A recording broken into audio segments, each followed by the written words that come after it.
What's up, y'all? How everybody doing? I hope everybody doing good because I am. Shout out to everybody in the chat. Shout out to the Pagan gang too, y'all. Yeah, we back live and we direct. Shout out to everybody in the chat. All right. Y'all, I want to start it off like this here. I'm going to tell y'all what I really think that happened to Kenneka. You know, I really think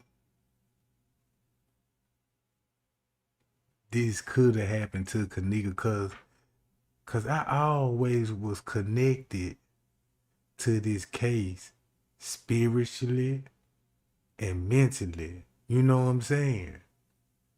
I mean, this case is way different from all other cases. And I hope I ain't the only one that feel like that. I mean, let me ask y'all this. Do y'all feel that there's some kind of spiritual thing going on with this case? Because I believe we battling with demons when it come to Kenneka. Look at all the surroundings when it come to Kenneka. You know, all the rumors, the theories, the speculation, the cover up, crooked police officers. You actually got people in these positions. I mean, high ranking people running the city, corrupt. These is judges, lawyers, prosecutors, and criminals. Now look, I believe Kenneka was a sacrifice. I believe she was a sacrifice. Because the way the mama came on the scene with the first video talking about nobody didn't do nothing to her. But when you was up there earlier that day, you had some knowledge that she was with an employee. Because Leonora went up there and told Risco, and Risco called the police and told the police. They looking for Kenneka because she was here she stayed the night with an employee who works here. All right. This the reason why I say she was a sacrifice.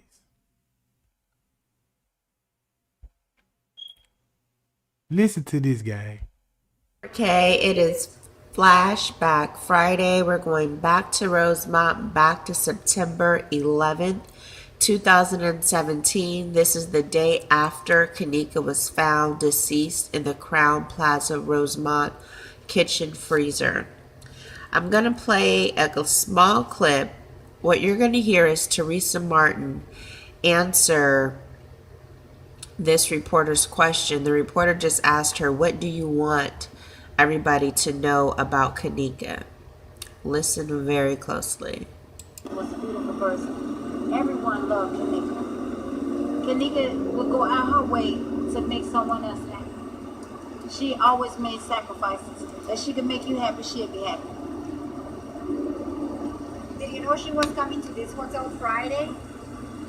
I heard of the hotels, but I didn't know. She sacrificed because Irene called her and told her she should come to this party. So she sacrificed, like I said, once again, her happiness because she wanted to go to the show. She changed her plans just to make her friend happy, her so alleged friend happy. So what's the next step for you? All right.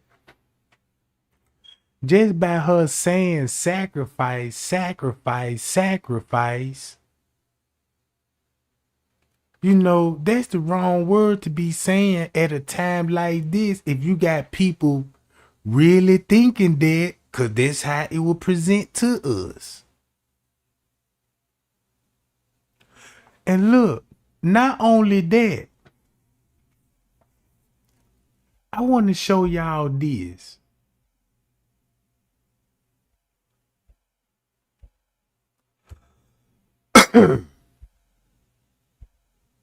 Now this really finna get spooky. Man, when I tell y'all I've been doing some research, when I tell y'all this game, please believe me when I say this, bro. I found some stuff. You know what I'm saying? I found some stuff, and this is, man, I just hope y'all don't think I'm crazy. But I'ma go to I Have Questions team. I remember when he first came out, and I was suspicious. So I was like, one day I was watching this video because he had took a lot of videos down. So, but I already remember some of the content that he was putting out, and there was some things that stuck out to me, like this video. I'm gonna show y'all big screen. Now y'all see that word right there at the beginning? This the thumbnail. Man, I looked it up. Man, when I looked it up, I'm like, man, I can't believe what my eyes seeing. Cause all of this is about pagan gods. I'm talking about the gods in the Bible, like the Anunnaki, you know what I'm saying, the sacrifice god, you know what I'm saying, you know how like Abraham and Isaac when he finna sacrifice his son. And the angel stopped and said, ooh, you ain't got to do that. We know you loyal now, you know what I'm saying? I looked it up. Hold on, gang. Let me show y'all like this.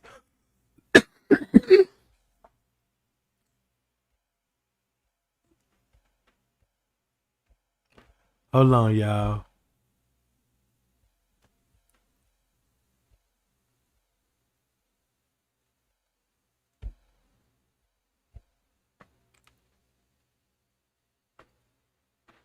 See that?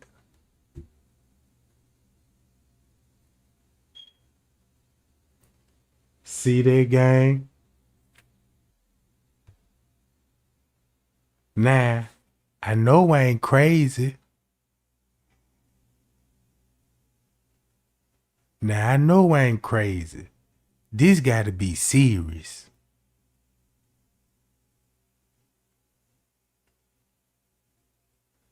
Man, these literally gods in the Bible, the fallen angels. So I was like, man, what did he?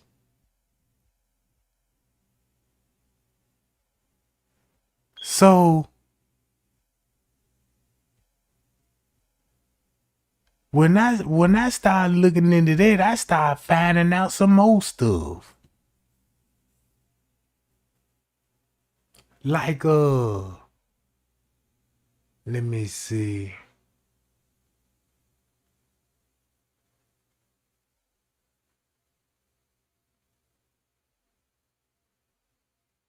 Hold on, y'all.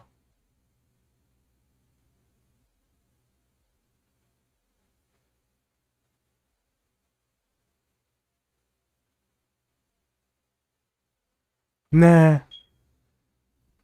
y'all remember what the pastor said when it come to the book of Job? We already heard it. Miss Teresa, God told you to sacrifice your daughter. what God that was. Is that the one that we praising?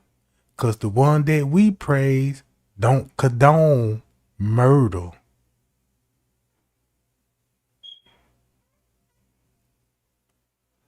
God would never ask you to do such a thing, to sacrifice.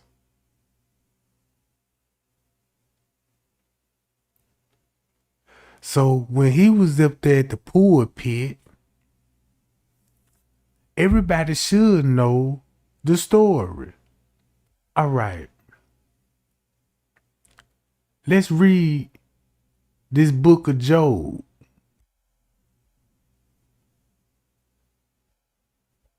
Job is a book found in the Ketuvim, writings, section of the Hebrew Bible, Tanakh, and the first of the poetic books in the Old Testament of the Christian Bible. 1. Scholars generally agree that it was written between the 7th and 3rd centuries BCE. 2. It addresses theodicy, why God permits evil in the world, through the experiences of the eponymous protagonist. 3. Job is a wealthy and God-fearing man with a comfortable life and a large family. God asks Satan, Han, lit, the adversary, for his opinion of Job's piety. When Satan states that Job would turn away from God if he were rendered penniless, without his family, and materially uncomfortable, God allows him to do so. The rest of the book deals with Job successfully defending himself against his unsympathetic friends, whom God admonishes, and God's sovereignty over nature. Now, think about what that pastor said. Miss Teresa, God said, sacrifice your daughter, and he gonna bless you, and you're gonna have a shift in your life. It's gonna take place. And we was all witnesses. We was all witnesses. And it happened, right? It happened. She cashed the check. And she living that life. All right.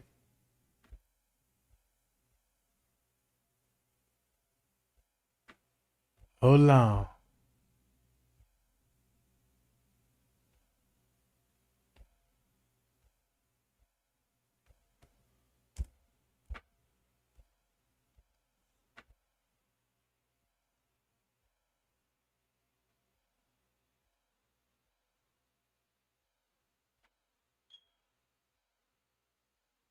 Man, where that John at? I got it in my playlist, but I'm gonna have to scroll all the way down there.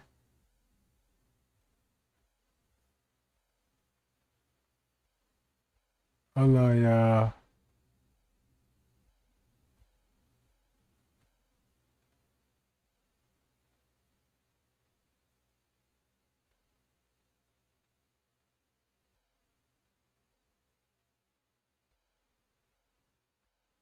I'm gonna have to find that John on my playlist. All right.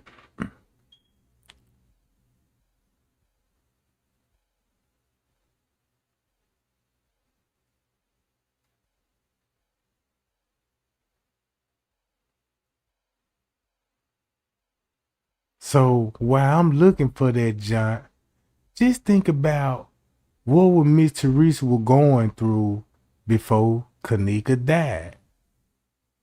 Cause I also heard that Lil Durk song when he was like they starving, they ain't eating no more, you know what I'm saying? They snake you. I can't just rap the lyrics how the way he did it, but he was basically saying the reason why they snaked it cause they ain't eat no more, and you know, I guess they were like they ain't got the bag no more. But y'all can go back to that song. So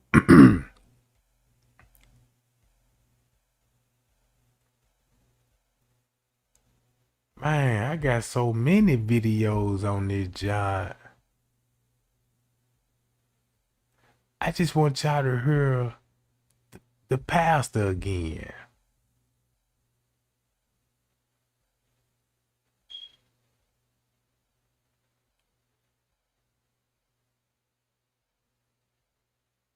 All right. Man, how many videos I got, man? I must got all the videos in the world on this junk. Right here.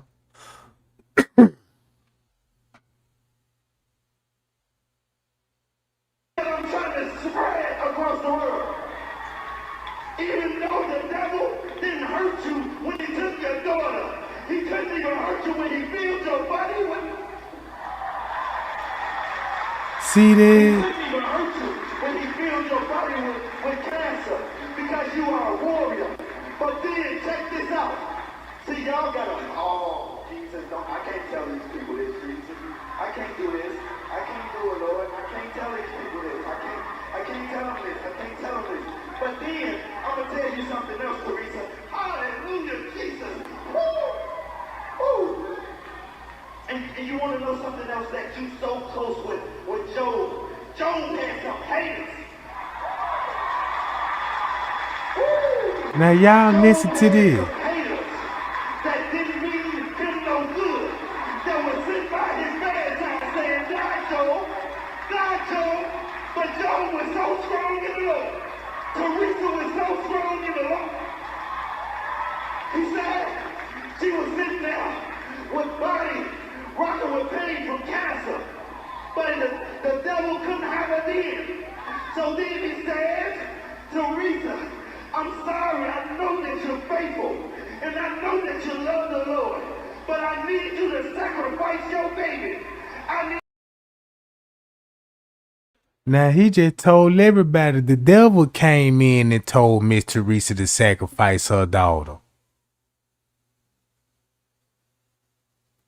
You see what I'm saying? He just told everybody the devil came in and did what? Teresa, I'm sorry, I know that you're faithful. And I know that you love the Lord. But I need you to sacrifice your baby. She was sitting there with body rocking with pain from cancer. But the devil couldn't have her then.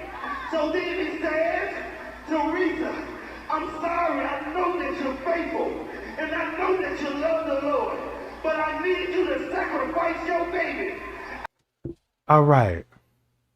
So you mean to tell me the devil came in and say, I need you to sacrifice your daughter because I know you love the Lord? Let's go to the book of Job.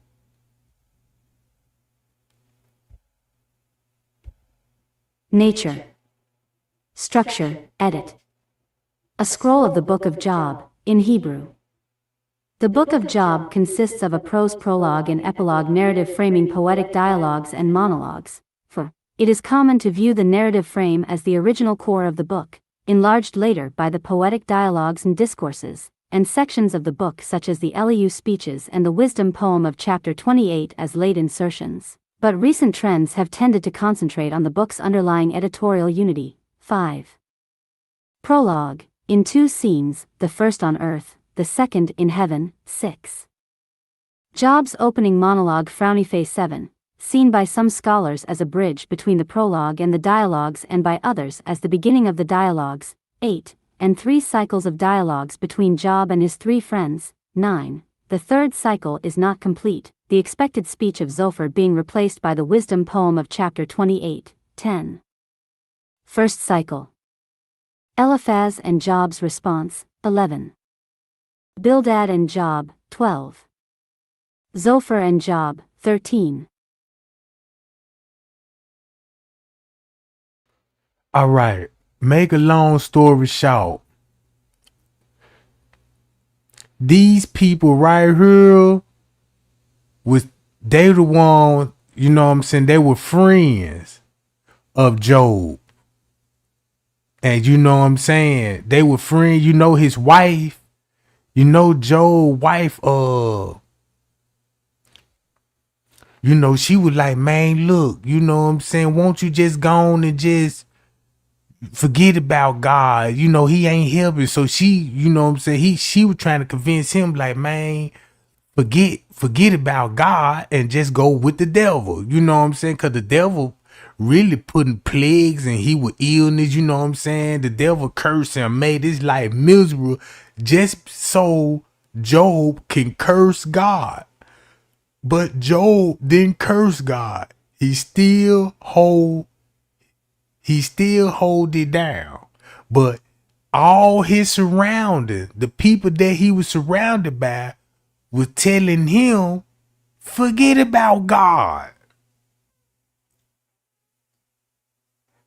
You see what I'm saying? And Job was like, no, I'ma still praise my God. Forget what the devil's saying. So Job wasn't a sellout. So when he said this, I need you to sacrifice her, because what's about to happen is there's about to be a shift that's about to take place. There's about so what would be the reason for the sacrifice? You see what I'm saying? So what would be the sacrifice? Why would the devil come to Mystery and say, come on, man, I need Kenneka. And you agreed to it? Cause that's what happened to her. So now you live in the blessing of what the devil gave in return of the sacrifice? Somebody talk to me, cause I don't want to sound too crazy. Now look, our today term when it come to sacrifice, we thinking human trafficking, and that's what we got a good feeling that when it come to human trafficking, cause we all felt it in our guts that got to do with something.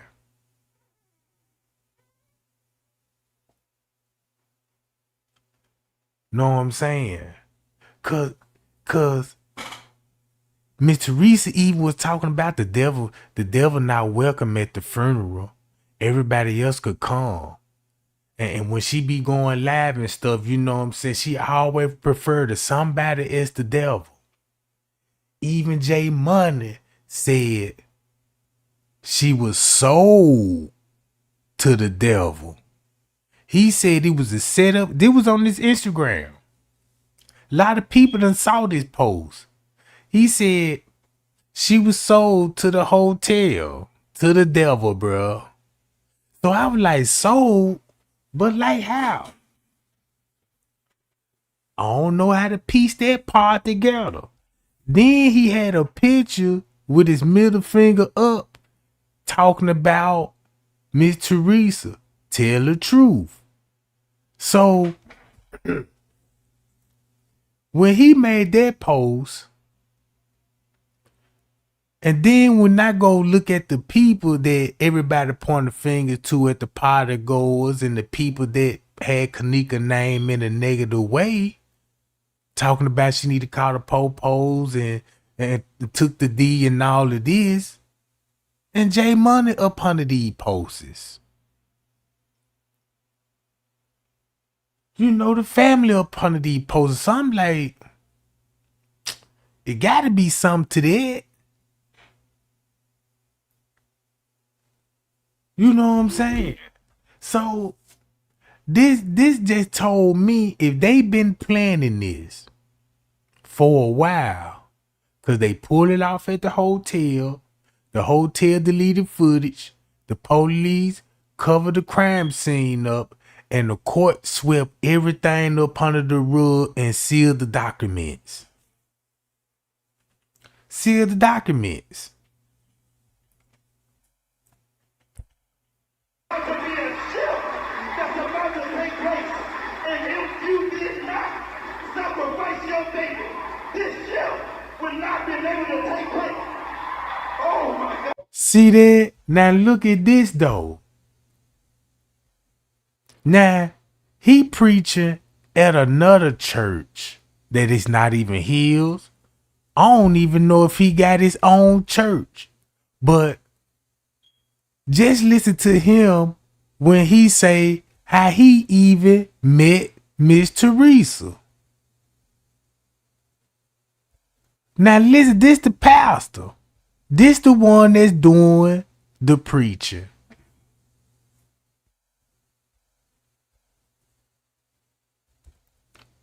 This the one that's doing the preaching.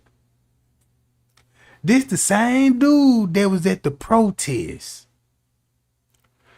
Told everybody, I had a room in Crown Plaza because I wanted to keep my eyes on the police so we could find out where was the body was. So I said, what? You were there? So you were there when I was watching the footage of the police allegedly searching the sister roaming around the hotel on the 9th floor, manager running around there on the phone with the po-po. You know what I'm saying? The kitchen closed, but you still got movement down there. Listen to how he met Miss Teresa. Oh, and you need to talk to somebody. Watch this. I don't even believe this. Hey, y'all. So, how y'all doing? Beautiful afternoon to everybody.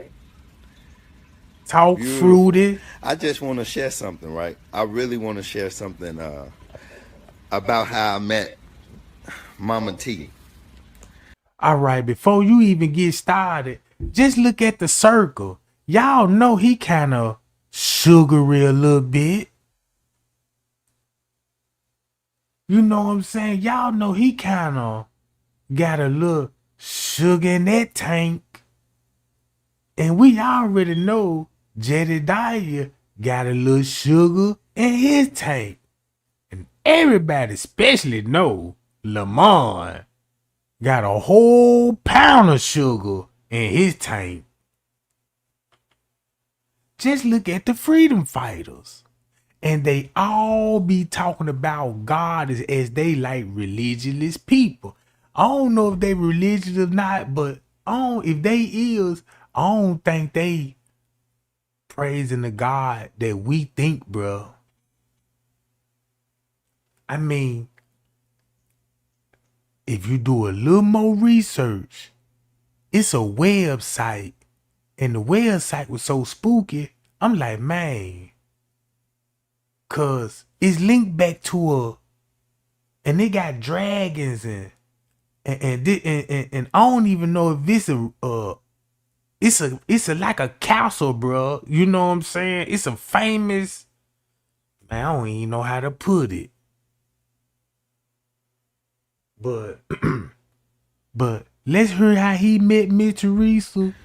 And then maybe some of you guys will be able to understand everything about me. So I want to just share with you guys on how I met Mama T. Hey, y'all. Hey, Courtney. Hey, JJ. Love.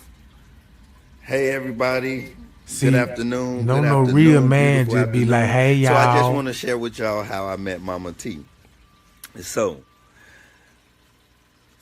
I never knew them before this whole situation. Never met them at all.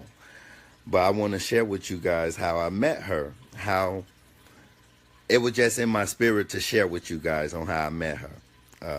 But look, so after they had found Kenneka,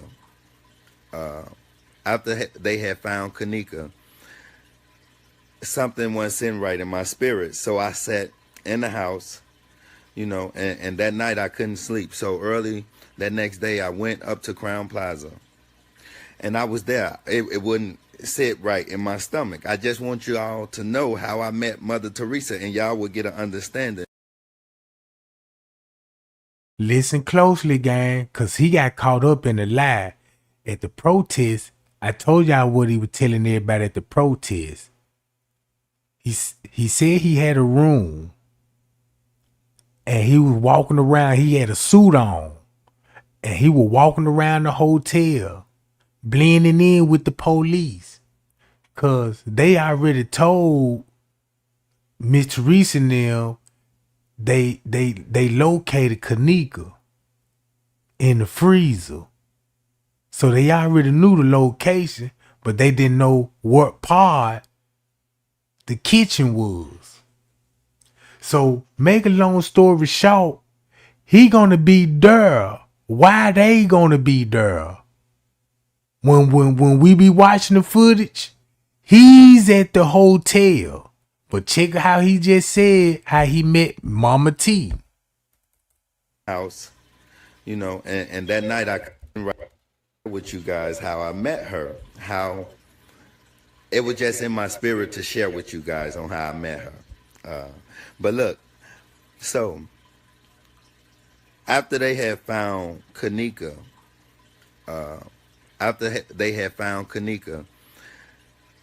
something wasn't sitting right in my spirit. So I sat in the house, you know, and that night I couldn't sleep. So early that next day I went up to Crown Plaza, and I was there. It wouldn't sit right in my stomach. I just want you all to know they would how be I on met the Mother 10th. Teresa, and y'all would get an understanding of why everything. Now check this out. They would be on the 10th. So you will be up there on the 10th. See, he got caught up in the lie. Is happening the way that it's happening. So I went up to the hotel, and I stood out there, you know, and I began to protest and everything. You can go back to the video. Never knew the family, never knew any of that. I just felt the need inside of my spirit to do it. Protest. So I said, I'm going to be up there every day. That's when I was bringing my T-shirts. Everybody know I was bringing the T-shirts out there. I was bringing waters, and I Kenneka Jenkins t-shirts. Now look, Kenneka Jenkins t-shirt. Look at everybody at that protest that had them Kenneka Jenkins t-shirts. Now when you look at them Kenneka Jenkins t-shirts, them some good ass t-shirts. And it's like they already had t-shirts made to, you know what I'm saying? So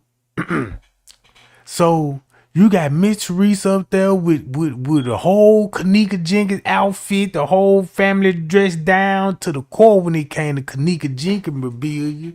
So boom. So he brought the shirt. So that means, man, they were really making money at that protest? Cause they sure got a cruise to taking money at that protest. I was getting lift out there every day. This is what I was doing, along with some other of us. So at this point, I still did not know Miss Teresa. And but you protesting so that day, t-shirts. I mean, it was like the 2 days after I came up there for the first time, I was on my way to go and pick up something from the printer shop. So you didn't bump into Miss Teresa at all? You didn't bump into Miss Teresa to 2 days after? So check this out. What was you at the protest? Right? When Miss Teresa was at the protest with Jedediah. Talking about, I ain't seen the video, because if you listen to what he's saying, there'll be the 10th. Then he say 2 days after that, when, you know what I'm saying, that's going to be on, that's the 12th. I ain't see you in none of the videos, you know what I'm saying. But make a long story short. And then once I picked this up from the printer, I ordered the lift. When I ordered the first lift, it was a kind of like a Chinese woman that was supposed to pick me up. It was kind of like a Chinese woman. But she got 5 minutes towards my house and she canceled. And then the next Uber driver, African-American woman, you know, just wonderful. I get in the car with her and we head into the print shop. And when I go to the print shop, I'm on my way there to the print shop. I'm sitting and I'm talking to her, and I'm just passionate. So I'm asking her, "Hey, what do you think about this Kenneka stuff? What? How do you feel about this?" And as I'm talking to her, and I'm passionate. Everybody know when I'm on something that is so passionate, I'm passionate. And she saw it in me, and she said, "Young man, can I do something? I need to call, and you need to talk to somebody." I was like, "Oh yeah, go ahead, yeah." And she was like, "You just too passionate about this." And the person that she called on the phone was Mama Teresa.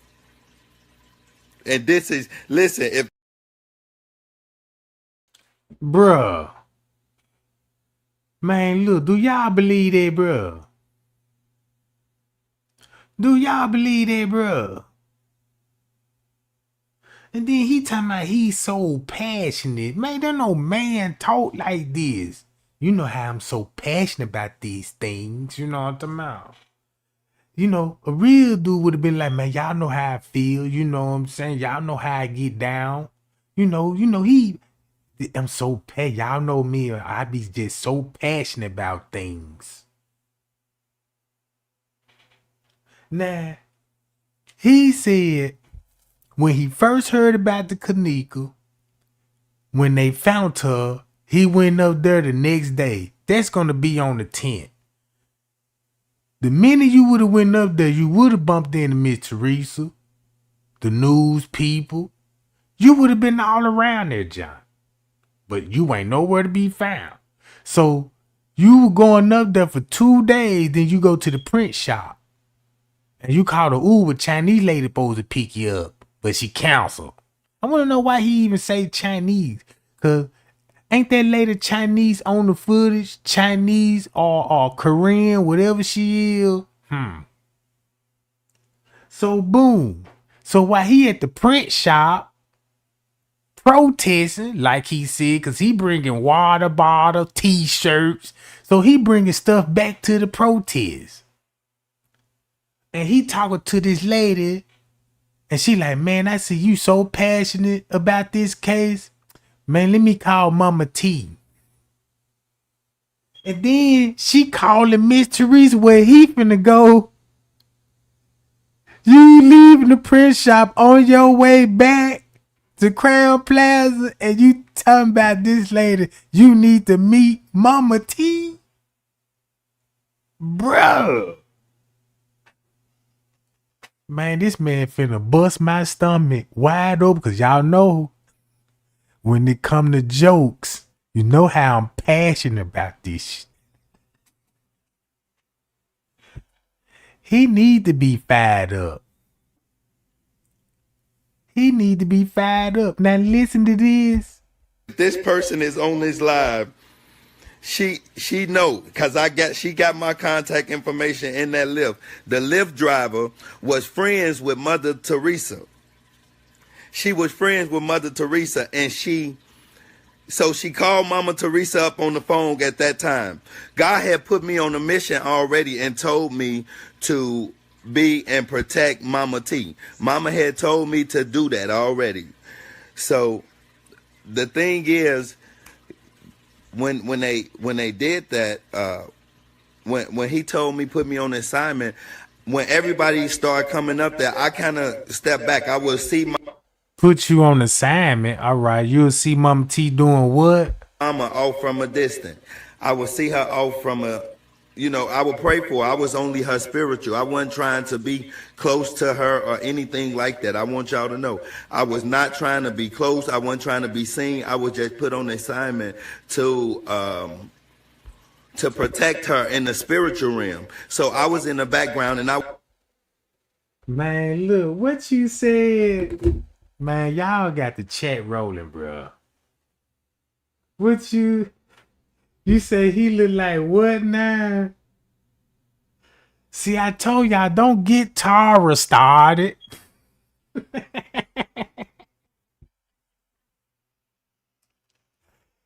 Have you ever been swallowed? You know what I'm talking about? Have you ever been swallowed up?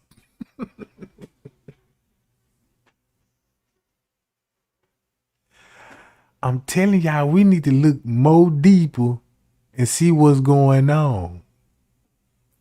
Man, if these niggas walk through an X-ray, bruh, if you do an X-ray and you look at them from the back, man, I bet them folk got a hole in their rump size of a bowling ball.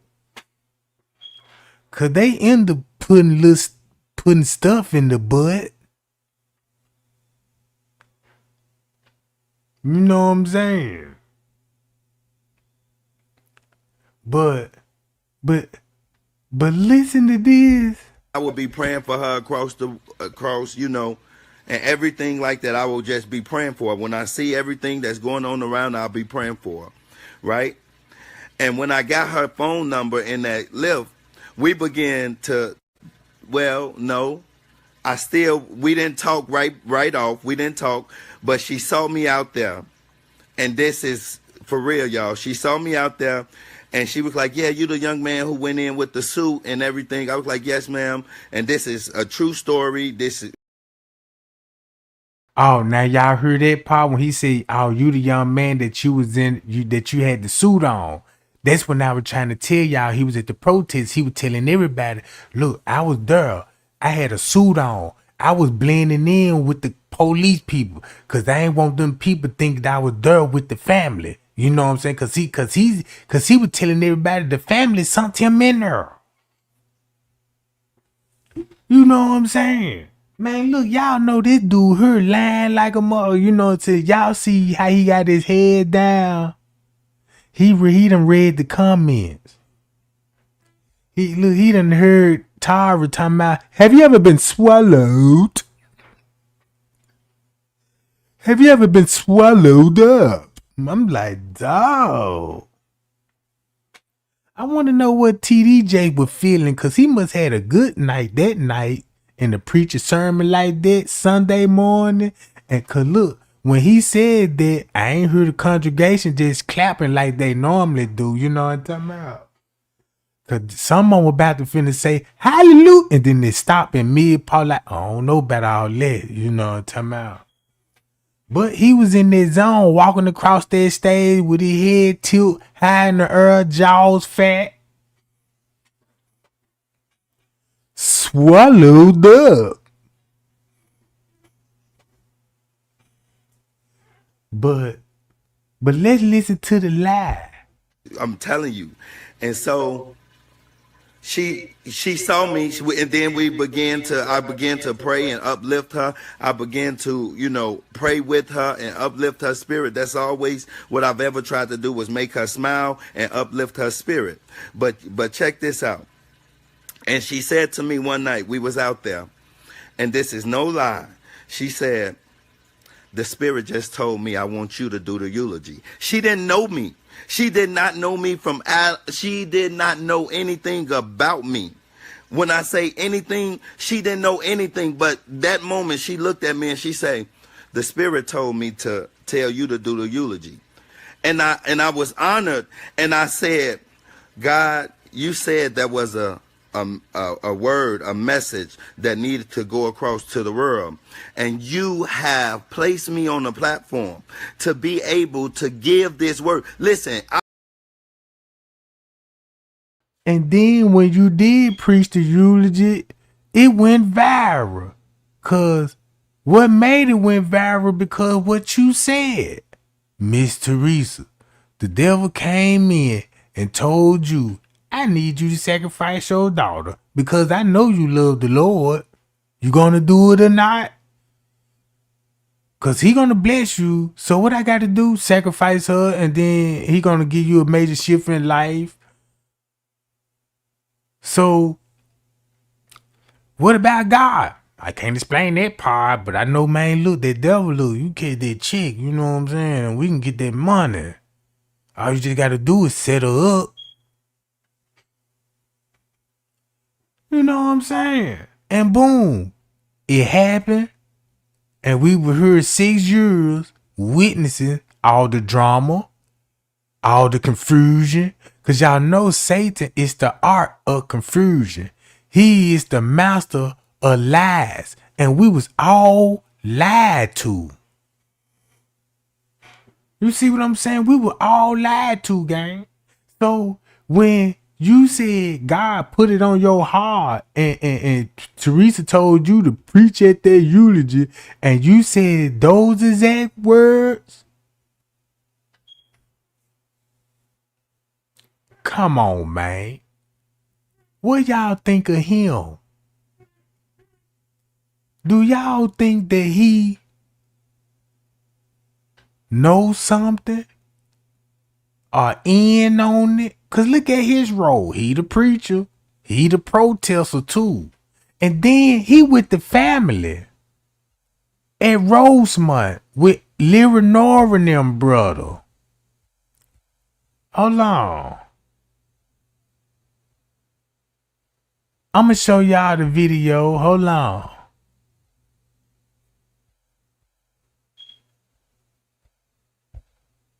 I could have did the eulogy of any other case. Y'all got to understand. I'm trying to get you to understand. I could have. So it makes you think why you didn't have it at your church. If you talking about all this and God did all this and you claim to have a church, why you didn't throw the funeral at your church and preach at your own church?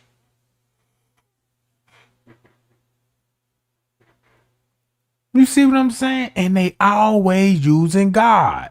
He using God. Lamont using God. Jedediah was using God. Chosen King using God. Miss Teresa. But God. Man, they throwing that God in our face. And we don't even know who they God is. Cause it clearly, cause this what I know, that if you a Mason, whatever you will when it come to Mason or Eastern Star and all this, you gonna have the answers about the fallen angels. They worship the fallen angels. The fallen angels is the ones in the Bible that Moses got the 10 Commandments from. You know what I'm saying? Jacob wrestled with a fallen angel that everybody called God. You know, he wrestled with him and knocked God and dislocated. He would put it like this here. He had one of the angels supposed to be God in a wrestling move. You know what I'm saying? And made God tap out. You know what I'm saying? Cause if y'all don't believe me, bruh, I can show y'all a video right now when the Mason dude, where he at?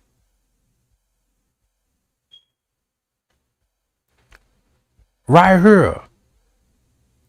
Freemasonry, the Shriner dude. He say Lucifer is God. Then when you go to Jay-Z's song, he made a song about it. Lucifer, Lucifer, son of the morning, I'm gonna chase you out of the earth. You know, Lucifer is the morning star. He's the light barrier. He was the one that gave human knowledge, wisdom. You know what I'm saying? He the one introduced us to sin. There was him talking in the book in Genesis. There was him talking in the book in Genesis, bro. If you don't believe me, man, look, Google it and look at all the books, not just the Bible. Go look at the books that was left out the Bible, and it explained everything. Now I see why. If you look how the way the Masons keeping that secret, cause they don't want nobody to know that part about fallen angel. That's why you got NASA, you know what I'm saying, in communication with space. Nobody don't know why. We just thinking they putting satellite lights up there and man walking on the moon. And it's way deeper than that, bro. And you got these people witnessing UFO crash, and they say they sink some of these beings in. You know what I'm saying? And they describing these same beings that's in the Bible.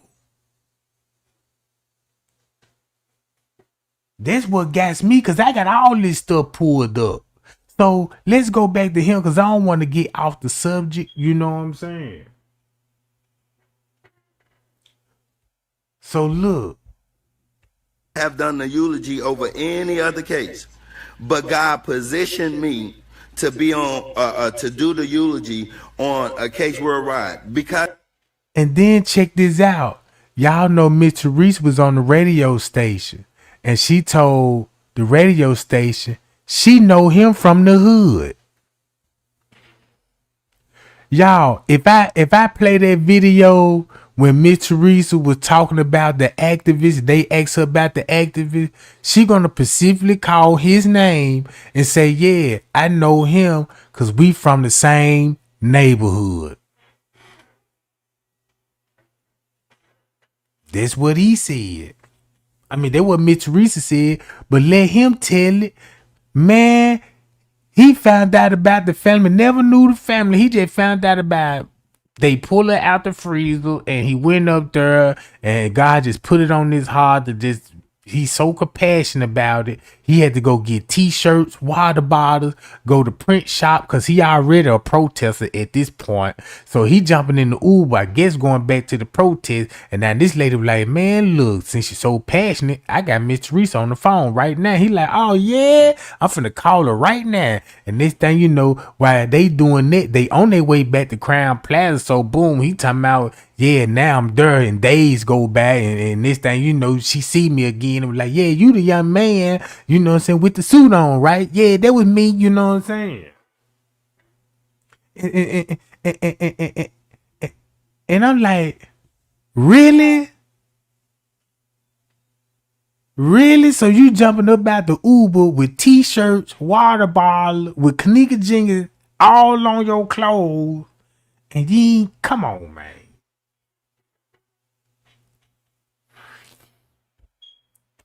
You know why? Because it's a mission from God. It's a message that God is trying to relate to the world, and he's relaying it through me. And I'm just needing for everybody to wake up and pay attention. If you guys knew how that transaction, how me and Mother Teresa, how I got to this moment right here, then you would know, hey, that can't be nothing but God. That can't be nothing but God. So I want to let y'all know the message. I was talking to a young lady the other day. The first four letters in message is what? MESS. Mess.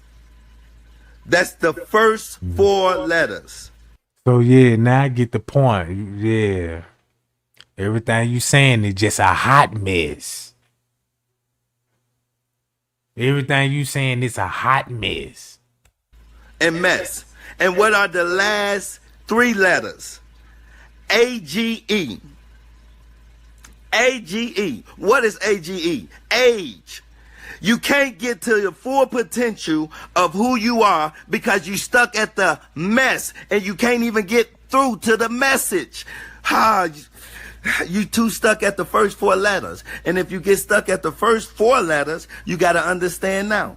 If you get stuck at the mess, you can't grow into the age. You got to grow into the message. Now, you got to grow into the whole message. You got to get the whole message. You understand? So God has placed me in position to be able to give this to the world, the message to the world that we should love. We should love on each other like never before.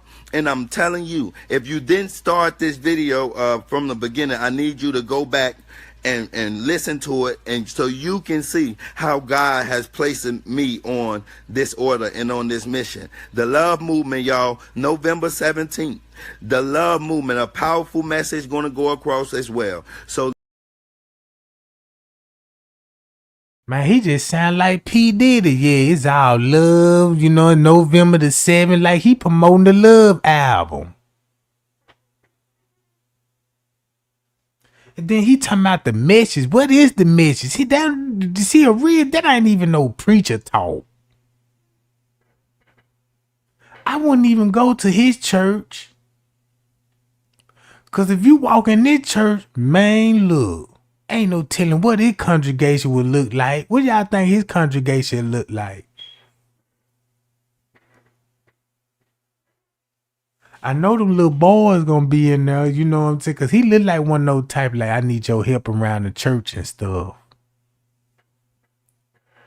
You know, he trying to put the boys on church duties, you know what I'm talking about? So they all gonna be in the back, you know, he be like, yeah, I want you to go down there and sweep and mop down. I got some books down there you can study. So he sent him down there, and it's a dungeon. Now, in his church, you know, they ain't got olive oil in their church like the Catholic do. No, they got baby oil. So he telling little boy how bad he is, and God don't like it. So he need to get the message. And he was sent by God to get him so he could receive the message. So what he do, you know what I'm talking about? So they finna go to a ritual. He was like, now you got to take all this, you gotta take off your garments. Cause your garments unfilthy, you know what I'm talking about? And then he rubbing them down with baby oil, talking about, yeah, you got to gloss up the flesh, you know, get it prepared. Cause you got demons inside of you, you know what I'm talking about? And then he look him dead in his eye, be like, you know, God, have you ever been swallowed up? He done blindfold the little boy. Talking about put these prayer panties on. He done gave him some extra large prayer panties. Look, he got the little boy blindfold, you know what I'm talking about, against the wall, oiled up. Look, rubbing the nigga thighs, you know what I'm talking about. Talking about he gotta suck the demons out.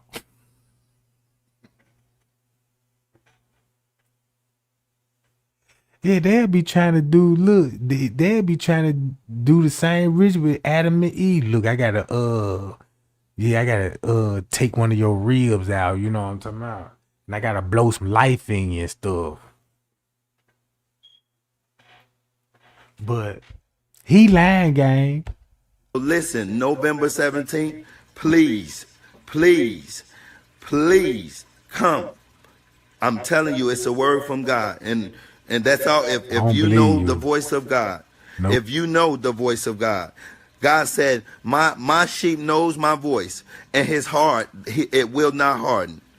When you know his voice, your heart cannot harden towards it. You understand? You have to open up and receive it. And if you are in the... You see, but then again, they always talking about God told him some, what language he be speaking. But listen to this, gang. Lucifer, what is your problem? Just that, sir. Okay. I'm a Christian, sir. I'm pure and virtuous and wholesome and innocent. How can you say anything bad about me? Sir, you need to be born again. I am born again. Now, did you just say that you are Lucifer? I am Lucifer. Okay, define Lucifer for me. Pure, virtuous, wholesome, innocent individual that's out to help people. Lucifer is? Yeah. Say that again. Lucifer is a pure, holy... Virtuous. Virtuous. Now, is he the Lucifer that God created? That's the same one. Oh, man, this is great. I'm going to put this on the internet. Oh, Amen. God bless you, Amen. Brother. Because that's exactly what the Shriners and Masons teach, is that Lucifer is light. No. And you're what you're about confirming those hospitals? It. You know what, sir? Jesus said, many will say to me... And then he's standing there right in front of the Marriott Hotel. Then look. Then he's standing right in the front of the Marriott Hotel. And I always got the Marriott on my radar when it comes to the Kenneka Jenkins case. Because don't y'all know the Marriott name came up in the police file and they were talking about some of the footage came from the Marriott. And I was like, what the Marriott? What's up with the Marriott? And then when you go back to the old text message in the Kenneka Jenkins case, the dude that Monifa would argue with was now it was the Irene text. The dude, it read like this: hey, I got $200. You want to set your friend up? That text. And she was like, yeah, don't make it look obvious. And he was like, yeah, I just want to do an end and all of this. We at the Marriott Hotel. And I was like, well, he said he at the Marriott. You know what I'm saying? But check this out. Listen to what he's saying. Now look, if you a Mason, this one thing I do know, that they do worship Lucifer, because Lucifer was the one in the Garden of Eden, right? He the one that cloned Adam and Eve, and they wanted Adam and Eve to breed and you know what I'm saying, and have, you know what I'm saying, replenish the earth and knock out the humans that God, the real true God, that already made. You see what I'm saying? So boom. So Lucifer told, you know, Eve, man, look, this what's up. This what's going on in the world. Here go all the plants, the fruits, everything, this and everything that. So he put Eve on game and Eve put Adam on game. Then Satan got out of there. But look, when y'all heard the God that came when the book of Genesis said Adam hid himself because they heard God coming. That's another fallen angel, because Satan deceived the other fallen angel because he was the one created him. So that's why Freemasonry wear their white apron around their private part and gloves on their hand, white gloves, meaning I didn't touch Eve and we didn't have sex. She don't know what I'm saying, don't know nothing about the snake. I'm just saying, if you read, look, you can go get a Freemason Bible and go get the King James version. It's gonna read the same, but guess what? The Masonic Bible gonna give you more details, cause they got a scripture that they're gonna show you the scripture in the Bible verse, and they're gonna show you a page of an ancient, you know what I'm saying, literature that back and give you more detail, cause they got the real documents and the paperwork back in those days. All right, but check this out. On that day, Lord, Lord, we did not do these good deeds in your name? And you'll say, away from me, you workers of iniquity, I never knew you. Yeah. Jesus said it? In Matthew chapter 5. And then look, they call the Miss Teresa Mother Teresa, like she really Mother Teresa or something. Man, that lady slick, ain't it, man? Y'all see how she hit us with that one too? Man, Miss Teresa done it, bro. That lady need to be in Hollywood, cause now we calling her Mother Teresa. Mercy. No. That's hard to believe. So you're a Christian and you don't know that. Actually, No, I really am. you are. Because I'm pure and virtuous. You're pure and virtuous, okay. Yeah. In other words, you're perfect without Jesus, right? No. Okay, tell me about Jesus. Who is Jesus? But he's my leader. Is he the Son of God? Yes, he Is is. he the only worshipful master? Yes. Have you ever been called worshipful master? No, because I've just been too busy. I've been working. Working. Been working to help people. What like kind you. of work? Okay. Get out of here. See, this is what a Mason confesses, is that Lucifer is light.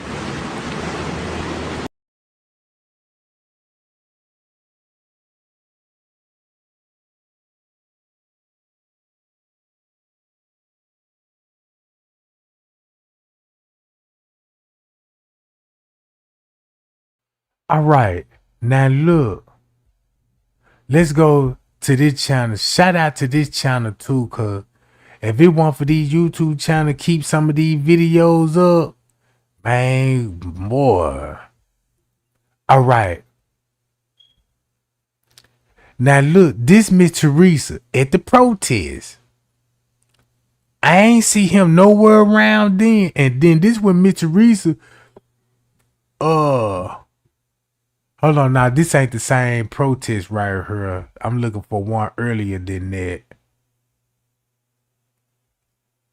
All right, hold on.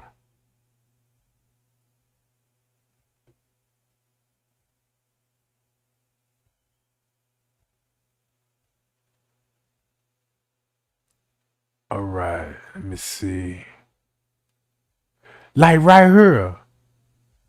Now look, remind y'all, he was coming up there. He had a bullhorn. Now, he had a bullhorn and the police took the bullhorn. That's his bullhorn Miss Teresa got in his hand.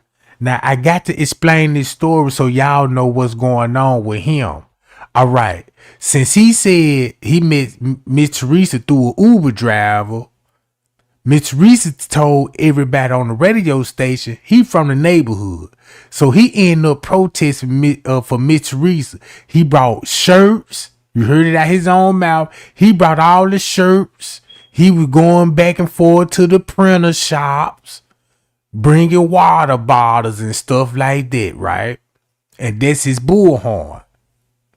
Now, at the time, he was with him. Look. Anyone else's child, they would want somebody to do it too.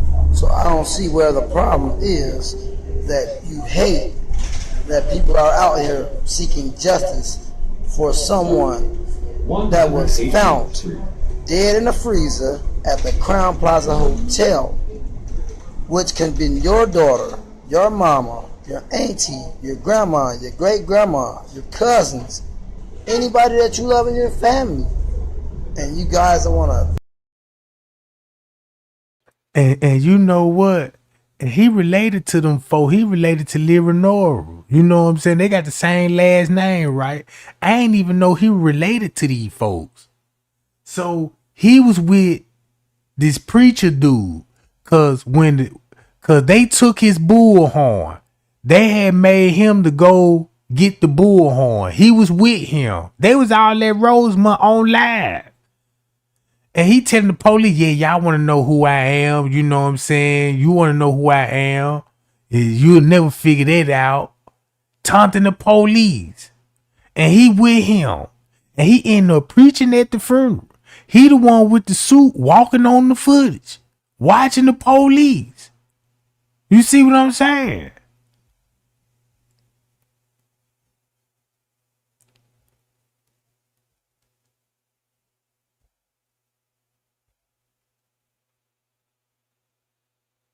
Hold on, y'all.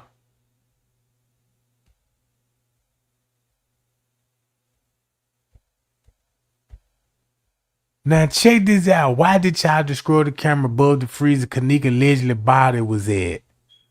You know what I'm saying? All right. I'm gonna slow some of this stuff down. Cause they be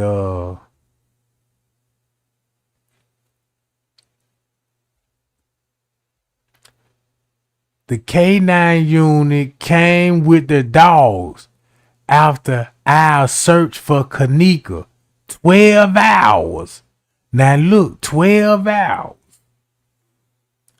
So 12 hours, that's going to be at 2 something. Let's go with 2 something, knock 12 hours out, right? There's 3, 4, 5, 6, 7, 8, 9, 10. 11, 12, 1. That's at 2 o'clock in the afternoon. Right, gang? So that's 2 o'clock in the afternoon, September the 9th. Now we got a way bigger problem now. Because you know what they told us? Miss Teresa confirmed they was there at 2 something with K9s. Payal. And you can go to the police report because Leonora say, yeah, I got the missing person report. I went back to the hotel. They said one something when she made it back at that hotel. And guess what? We were watching the footage of the assistant beverage manager talking to the chef. You see what I'm saying, gang? Look, did we just expose something? Listen to this. Oh, Rosemont Police K9 unit came with their dogs after our search for Kenneka for 12 hours after she went missing. The missing person report was made. My family and I pleaded for help in finding Kenneka. Rosemont K9, they had their dogs in the truck, were called to lock us up. What's up on the third time arriving? They said, look, she said they was going to lock us up upon the third time arriving. Y'all see that? Begging for help for my child, Paris, and Leonora asked the police, could they allow their dog to smell a pair of Kenneka pants?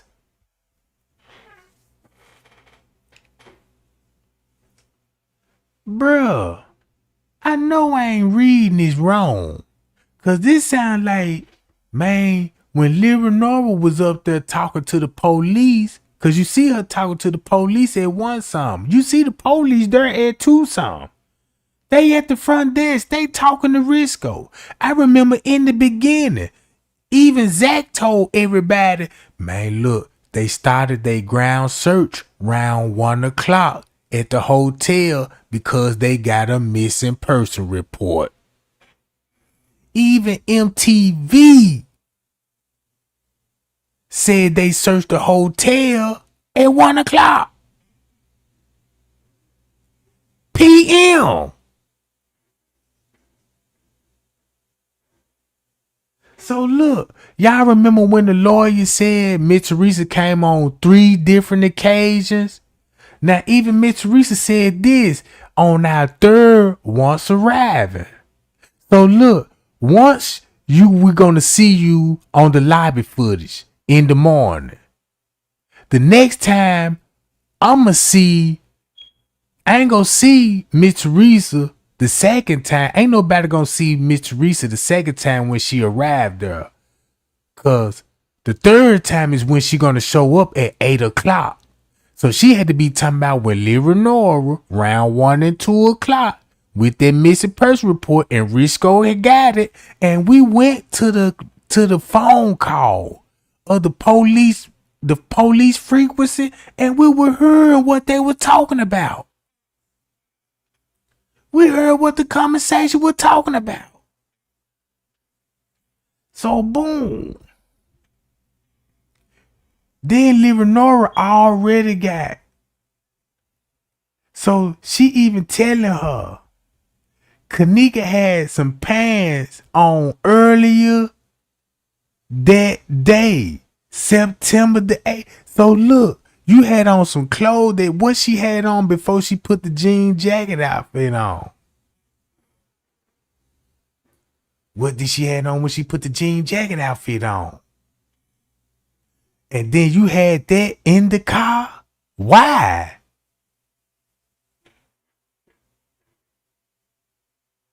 Do that sound strange, gang?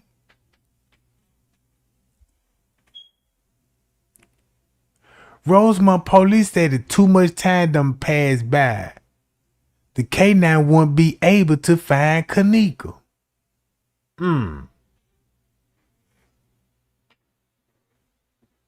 So now they got me thinking then. And why would the K9 would be up there in the first place? You see what I'm saying? Why would the K9 be up there?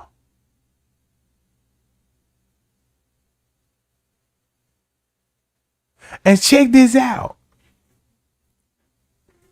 And we got document when they said they found Kenneka in the freezer at 8:49 p.m. So, is this one of the reasons why Miss Teresa keeps saying my girl could have been saved? Because they all knew she was still alive at 2-something? You know what I'm saying? Rosemont Police Department stated 2 days closing of their case. Now, this 2 days before they close the case. Now, look, I always wanted to know when Zach TV told everybody they was finna close the case. And I'm like, man, how Zach know? You know what I'm saying? Cause that's when I was thinking like, man, Zach knows some people cause he already talking about they finna close the case. And I wanted to know who told him. And how would anybody know they finna close the case? You know what I'm saying? And then Miss Teresa's telling everybody 2 days before they close the case, before seeing the 4th photo as well as the beginning, September 10th, 2017, opening of their case. At the time Kenneka's body was found, they did not see no signs of sexual assault, criminal play, so that's why they didn't start a criminal investigation. However, after 5 hours of me pleading, Sergeant denied me until I asked if we could write his name down and his badge number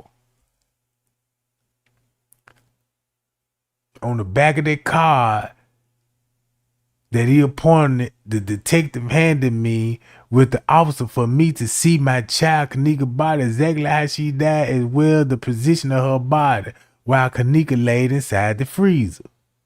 Rosemont Police denied me as the parent to see my child laying in the freezer after they put Kenneka's body into a white body bag. Now, we seen what kind of bag she was on the footage.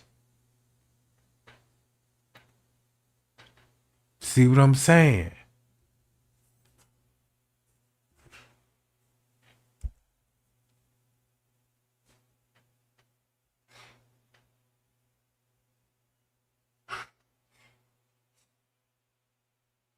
Told them they can't touch the body, don't take pictures, the police around Leonora, watching our hand, body, looking on the video as we was going to lock us up. Now, why would they? What reason would they have to feel that way?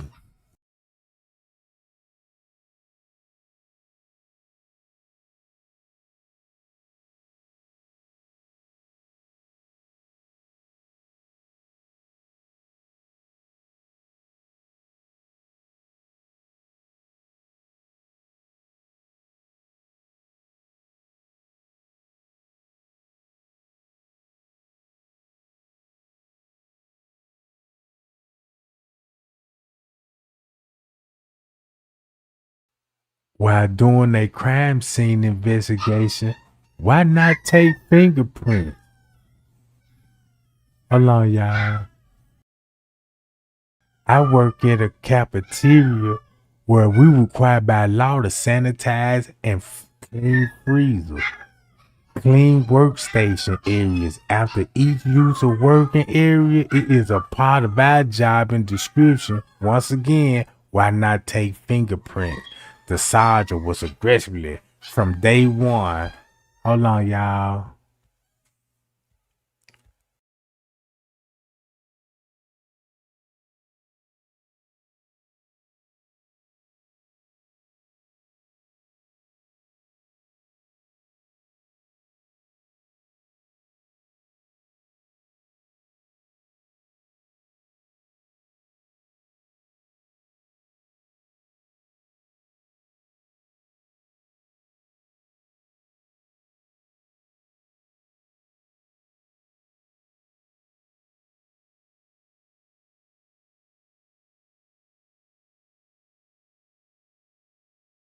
And y'all see how Miss Teresa playing her role on social media?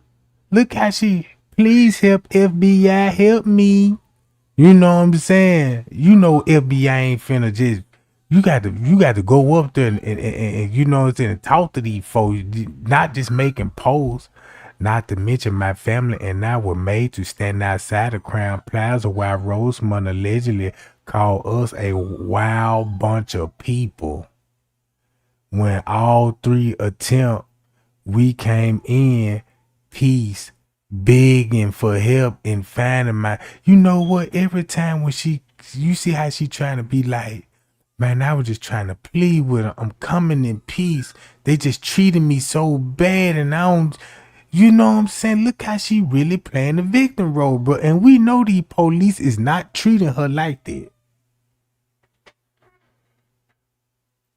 You see what I'm saying? Y'all know the police ain't treating that lady like how the way she claiming.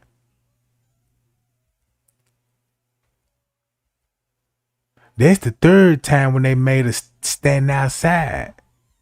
So hold on. If you all come out to protest, please come in peace. Also, bring a American flag to represent we the people of the United States in order to form a more perfect union, establish justice, ensure domestic tranquility provided for the common. Now, she didn't write all of this. Now, she did a whole lot of. And then look, we not a mob or a gang related. Bruh. That's the vibe we done got from Rosemont. We know they the mob. I done did so much research on Rosemont, you can't do nothing but trace the mob back. Donna Steven got mob working for him. He done point these folks in position. However, the buildings and the structure that he done created and built came from mob money. You know what I'm saying? So why would Miss Teresa and them gang related? And we know these gang related got mob ties. So why would say we're not a mob or gang related? You would like Miss Teresa, your whole family, vice lord. You even throwing gang signs up on Kenneka other Facebook page. OTF, only the family, the little gang Dirt and them running. They throwing up OTF. So why would you put this stuff right there if it ain't even true?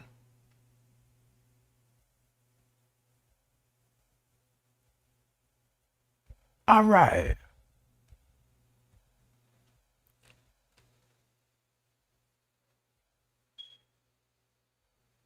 He even got a cruise making fake GoFundMe page. Now look at everybody got a cruise. He got a cruise doing bogus stuff with GoFundMe. He got a cruise of raising money. She supposed to been the head of it and fell out with Miss Teresa because her and Miss Teresa had a thing going on until her and Miss Teresa plotted up on Jedediah, started accusing him touching little boys and raising money, and then he got accused of doing all of this, but he's still preaching at the funeral though. Keep that in mind, right? Freedom Fighter Chicago chapter. Hold on.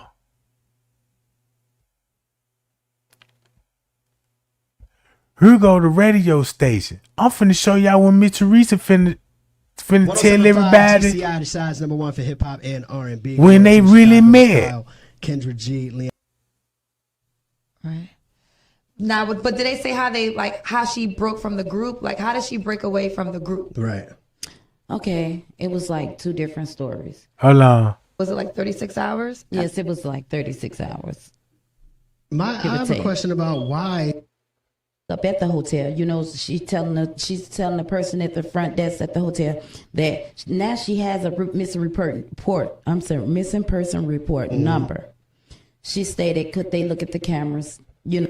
All right, look, I'm glad I stopped it right there.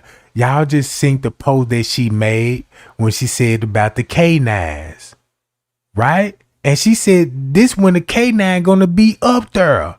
And Livernoria got Kenneka clothes. She got a pair of Kenneka clothes that she had on earlier September the 8th. So what she had on before she put the jean jacket outfit on might be the Adidas outfit. Was it with the Adidas outfit? Cause she ended up taking a picture with a jacket on. So if they had K9s up there and missing person report already filed and they up there searching the hotel, listen to what Miss Teresa's saying. You know, and they still deny her, you know, to see if her sister was missing. She asked the police, the Rosemont police officer, if he can give her a copy of the police report. He stated to her, it'll take all day, you know, he can't give her a copy. So she asked him, could she have the number to the person, missing person report. So upon his arrival. Now check this out.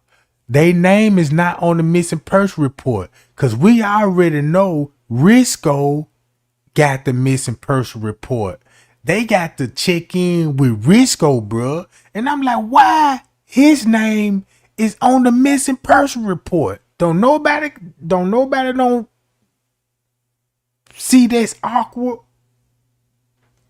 So the K9 is there. We don't see it on the footage at Tucson, but we see the manager talking to the sheriff, and the sheriff took the uniform off and he got out of there.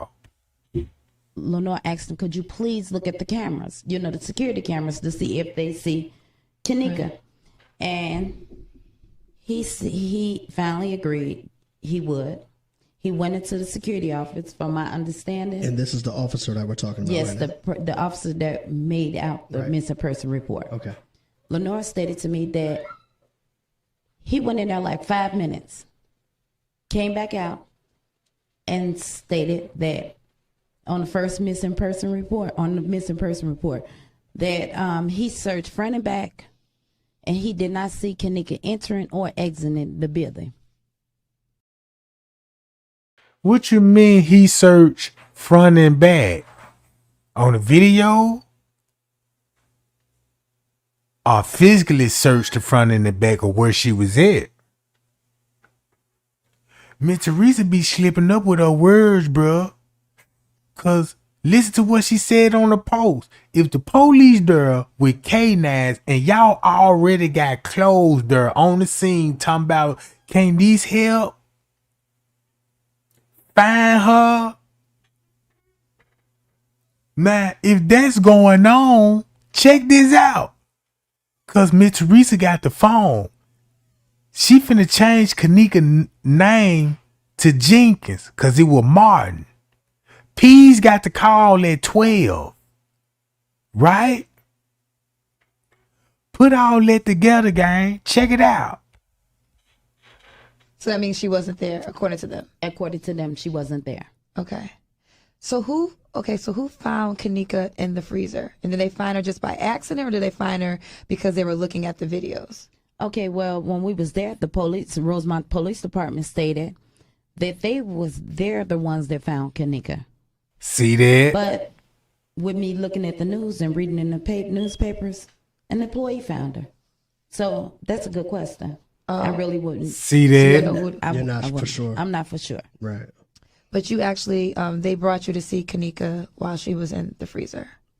After being denied at first, because I asked them. And I went online on Facebook because I needed help. I was looking for help. And now, where that live at? I didn't see that live when you were asking for help. The first live Miss Teresa made was with Jane Coleman and telling everybody this was no setup and nobody then did nothing to her.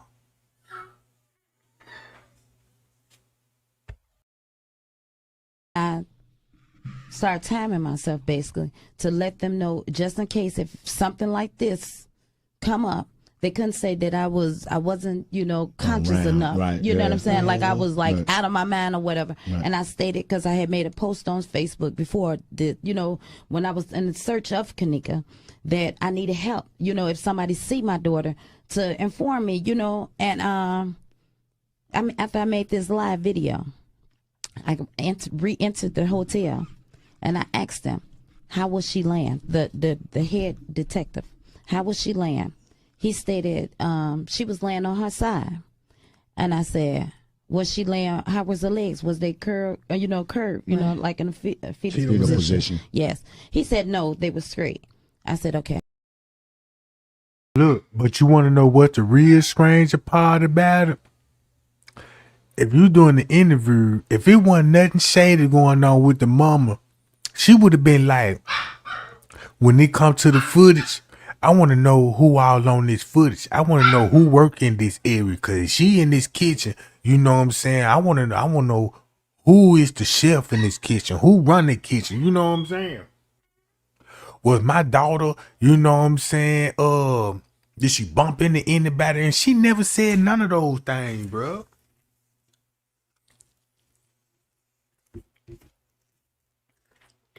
Look. Okay. Next question. Can I see my daughter? How she died? How she laid in the freezer? As I wanted to see her. He said, the detective stated yes. An hour or two went past, give or take. The sergeant come in with a very rude attitude. No, you cannot see her. It's against our procedures, our policy. You can't see her. So I asked him, with the card that the leading detective gave me, is it possible that he can write his name on the back of the card? He stated yes. After he stated yes, I said, and as well as your badge number. And I hear him whisper to the detective, badge number. So then he said, as everybody getting ready to round up to go, he said, you know what? Hold on, I'm gonna speak with the coroners and see what they can do. So here we go, hours later.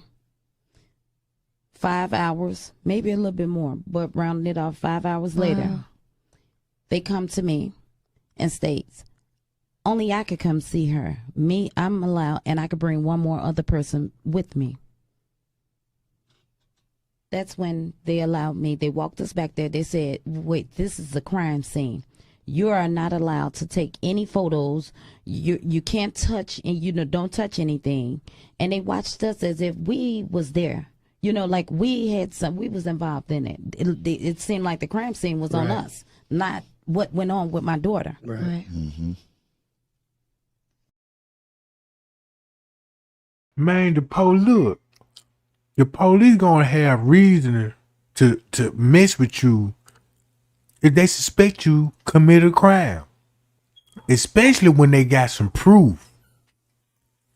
And at this point, they got the proof, so they're gonna act like that. If you up there causing a lot of trouble at that hotel, man, I'ma threaten to lock your ass up. Simple as that. Man, get that lady off the property, cause she making it hot. We trying to cover this up. We got a smooth lick going on, and this lady here is clearly what is she trying to set us up? Now get her off the premises, bro. We don't trust her.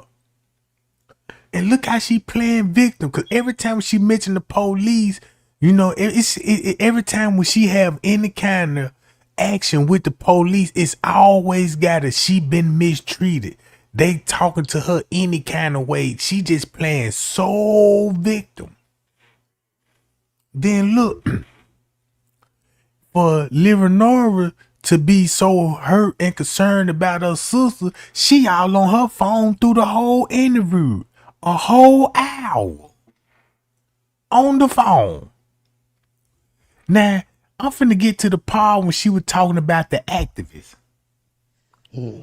So you see your daughter in the freezer now. To bring up to date. No, I'm sorry. No, at this time, they had removed her from the freezer. I asked them. Yes, they removed her from the freezer. When they removed her from the freezer, by the time we came 5 hours or plus later, more later, rounding it off, Kenneka was laying on a stretcher in a white body bag already. So you never saw her? I never saw her. I never saw her. They stated as well that it was the camera as we lock herself in by herself. Exactly. So once entering,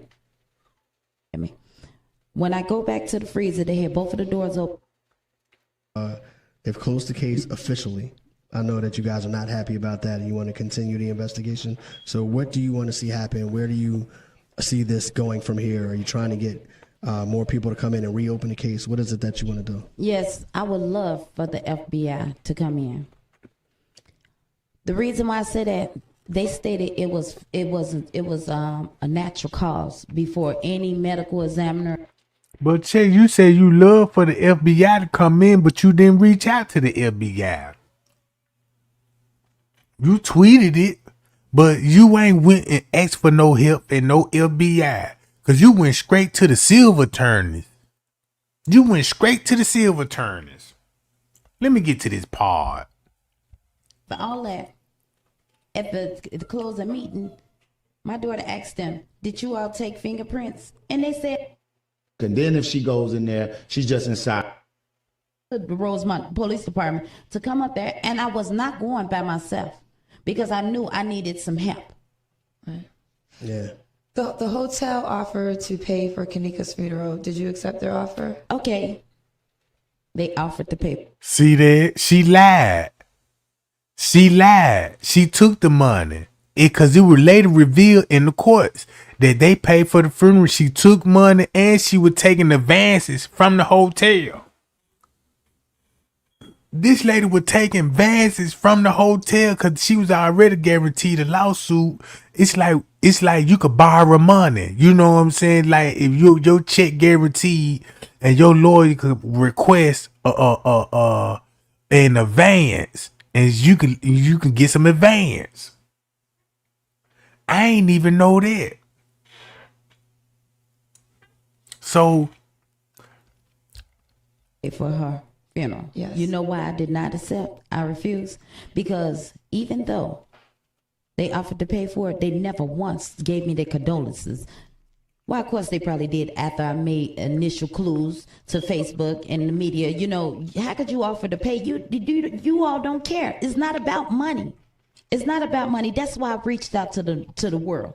Right. You know. Oh, okay, because they didn't care. See what I'm saying? That's the reason, because they didn't care. It's not about the money. It's just the principle that you don't care at all.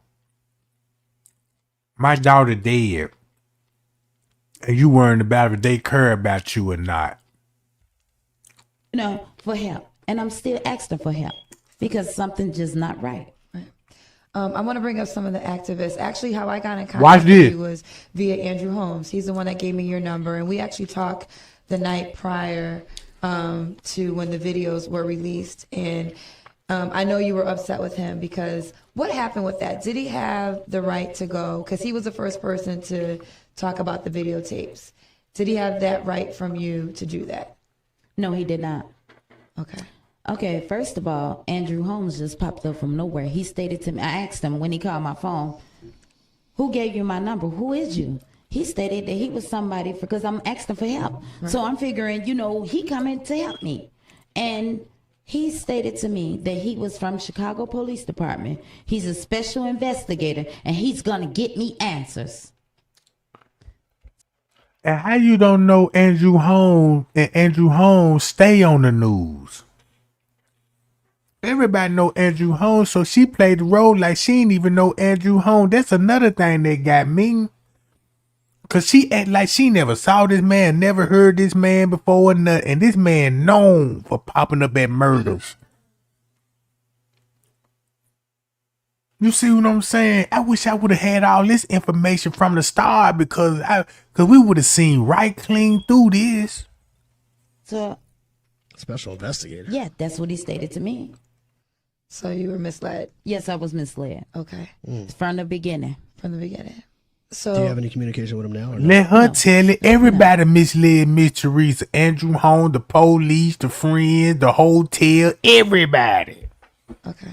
There's no need. Right. I know other activists, I know from Facebook you accused of them raising money without your knowledge all the way for the protests. Yes. So what was that situation? Because they were saying that, money's necessary if someone gets arrested and for the buses, and that they explained that to you and you were okay if they got money to take care of those situations. Listen, let me tell you something. I didn't know my purpose of being out there. I thank God for everybody. Whichever way they did it, I asked for help. When you ask for help, you can't direct the help, which way this help going to go. But Remember what that pastor told you, how he met Miss Teresa, and when he found out and all of this, right? Man, y'all heard that little story he told us. Yeah, I found out about it when they pulled her out the freezer. So I put me a suit and a tie on, and I went up there to that hotel. And I said, let me start a protest. So I started a protest up there for 2 days. And while I was protesting, I said, I need to go to the print shop to go get some more stuff printed for Kenneka. So he went to the printer shop and called the Uber. And next thing you know, the Uber picked him up. And he talking to the Uber on their way back to Crown Plaza. And he telling the Uber driver, hey, what you think about this Kenneka Jenkins case? Just don't sit right. And the lady told him, man, I just see you is passionate about this Kenneka Jenkins. Hold on, let me grab my iPhone and I'm finna call Mama T for you. And he like, oh, really? Yeah, she need to talk to you. And he said God put it on his heart to put him in the mission. So boom, they gets out the car and stuff, and he don't see Miss Teresa for another week or two. You know what I'm saying? And then when they met up and Miss Teresa told me, hi, you the man with the suit on, ain't it? Yeah, that's me. Yeah, I want you to preach at my daughter's funeral. You got that? Yeah, the Lord told me. He told me. He gave me a vision, said you was going to appoint me. And I was anointed. And he blessed me. And everybody need to get that message. Remind y'all, he said the first letters of the word is what? M-E-S-S. A damn mess. All right. Now listen to what she finna bring his name up. As far as them collecting money, I never knew about it until I made a status. I wish I would have known. I would have actually wrote down a date. See, like I said, I did timing again. And I went on Facebook to let people know that I did not know, it was, when they collected their money, I was not aware of it. Okay. 2 days later, I don't know how many days. When I found out, the day I found out, they stated to me that they're gonna give me a ledger, and before we leave the protest that day, and I'm like, honest, I'm like, okay, what is this? And they stated to me that it was funds that they had collected because of the protest, and I'm like, oh, okay. They said, what do you want to do? They asked me what I want to do with it. I said, well, if you all collected for the protest, save it. And it was some people got locked up, and they was like, they was like, somebody got locked up. I said, well, go bond it out. Don't y'all have that money? I didn't want to touch it because if they. And look who was locked up. Monifa.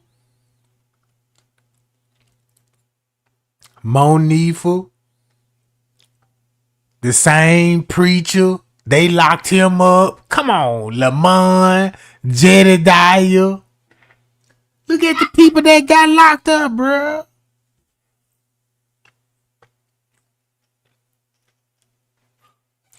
All of them that protested went to jail, bro. So nobody really outside of the protest went to jail, but the people. If you think about what Miss Teresa saying. The police treating us like we was up to some. Then they locking y'all ass up at the protest. Then they threaten to lock y'all up. Know what I'm saying? Now listen to this. They collected if that's what they was doing, then I'm a firm believer. If this is what you're doing, for whatever reason y'all decide to collect it without my knowledge, finish doing what y'all doing. You know, it's not about money. And like, it was people that got burned out, they had to pay with it out of their own pockets, you know. And I'm like, they have the money. I don't have no money. You know, I'm getting calls saying, where the money at? They told us you had the money. I said, I didn't never touch nobody money. Okay. Right, don't put the money. You didn't even know the Exactly. money was being I didn't even raised know. to do I that. didn't know. Right. I didn't know. And it's like, you know, as you all, because I'm putting it out there. I'm looking for help, but I'm also focused. And people is like they're doing certain things, and I'm not the victim. My daughter was the victim, but don't try to put me a part of that because I don't believe in using people. And I think that's the question. I mean, Kendra spoke on it, but I think some of the other activists that are out here, if you've had direct contact with them, or if you haven't, what would be what would be the overall message to them right now? Because I understand where you stand, but what would be the overall message to them? Because sometimes I feel that they can do more harm than help. Exactly. In this situation. Exactly. So what when you sit up, if you had one message that you want to say to them, what would it be? My message to them is stop taking advantage. And if they haven't took advantage of nobody, then don't do it. Especially when a time of need, when someone is begging and grieving, you know, don't take advantage of them. Do what's right, and stop using God's name in vain. You know, because you could trick a whole lot of people with the word. Yeah. You know that very well. I never met none of the activists, you know, besides Mark. I knew him, you know, from the neighborhood. Right, right. Oh, my bad, y'all. His name was Mark. That's the dude that was standing next to Jedediah. Damn, I thought that was Andre. So there was a little error on my part. But she know Mark. I know she know Mark. We're talking about he from the neighborhood. Personally, besides Mark, I knew him, you know, from the neighborhood. Right, but personally, none of the activists. So they're coming out and they introducing themselves. Well, of course, you make it seem as if they're here to help you. And all along, everybody's out for the same purpose. So when he was like about the Uber driver calling Miss Teresa, she ain't saying nothing about that. You know what I'm saying? It just something ain't right with those freedom fighters. When I first saw the freedom fighter, they didn't even look like freedom fighter to me. Cause I'm like, man, it ain't nothing but a bunch of sugar booties on her. Ain't nothing but a bunch of candy ass on that motherfucker wearing purple, bro. I'm talking about you got a female in there, she a stud. Jedediah, he thunder bootylicious with Lamont. You know, with Andre, then you got P. Rico. I'm like, bro, what's really going on with these folks, bro? Where y'all office at? Where the building where y'all throw the meetings at? They don't even go live and talk to each other no more. They ain't even on another case. And Miss Teresa knows she could trick a lot of people with that word God. Cause that's all she using on Facebook.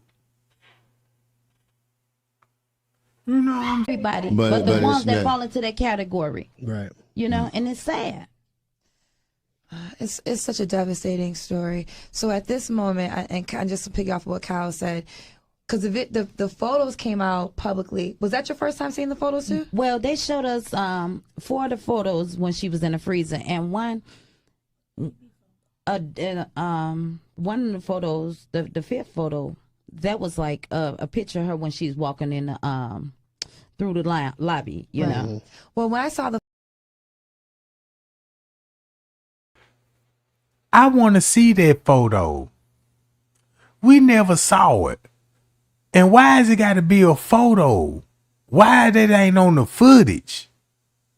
What is wrong with that picture there? They clearly saying she in the lobby. I remember when Andrew Holmes put a Pacific time, 3:20.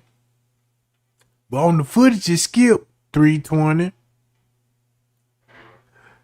But Miss Teresa ain't trying to show nobody what they showed. I want to see what Kenneka, cause in the beginning, They said she was walking past the front desk drunk.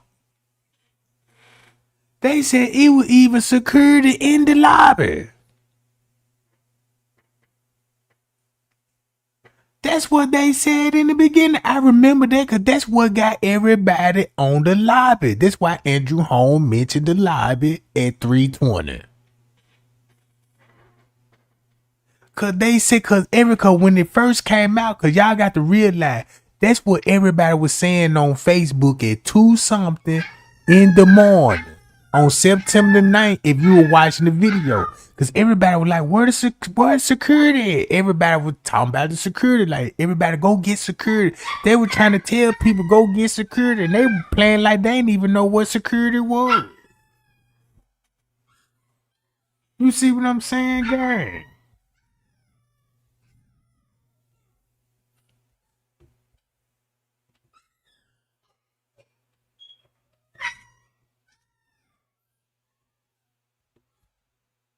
See that? She was only using us. Y'all, I believe Miss Teresa was using the J for K when she don't get her way when it come to the investigation. Cause if she don't get her way, she come to us and hype us up. You know what I'm saying? Cause we finna go hard for her. We her backbone at this point. So we applying all this pressure on Rosemont, and man, that's cold, bro. That's cold. So she had the public fighting her battles, bro. She had us fighting her battle. We getting on Rosemont. Man, I can't believe this.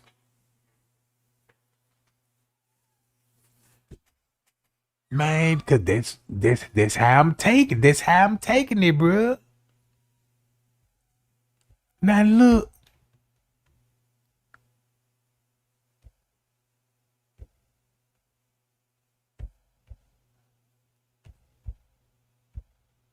That's why it's good to keep the old video. Listen to it at the protest. He said search, she didn't say enter or exit. So we knew what the police is all about. It took one good police. They had mercy upon us and said, because he knew we don't just come up here and just be playing around. We know what they all about, what people all about. So I asked y'all to have a moment of silence and face your nose, face your phones towards that. And everybody please stand out the screen. Now let's do that. Don't say y'all down. They swung up for us. This is an army. You really don't care, do you, sir? Just look at the face. So that lady really used us, bruh. So every time when she was coming from those meetings, she go straight on Facebook, get us hyped up, and we applied the pressure on them folks. It's okay. You can look at me. In Jesus' name, we want peace. That's all we want is peace. Listen, the spirit is dealing with that man right now. I won't want no peace. I ain't coming in peace if they killed my child, bro. I don't care. I just want peace. That's all she wants. She can't get her baby back. At least she can get some justice. That's it. That's all she wants, the justice. And we will go and we gonna go get our way. We gonna leave. But until then, it's no justice, no peace. No justice, no peace. Fighting for justice. Black folks, if we don't come together right now, it ain't gonna be ever. We done with. If people don't come together right now, it's no attack is on us first. No, first. It's a system. You trying to get You want to get yes. Because if they would have looked at me besides being my color, Queen. then guess what? I would have probably had some help. Queen, you just said if it was a white girl got killed in that, what would be going on it right don't now? matter what race. Right, so it's about, so don't be confused. I don't know. I'm not about race. Queen. I'm not, it's not This about system. race. You see this it's system? people out here that I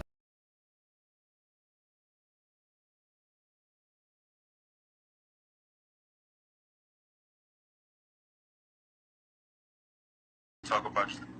Listen to me, Monique. People are going to talk about you to the day you die. It ain't nothing you can do about it but let them talk. And you got to understand sometimes when people put your name in their mouth, they keep you. So that supposed to be Lamont supposed to be talking to Monique. Now I don't even want to watch this video because Cause I believe they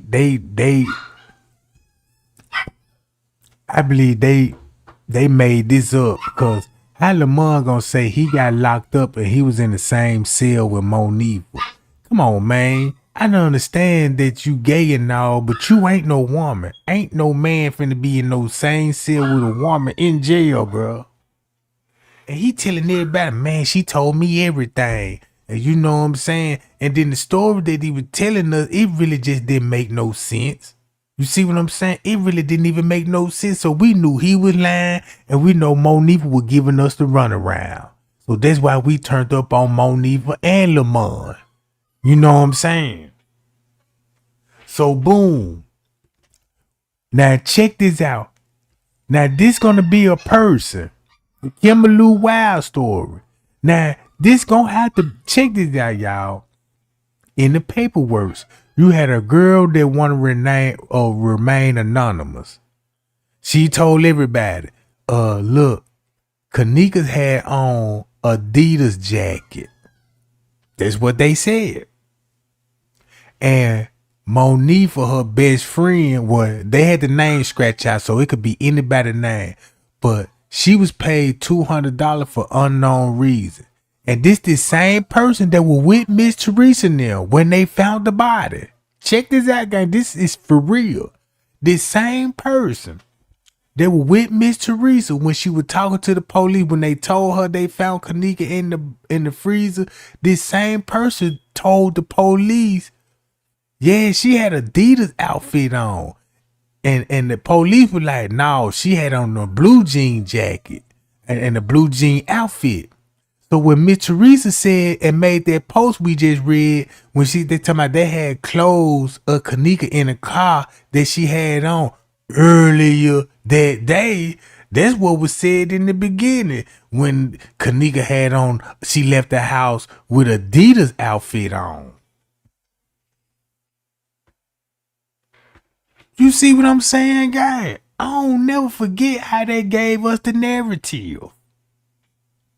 So everybody started thinking, well, Kenneka had Adidas outfit on, went to the hotel. Then that's when her picture started circling around that she got Adidas outfit on. But it wasn't the same night, you know what I'm saying, that it showed on the picture, because there was like an old picture.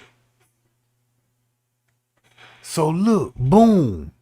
So I don't know if this gonna be the same lady that was telling the police, and the police was like, "No, she ain't have on no Adidas outfit on. She had a blue jean jacket outfit on," and they just brushed her off the scene. But she did have Adidas outfit on when she was in the car looking deceased. You see what I'm saying? So put it like this here. What I'm basically saying, if you got Miss Teresa saying, I got clothes that Kenneka had on earlier that day, that's going to be at 2-something in the afternoon on September the 9th. You already got clothes in the car, then the K9 up there. I wouldn't even be surprised that what if she did had Adidas outfit on and they had to change clothes. You see what I'm saying? I don't know. But I want to know, why would you have a change of clothes in the car? In the hotel, your man won't be thinking about grabbing some clothes lost in the hotel. Ain't like you searching for somebody, searching for a body in the woods. You know what I'm saying? They don't even bring dogs to come and search. Look, they don't even bring dogs to search warrant unless it's a death or suspected death, to smell a death, not to look for nobody.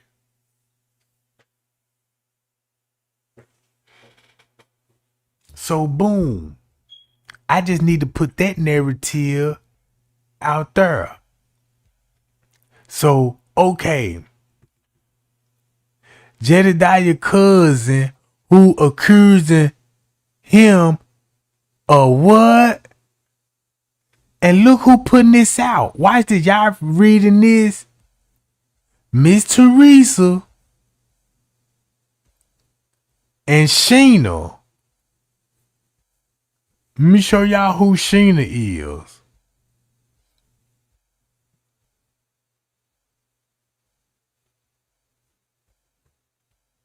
Peep the game. This is Sheena. This is Jedediah's cousin. Look at this circle now. So Jedediah had a cousin that was over the protest. She supposed to be the organizer over everything. She was basically running everything behind the scenes. Right? But this Jedediah cousin, she cool with Miss Teresa. So her and Miss Teresa got together and came up, let's expose Jedediah is touching kids. So they started touching Jedediah. You know what I'm saying? So now Miss Teresa got everybody thinking, yeah, I got a reason not to mess with him because he around here touching kids. I don't even hang around with these people. So that's how she dissing herself from him. But now, look, you got him talking about how he met Miss Teresa, right? And her and Miss Teresa, cool. Her and Miss Teresa is very cool. So boom, now you got P. Rico that know everybody at the party. He a part of the protest. Then you got the dyke girl. She know everybody from the hood. And she a freedom fighter. Come on, bruh. Look at all these people that know each other. They're just like if you come to Trey Gang neighborhood, right, and we set one of the homeboys up. Next time you know, you're going to see nothing but the homeboys protesting, you know what I'm saying, to cover up for the murder. Come on, bro. I need you. You know, you always be talking about God all the time, so you good at that God talk. We need you to get them folk crunk on that God talk. All right. You know how to talk. You know what I'm saying? That old gang talk. You know what I'm saying? You like Keeler Brown, you know how to talk that little gang talk and them females, you know, all that. So we need you. You see what I'm saying? Look at P. Rico role. He heavily on Monifa. He ain't want to do nothing else but just on Monifa. Monifa, talk to me. Monifa, you could trust me. Monifa, I can help you. That's all he was doing. Trying to get Monifa attention. Lamont doing the same thing on Monifa. On Monifa. And then you got Miss Teresa talking about the freeze above the camera. Now, Miss Teresa got hotel employee suspects in her head. But you got the freedom fighter. Monifa this and Monifa that. But no Irene. No T.Y. lies. You see what I'm saying? No Irene, no T.Y. live. Ain't saying nothing about nobody in the room. Then you got Kilo Brown keeping us occupied on Facebook. Right? So boom. Look, here go Sheena. Check this out, gang. They all broke up. All right. I think it's definitely time to clear the air. Then she want to tell everybody why she want to leave the freedom fighters and all of this. Come on, bro. Them folk wasn't in it for no justice, bro. To clear. What do you think about Mal running the North Carolina chapter, being an intricate part in that? And I said to him, I think that she would be wonderful at it. There's a gentleman that's there. I thought that they made a really good team. And in addition to them making... Hold on, y'all. I know that Mal has a very good relationship with people in and around her state. See, y'all got to go watch it to understand. They just confirmed to me that Miss Teresa probably organized these people for this purpose, bro. Look at all these people, bro. These ain't even. She got exposed about her child. Cause coming to find out, she got her child taken, her child in protected custody, so they exposed her business. They start telling everybody, bitch, look at everybody. Lamont speak out on the freedom fighter. Yeah, they responded to Sheena, you know what I'm saying, about everything. Look how messy it got. Jedediah going off on people. I'm over it. Pastor Corny Brooks giving justice, freedom. Look. Check this out. Watch him. Here go the pastor again. Check him out, gang. Please share this video immediately if you guys can. It's very, very, very, very crucial and very important. He preaching at the funeral. That this video be shared. What I'm about to. And if he was preaching at that funeral and you had to pay for that funeral, so you accept money from Miss Teresa because you had to get paid for those services. They came with the services. Oh my God, I got a money trail now. Man, bro, you had to take money because you was a part of the funeral.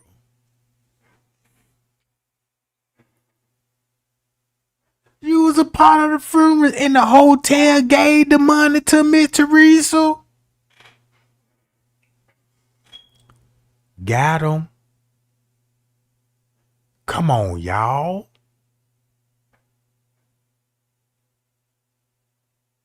And then look, they gave Miss Teresa $30,000 for that funeral.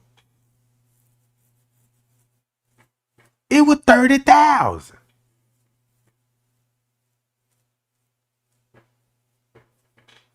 She had money left over. Look. Listen to him. Watch he playing his role now. Guess why he had to lead the freedom fight. This why he left the freedom fight. To say is very, very important, y'all. It's very, very important. And I need y'all to share it. And I need everybody to come in. And I need everybody to come in immediately. Share this video. Because what I'm about to say is very important. It's very, very, very, very, very, very important. So I need y'all to share it and come on in. I'm kind of a little nervous and scared myself. Well, I'm not scared, but I am nervous. I need y'all to come on in. Boy, they sure know how to amp everybody up with this stuff down the game. You got to work on your facial expressions. And I'll get to you in a little bit. I want to see some big fat tears roll down them cheeks. Very important that I need you guys to hear, and I need you guys to listen to this. Have you ever been swallowed? I need you guys to come in, and I need you to listen. Have you ever been swallowed up? Hey, sister. I need y'all to share it. Continue to share it. Look, and I'm it look like his mammy should have swallowed his ass. You know what I'm saying? Because this is just a disgrace. There you go, gang. Here you go. Look how he got his hand on his cheek. He finna do it. So I need you guys to come in. He cracking his voice now. I need you guys to watch this and listen. And I need you guys to share this immediately. Because I need you guys to come in so I won't have to repeat it. With curly hair and shit. Good afternoon, everybody. I need you guys to come in. I want to say something to you guys. Man, stop holding your jaws like that. That is so gay. So, there he go, y'all. So, let me tell y'all, and I know they are watching me. They are watching my page. Shit. And I know they are. But I need y'all to hear this. He must be talking about Chris Hansen. I have been approached. Approached by who? By the Crown Plaza.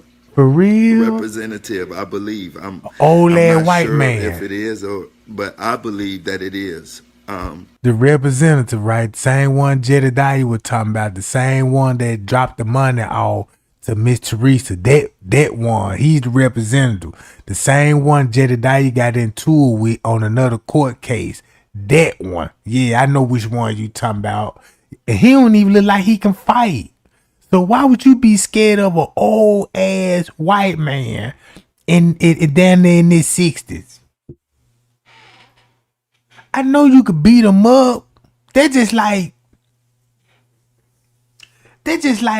you in public and you see Opie. And Opie said, "Come here, boy."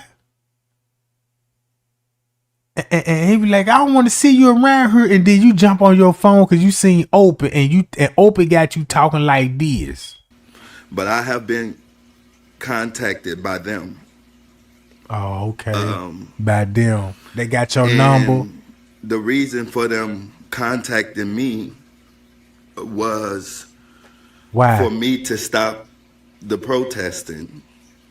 For me to stop going They got your to number? Rosemont. Miss Teresa gave them for your number, Right bro. now, my safety is at risk.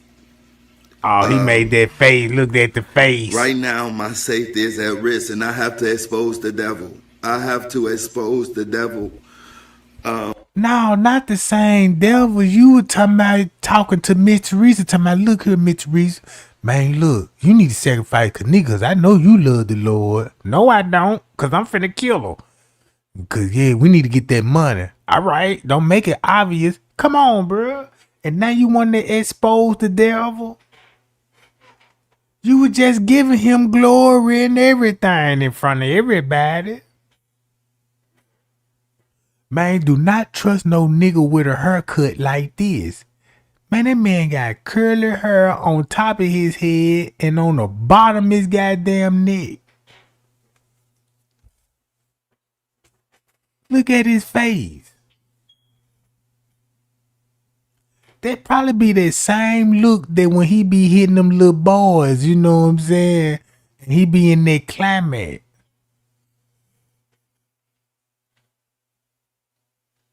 And he on Facebook. Why you didn't run to the police? Why you gotta make a post? And then look, Miss Teresa might be filming this shit. Drunk, full of that ripple. You know what I'm talking about? Nervous hell. Man, we got to tell him something. I could just imagine Miss Teresa, Leonora and them at the house. King Rob and them. Zach straight dropping them all in the living room. Man, what are we gonna do? Bitch, I don't know. Bitch, you did it. And now everybody disagreeing with each other. It done got hostile in the living room, you know what I'm talking about? Everybody drunk. We gotta come up with something, man. Look, we can just say they clones. Now they done got full of that dope and got everybody believing in shadow men. You know what I'm talking about? Now Miss Teresa filming it, bruh. You can look if you listen to the video real closely, you will hear Miss Teresa in the background talking about, "But God." I heard it. Look. And I have to let you guys know. But God. Y'all just heard that? That was Miss Teresa. I know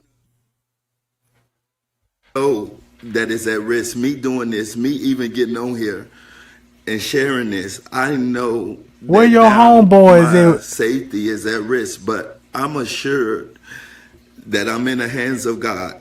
I'm assured that I am in the hands of the Most High. Where the deacon boy is? But I have been approached.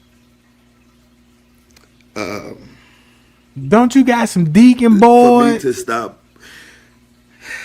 protesting. Come on, man. I know you got some men that go to your church. What a drama is. I know you got a young drama in there, John. He could probably fight. You can get him. Now, and I guarantee if you got some church with some old women in it, I know they gonna ride for you. Man, look. Man, I know they gonna ride for you. They gonna, man, bruh. Go tell Miss Mabel them. You know Miss Mabel them. Man, Miss Mabel them finna go get Sister Pearl, Sister Mosley. You know what I'm saying? I'm talking about you ain't got nobody in your church that you can run to. Like, man, they threaten me. No brothers, no uncles. Where your dad at? It makes me think about what's your circle. Nah, he gonna get Lamont now. Just imagine if he get into it with somebody in public and he go get his homeboy. Who you think he gonna get? Jedediah, Lamont them. Just imagine you got Jedediah, him, Lamont, and they all talking about jumping you.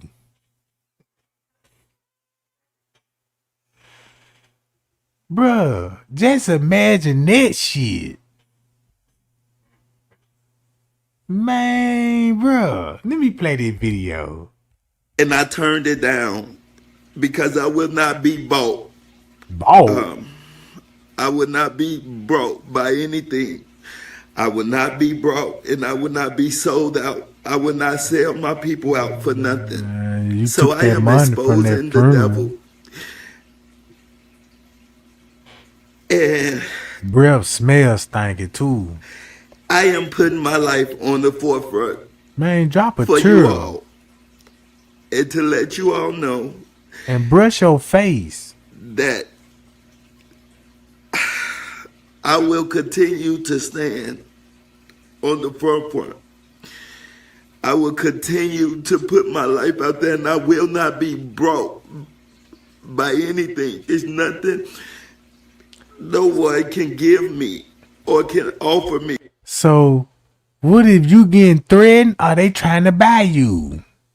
He must ain't getting, you know what I'm saying? So, come on, man. You know them folk trying to pay you because you know something. I see why you saying that, because you already got a room, dog. You already on footage in a suit and tie. You on the footage with a suit and tie walking in the hotel. So why wouldn't they buy you out? You know what I'm saying? Then you a part of the protest. You surrounded with these people. You in on this stuff too. Cause look how the way you acting. Come on, man. That man said, that would sell myself out. Gay ass shit. Or can offer me. Damn, boy, you gay as hell. Or can offer me. That would sell myself out. I cannot. This is a God's move, and I cannot be bought, and I will not. Yo, I know that me getting on live and saying this would jeopardize my safety. Man, stop wiping your eyes, cause it ain't even none drop. Bruh, did he just wipe his eyes? Them hoes dry.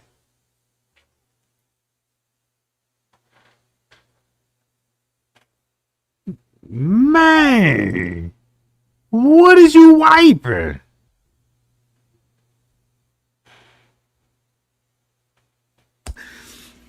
Would jeopardize my safety.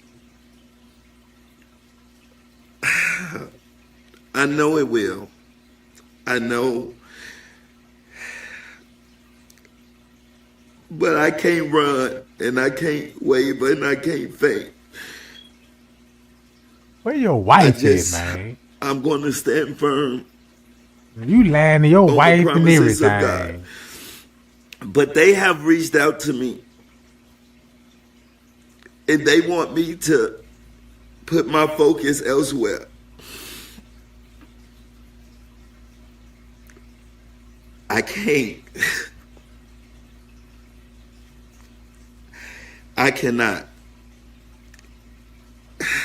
I cannot, and I will not. by all means, I will be the voice for my people. And I promise you all, I will not sell out for anything. I will not sell you guys out for nothing. I will stand. No, he can't make it to Hollywood. He don't know how to do it right. No, he messing it up now, man. Cause you know what I'm saying? You ain't even move me with this shit. I mean, I don't even feel it. I'm talking about, I don't even feel emotion behind. Like, I'm like, damn, brother, what they say. I want to know what their phone call conversation be like. Hey, man, what's up? Check this out, man. I'm gonna need some money, man. What you talking about, Andre? Man, look, bro, y'all know what's going on, man. I need my cut. Man, bro, don't start this shit, man. Look, don't come back up here, man. You know, now till y'all give me my guy, he probably calling them. Look, I don't think Crown Plaza just sitting up there calling Zach. Look, Zach saying the same thing. Look, they called me too. And then you got Miss Teresa like, yeah, they contact me too, y'all. They threatened me. I said, damn, they threatened Miss Teresa too. From the Crown Plaza. They got Crown Plaza like they. Well, they is the mob, you know what I'm talking about. So that might be true.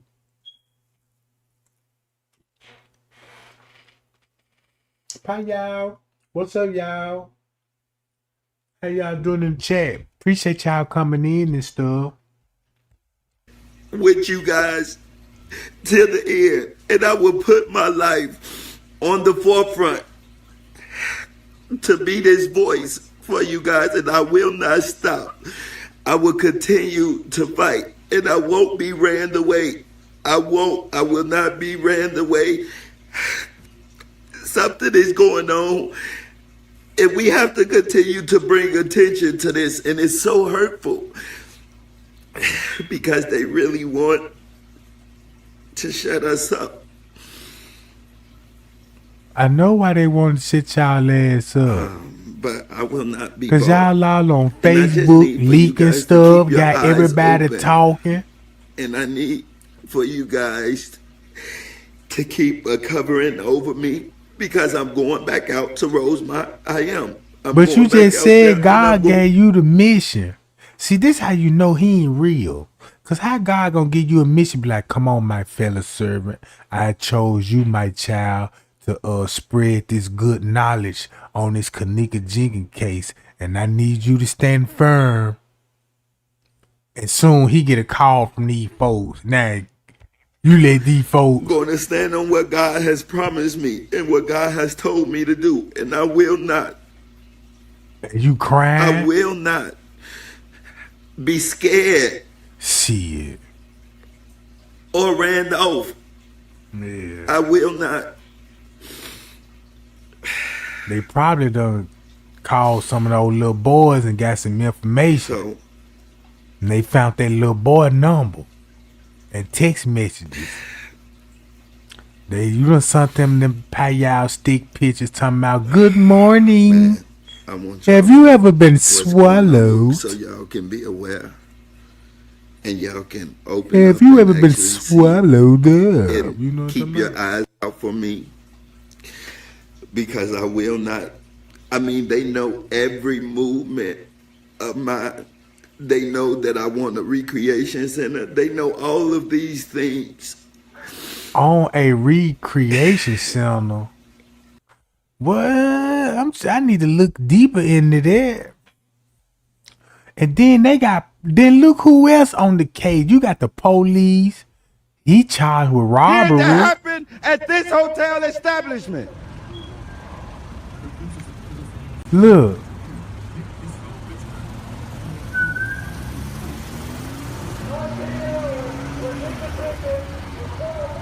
Now that's it. Look, he at the protest. I believe this the protest when he gonna tell he was there. 19, have you heard about that? You've never heard? Can I explain this a little bit? Yeah, so a 19-year-old back in September was found at this Crown Plaza, walked into, they say she accidentally walked into the freezer and laid down and died. But what they did not tell the media was that she was bruised, her pants was pulled beneath her waist, she had bruises on her chest, her breast was out, she had bruises on her lip, and they have ruled this an accident. The police never took any fingerprints of the crime scene, anything like that, any DNA off of her. And if she was frozen, then the proper procedure of a body that has been frozen is the only way you can refrigerate this body. You have to put it in a refrigerator in order to keep the DNA. They did not do that. They allowed the body to de-ice on its own, and it destroyed all evidence that was on this body. I'm sorry. And they said that it's an accident. We just want people to use their platform and let them know this is not safe. Guess what else? Just down in no, not to use the bullhorn or the siren. This the police sergeant that started robbing all the gas stations in Chicago. After 8 o'clock, so we won't do that after 8 o'clock. Thank you. We were told that. Let me double check on my end. We were actually told. And if no one can come and prove that to us in the ordinance that you can't use the siren on the bullhorn, then listen, we're going to continue to use it. If no one can show us that, okay. Thank you. Let me find out. Okay, go ahead. In the meantime, go ahead. Thank you. Yes. All right. Thank you. How's your night going? All right. All right. 19-year-old Kenneka Jenkins was found murdered in a freezer. They thought they had them a fool, y'all. They ain't got no fool. You hear me? They ain't got no fool. I'm a young, educated black man, and you ain't gonna continue to treat us like we ain't got no sense. You just gonna keep throwing up these rules and thinking we gonna continue to sit back and take it. No, we not. I ain't scared of these devils. These devils steady trying to come at us and keep making rules. They don't know who we is. Every day they make a new.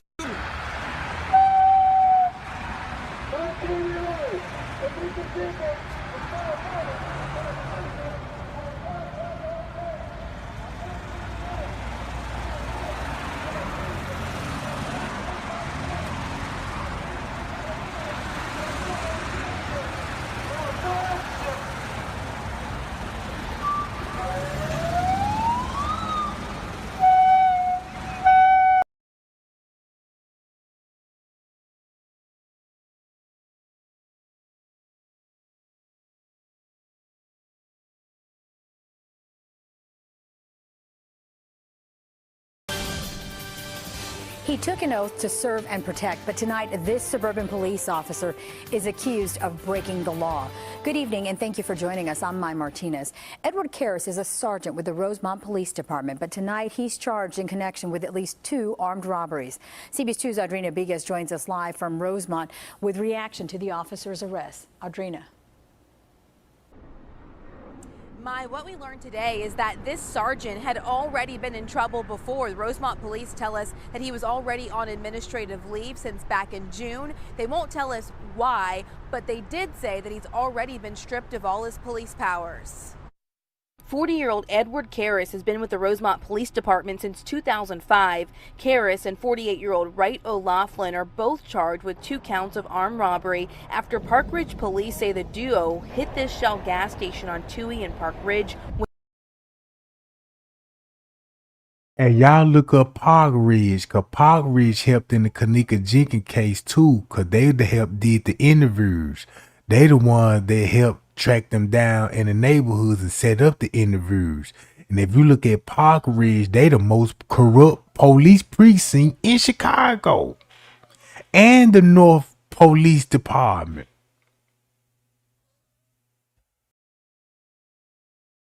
Wednesday morning. Then they hit another gas station in nearby Norridge. The 40-year-old sergeant and O'Laughlin were arrested together around 2 a.m. on Thursday at this 7-Eleven on Higgins Road in Rosemont.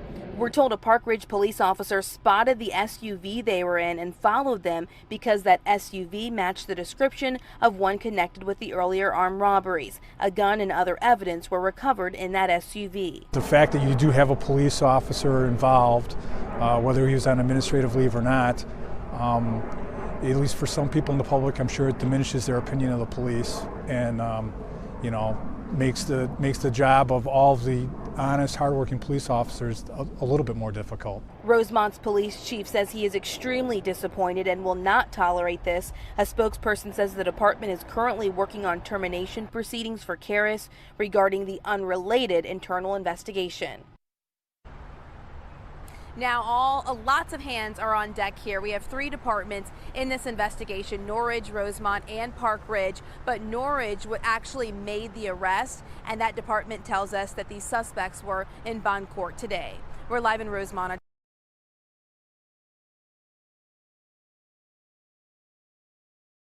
Y'all, don't y'all know how many off-duty police officers got caught starting shootouts with the gangs?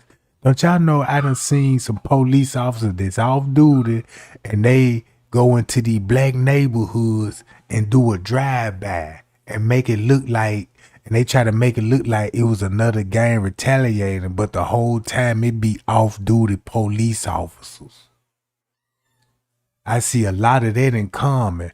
I'm like, man, this is cause one of them filed a lawsuit because they was like, the police pulled up, he parked his car round the corner and he walked up and started shooting in the projects, and everybody was thinking like, man, look, they ain't even know it was the police shooting at them because they were looking for a gang member. They were looking for a dude. They weren't suspecting no white man to be, you know what I'm saying? But I seen that. But look, this what I really want to get in at, y'all. This why I say I believe Kenneka was sacrificed. Cause the more I was looking into the book of Job, if you go to the book of Job, you'll know about the first, the third cycle, all the cycles that Job went to. You know what I'm saying?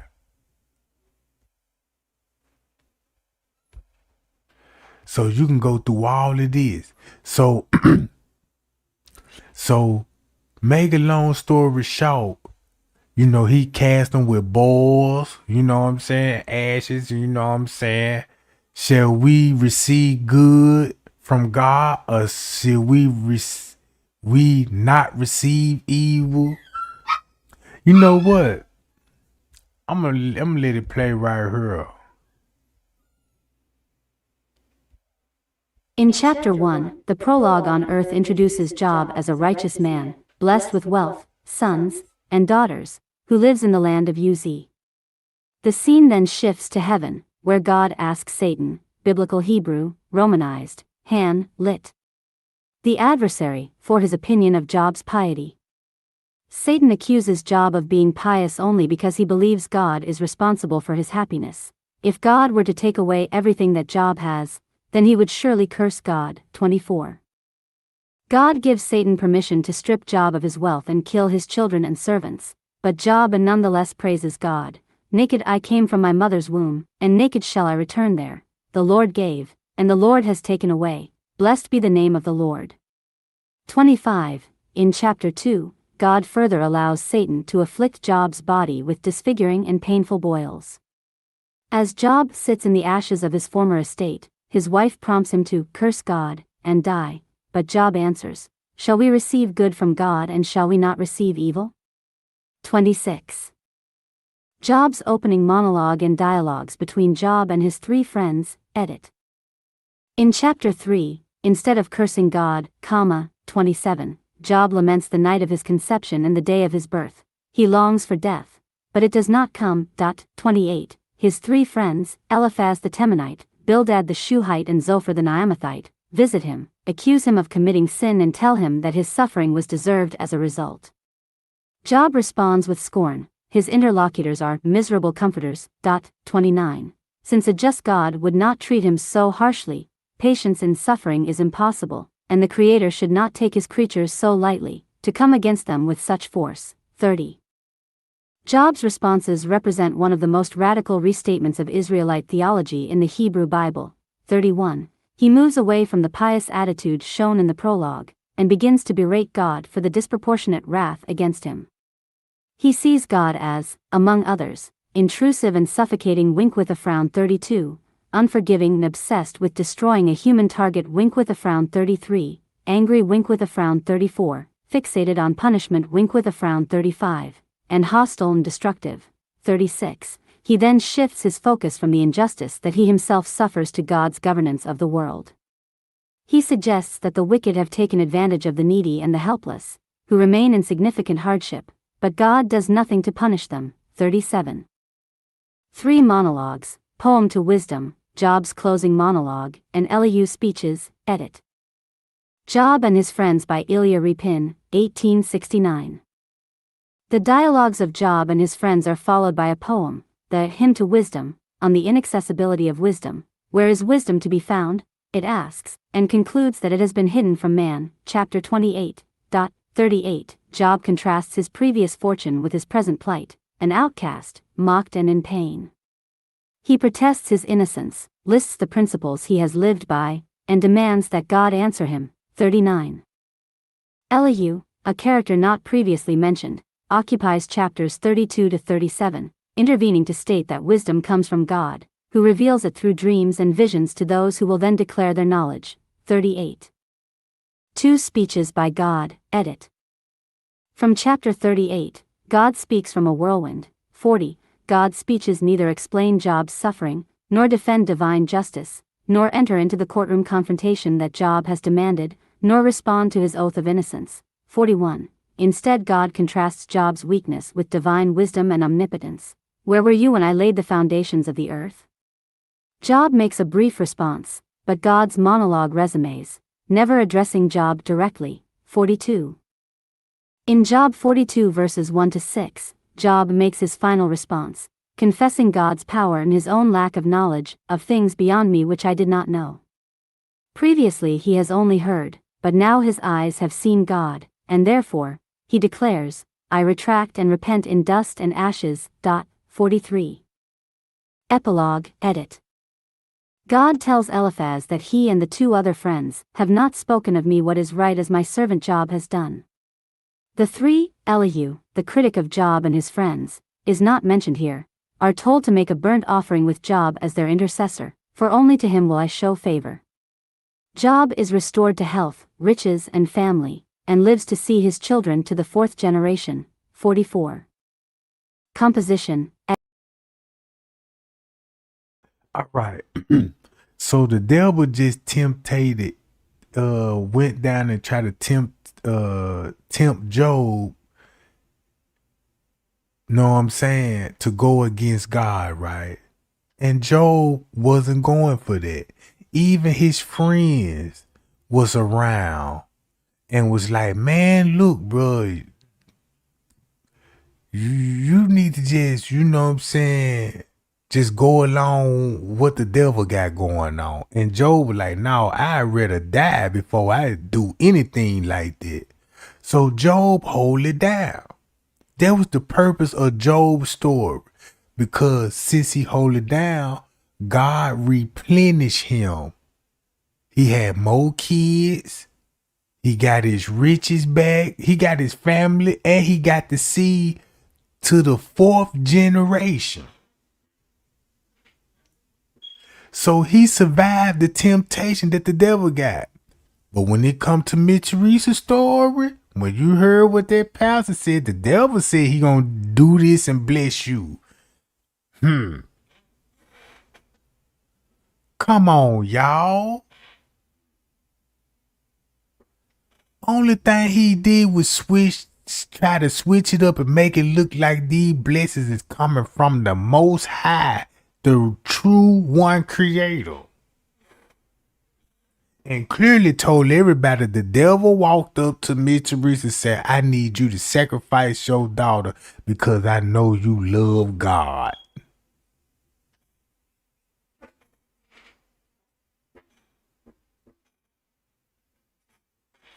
So boom. Then when I started looking at the gods that I found on I Have Question videos, and I'm like, man, these fallen angels they talking about in the Bible. You know what I'm saying? I'm like, these fallen angels, so this really connecting by some Masonic stuff because you tracing it back to Masonic. If everybody say Miss Teresa is an Eastern Star, right? You getting proof of this right now. Think about the gods. Think about the old Bible scripture that she really be posting, bro. You know, listen to when she talk, when she even try to address what's in the Bible.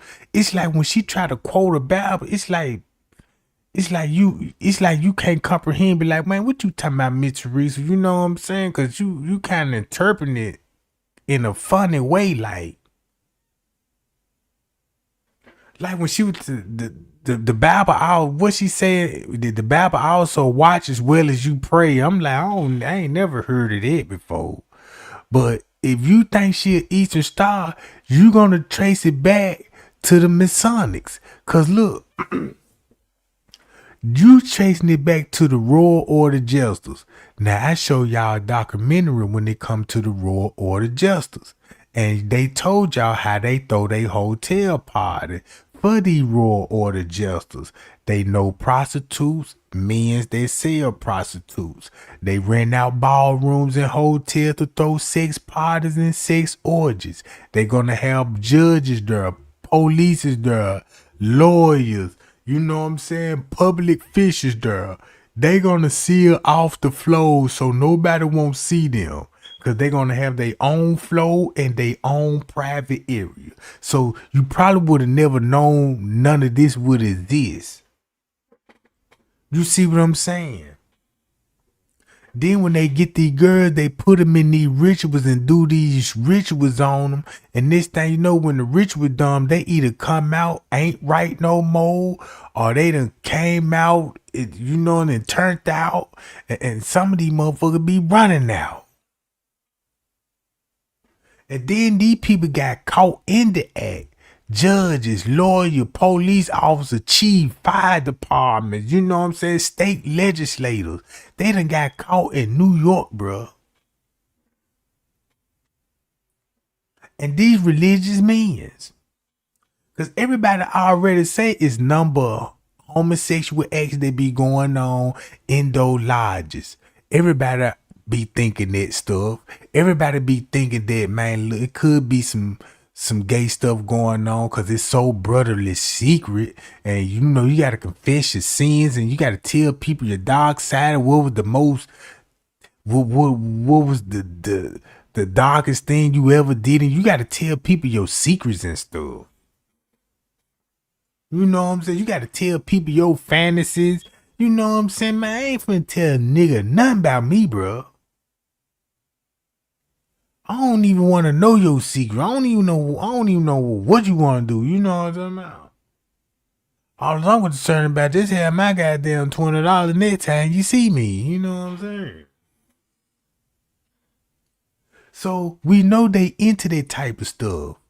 So if you know you like girls and you know what I'm saying, and you know you got to go to the hood and get them, you know what I'm saying? You got to go to an area where they going to be at. All right. So look, when I was tracing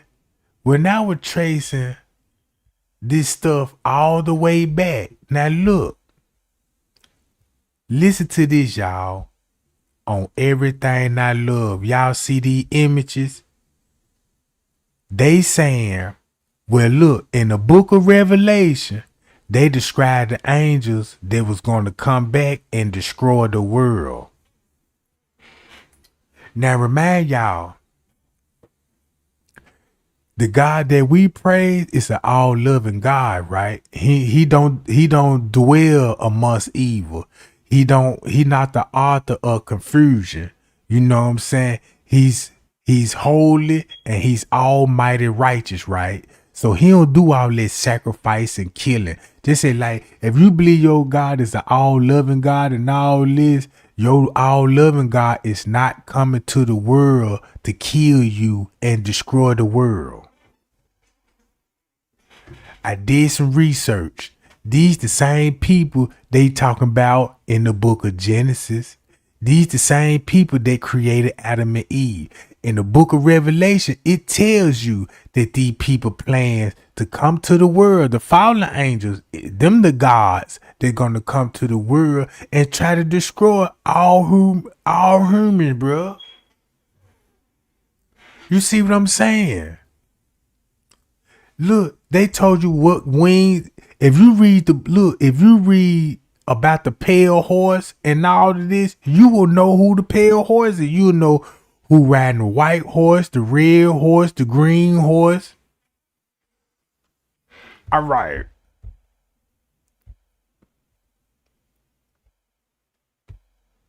Now check it out. Y'all ain't never heard of this. Man, this the Anunnaki. Look, these were actually real people, bro. These is real people. These is real fallen angels that came down here. Now look, in the Bible, hold on. So this the Anunnakis. Look what it say about these people. Look, they even got the land where they from. Now look, y'all see where it is at? This right here. This in Iraq, bruh.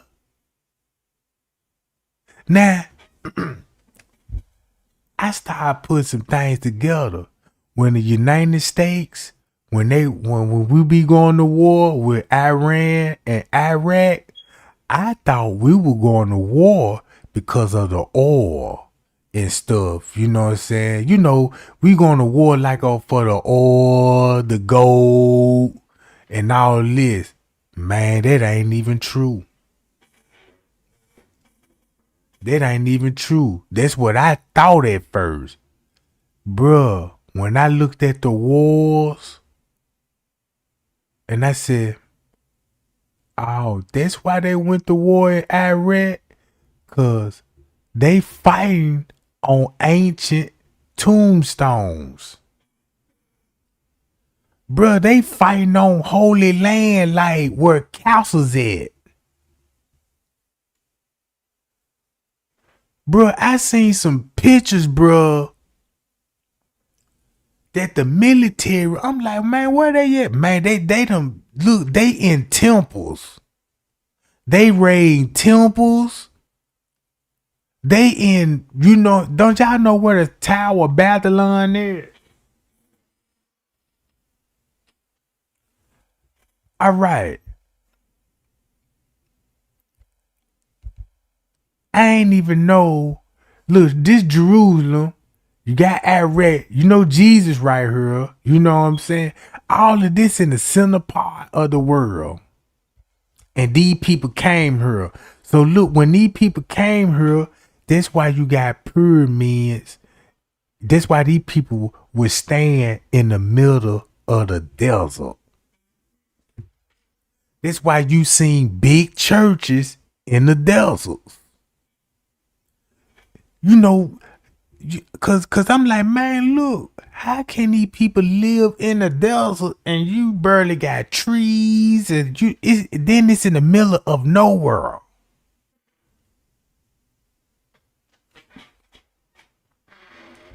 When they were telling us like how it took Moses 40 years and to walk across the globe and stuff. Look, bruh, check this out.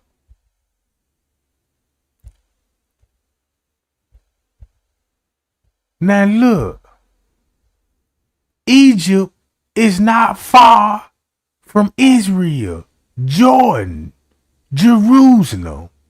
It's not even far, bruh. How long it'll take you to walk from Egypt to Israel? That's 432 miles on foot. How long would it take it? You could just Google it. And then what if you have a donkey or a horse? How long would it take you to get there? Matter of fact, check this out. How long would it take Egypt? If you go to Egypt, that's 900. That's 900 miles. Damn, that's 900 miles. Egypt to Saudi Arabia. That's like taking a trip. That's like taking a trip from California and making it to New York. You know what I'm saying? Now look. If you... Let me show you a temple right quick. Here go. Watch this, gang. Y'all remember Moses, right? Moses went to the mountaintop and said he got the 10 commandments from God. But he got the 10 commandments from the Anunnaki gods. The ones that came from heaven. Look where they were staying at. Watch this, gang. Look where they at. Look. This the temple. Right here, right? This where Moses come and got the 10 commandments at. Bruh, look what's on top of these mountains. Bruh.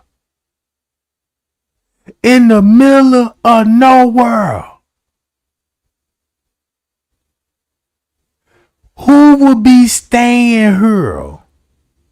Gotta be angels, bruh. Come on, man. I'm looking at all this different now. Look what is look at the building, look at the structure. Look at the surroundings, man. I'm like, golly, how you could just, you know what I'm saying?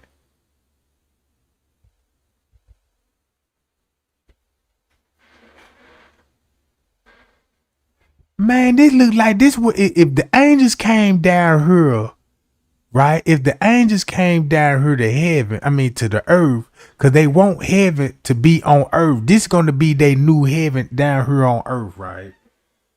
So it makes sense why you would have this on top of a mountain, bro.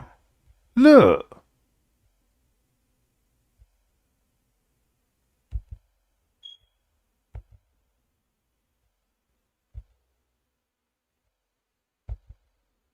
You know, come on, man. Look at the background. I'm like, that ain't no Herman, bro. Ain't no Herman just finna come and like, yeah, build me a crib right here. And then you could tell it's proof that the world was in the flood. Cause you looking at it. You could tell all of this been up on the water, bro. All of this been up on the water.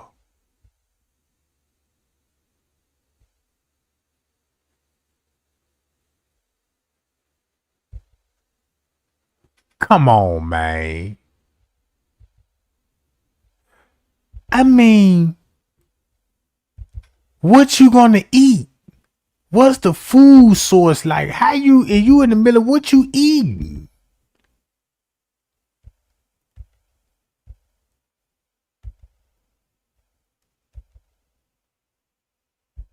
Ain't no regular humans living like this, bruh.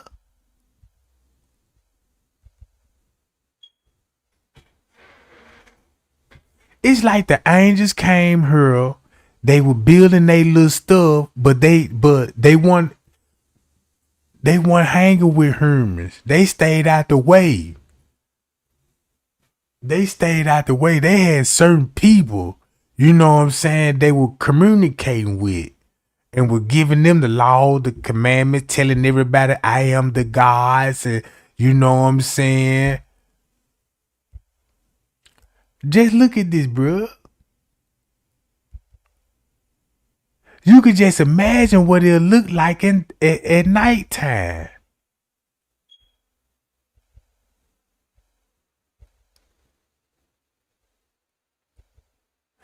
Man, I'd be scared to stay out here.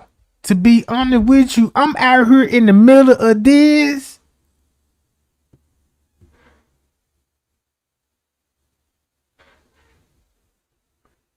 Man, look, I'm finna show y'all this. And this on a mountaintop. And then if you look, it ain't just nothing else. All of this, it's just pure mountain.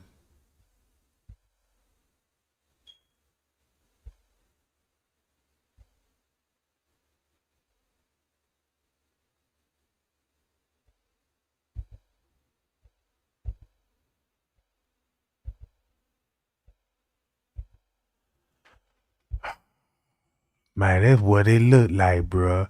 It looked like them folk was stand. It looked like the angels built temples on top of mountains and overlooking the city, bruh. Like gods.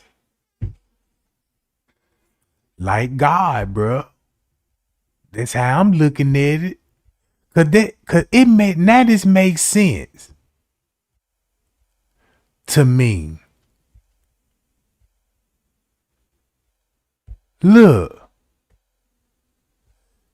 Here go the temple of thought. Now look where thought at. He in this area. Here go his temple. Now look, bruh. Look at this shit.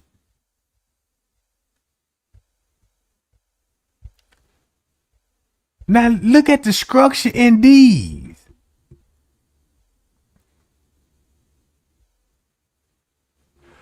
Come on, man.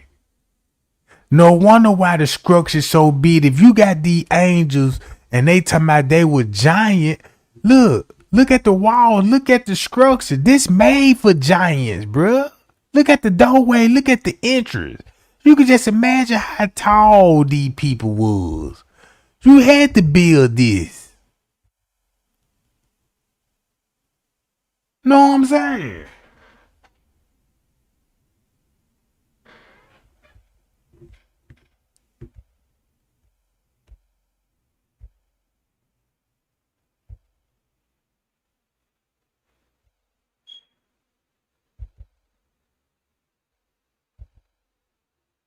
Who would build?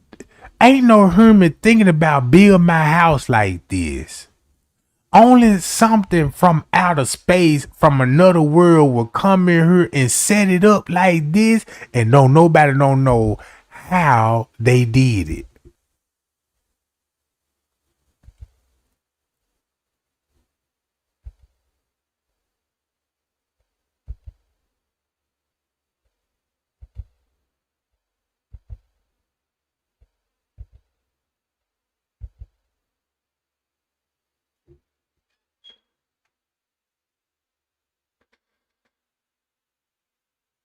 Man, look. Hold on, y'all. Bye, y'all. Appreciate the thumbs up, too, y'all. Appreciate the thumbs up.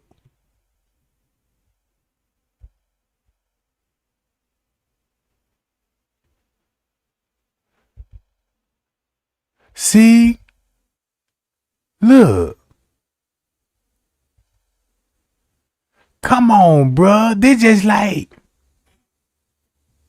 If you look at the way they living back in those days, just think about back in the day when you go over your grandmama's house and you got big old pictures on the walls. You know how their house was decorated back then. Look, I bet you all of this was painted real good. You know what I'm saying? I bet you all this had color. Cause they had colors and stuff. So this was fine art decorated. You would never know who drew it, who the artist is, but you see the symbolism. Then it's showing you who stayed here. This where they said the anchor knockers from the heavens. If they came down here in the heavens, and the Bible tells you they came to earth. And God said, man, look, Lucifer and 1/3 came to the earth. So where you think they were gonna be staying at if they came? Look at their temple. You see how big they took up the whole block?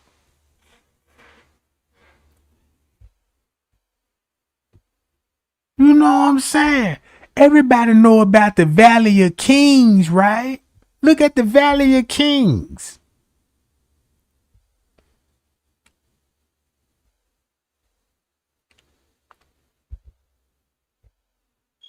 Come on, man.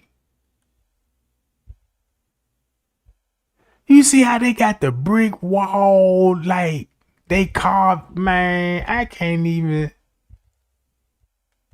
I'd be scared, bro.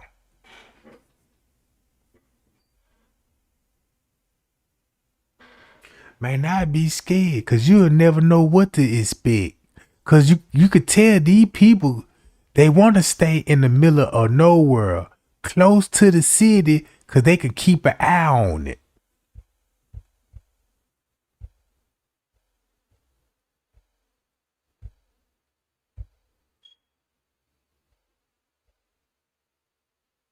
Look at this. Inside the mountains, bro.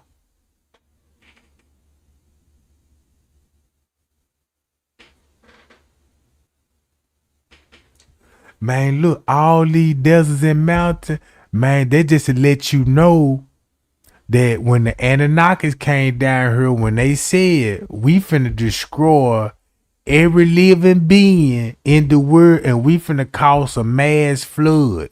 They got the power to do that. Now, you know your all-loving God is not finna kill you. Come on, man.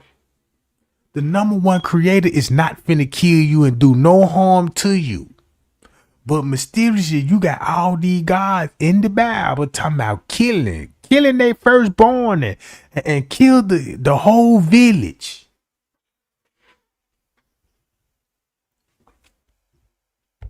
See, this is what they ain't teaching us in the church.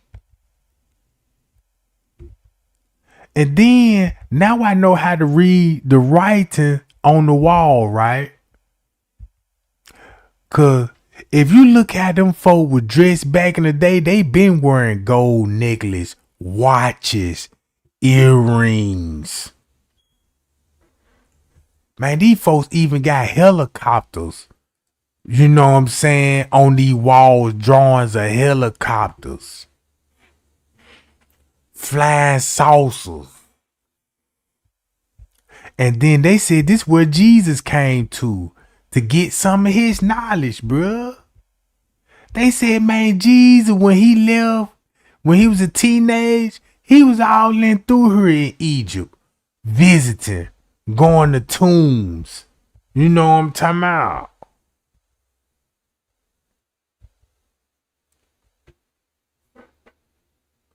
Hold on, y'all. Let me show y'all another John. This the reason why I'm showing y'all this stuff. Look.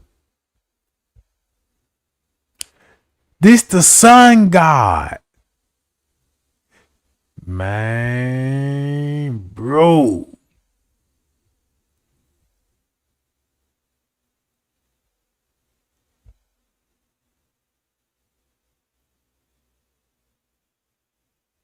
See that? Look.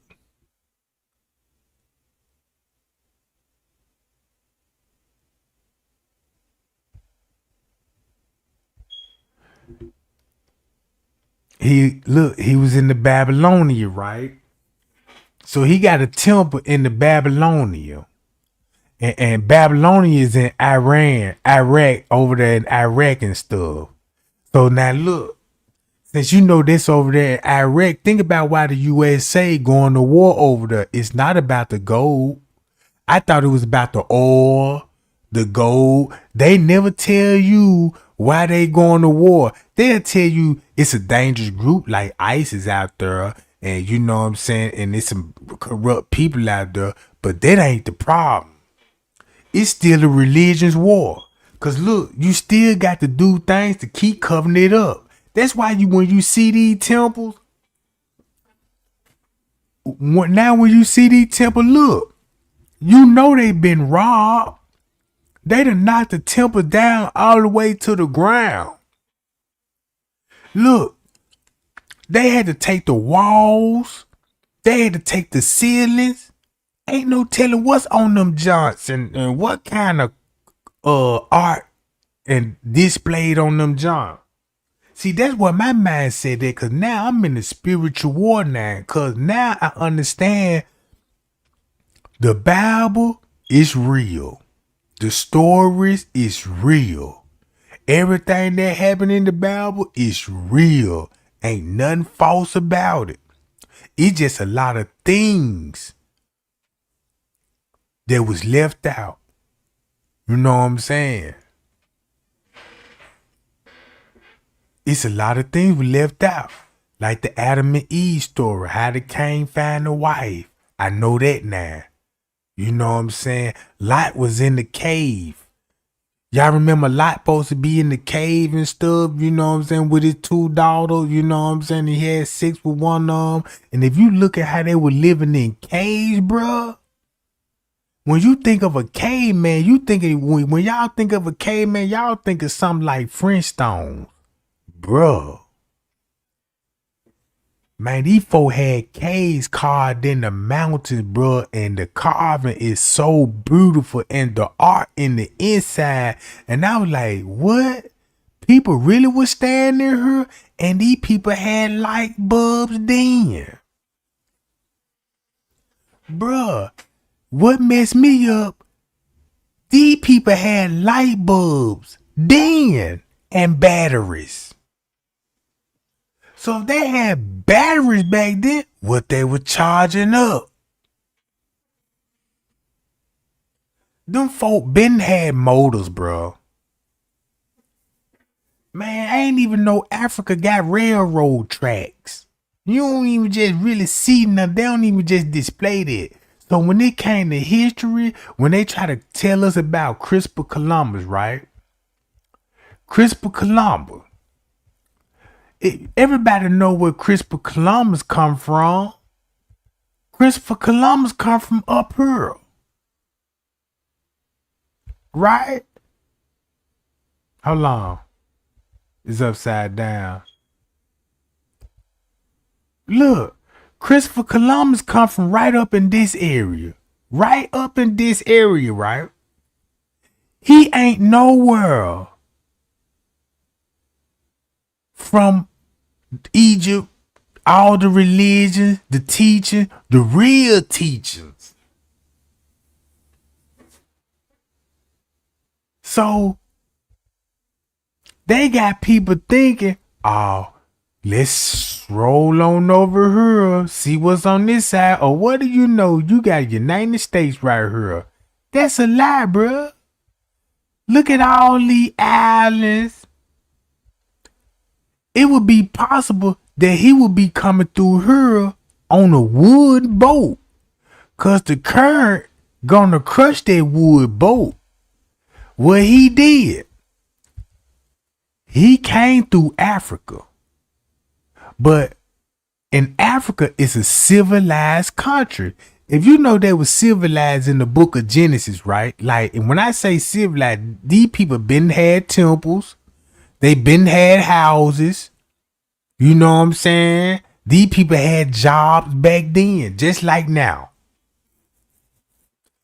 Just like now, bro. And when they did, this how they were getting slaves.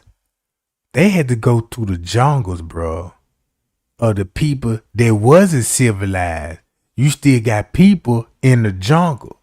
So when a white man seen that and a couple of other races, they were like, look, here goes some people. To them, they look illiterate. You know what I'm saying? Because they living like animals. So boom. So they think they crazy. So guess what they did? You know, they tricked them. And was like, come with us. Or went in there and start kidnapping people. This came from the woods, bro.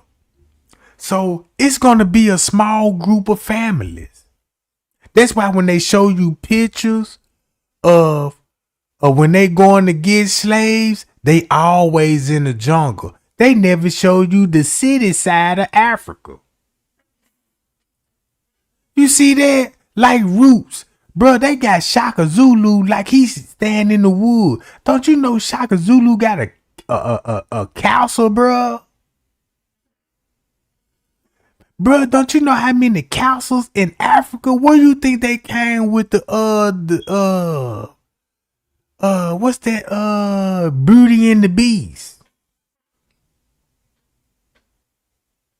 Know what I'm saying? So look, they were going in through, and then they tell you where they were getting us from. Now look, this where they said, this where Toby supposed to come from Roots. When they were when they were talking about Roots, when they were talking about those slaves, they talking about they got them from this area right here. This is where everybody supposed to came. If they were slaves on them, when Roots came over here on the boat, this the area they was in. I did some research on it. So I was like, oh, okay, cause that's why you got Freetown right there, cause it ain't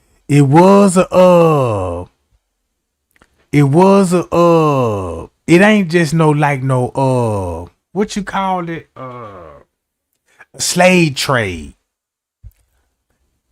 It's a slave trade, but it wasn't marketed as a slave trade. It looked like, when you go into town, it's like when you go into town, you have shopping centers, your bars and all this, but it's gonna be this little auction thing. They was auctioning off people here.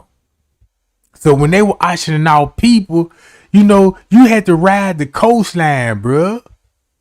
Cause the current gonna take you all the way down. Now look, it's taking you all the way down, right? So you see, this gonna be mostly the jungle, the forest, and all this once you go all the way down. So once you go all the way down Africa, right, and Cape Town is down here. Bottom of Africa. This is where you get a lot of your slave movies from. You see what I'm saying? When they do show you the city part of Africa when it comes to the slave trade. Now look, check this out. This is what Christopher Columbus knew and everybody else knew. How you can get to America. This how you go. The current gonna take you down here. And trust me, it's a bunch of islands on here too, gang. It's a bunch of islands on her too.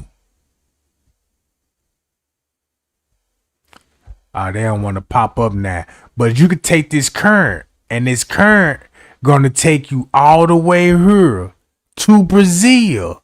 That's why when you read up on Christopher Columbus, that's why he was making all those stops. They tell you he was in Brazil. You know what I'm saying? Cause when he got up there Brazil, when he got up there to Puerto Rico now, Puerto Rico told him that it was Africans already up here with the Indians. And that's how he knew to come here. And he was like, damn, you got African people over here. How did they get here? But he know how did they get there. You see what I'm saying? So boom. All right. That's the temple of thought. And these people, and what make it so bad, these people where they really stayed there, bruh.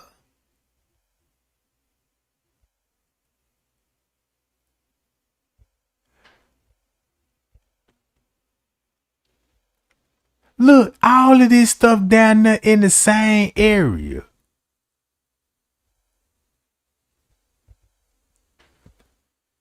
And sometimes when I be looking at these temples, because I notice when it be temples like this in the out of the opening, they don't never have roof. It's like they don't have no roof, no ceiling. It's just like you just walking in the house, but you just ain't got no roof.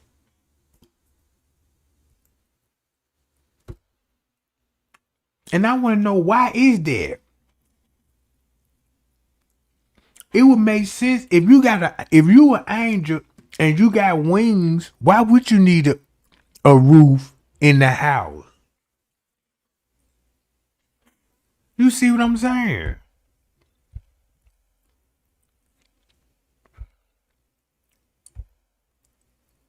Then look.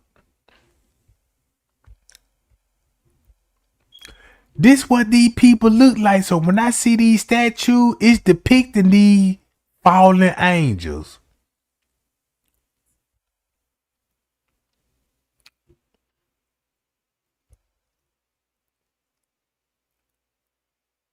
Come on, man. Who else would? Who else want to live like this, would even think of building something like this? I mean, what you gonna do with all of this property? You know what I'm talking about?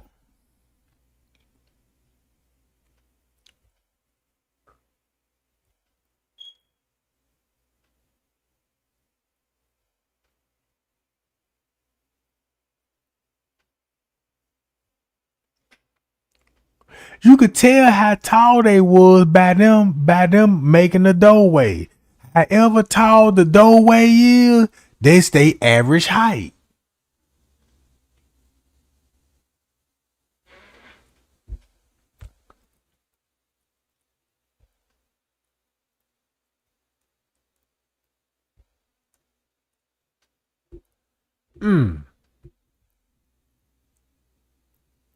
Yeah, but I already seen this stuff before, gang.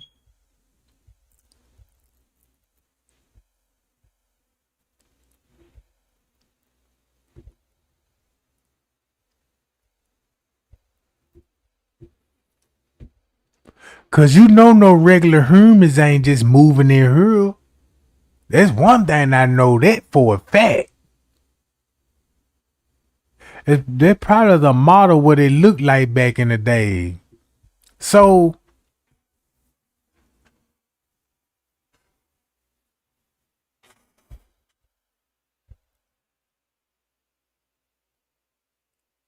and then look, you know they had to have power, gang. They already had light bulbs and battery. So you got to have plenty power to power all of this. Cause you know, man, you know how it is in Egypt when that sun go down, bro. I can just imagine how dark it is, bro. And I can just imagine how. I want to know what it sound like at night. What you would hear, you know what I'm saying? What the weather is like at nighttime, like.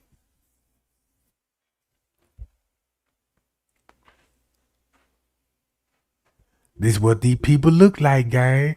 They said angels look like humans.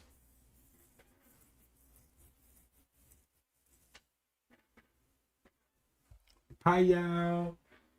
Shout out to everybody in the chat, gang. Shout out to everybody in the chat. All right. Look, who are the Anunnakis? The aliens or gods?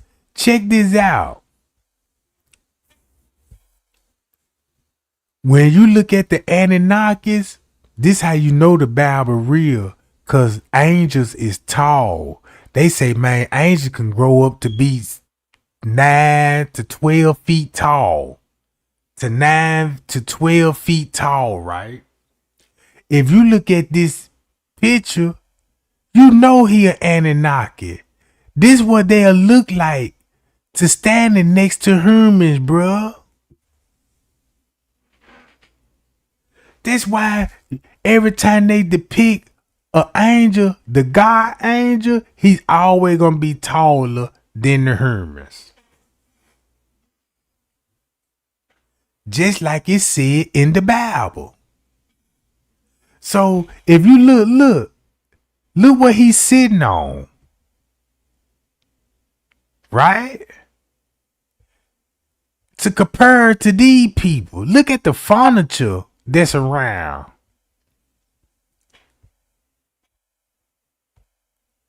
Why the samurais worship the Anunnaki? These people were living in Iran and Iraq between the Tigris and the Fraser River. See what I'm talking about, gang? And then look and check this out. Boy, I think I found the garden of Adam and Eve, bruh. You know what I'm saying? Bye, y'all. Appreciate the cash out, boo. So look. Now look, you see this? Now you know why you're going to see this giant and you see how humans look when it... Come on, bro. These folks bigger than NBA players.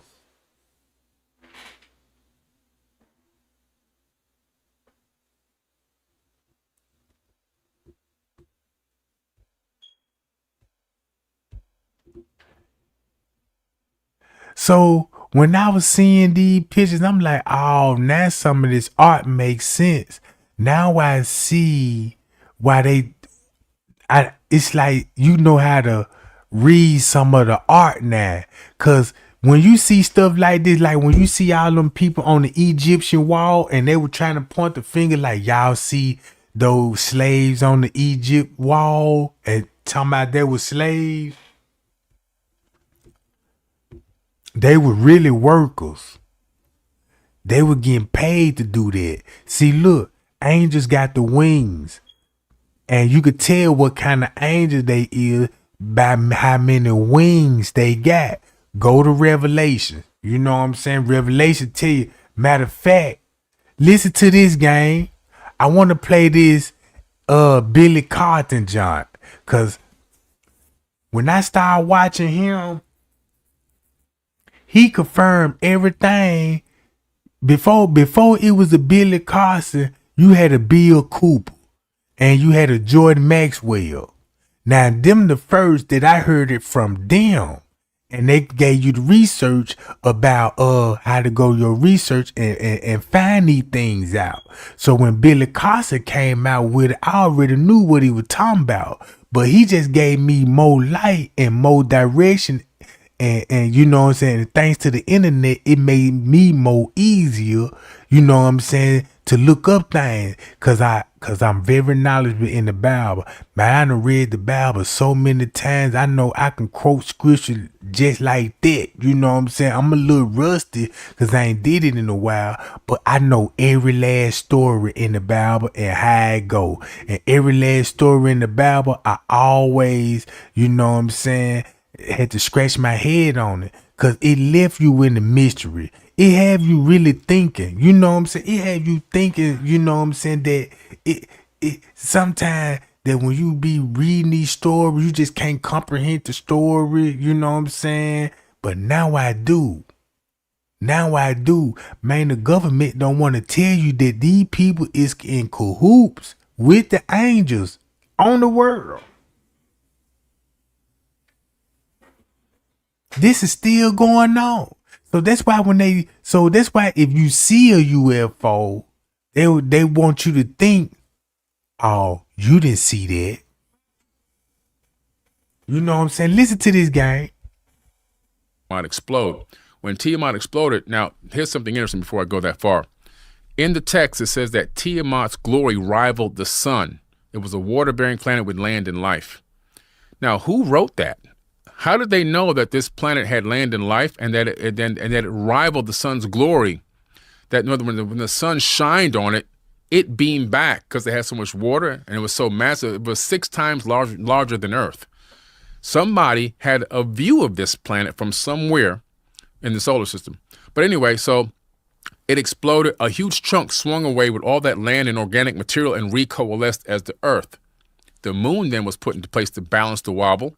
Right. Mars grabbed its own crazy elliptical orbit around the sun. That's why we can only rendezvous with Mars when it's in, I think it's in perigee every 2 years. Right.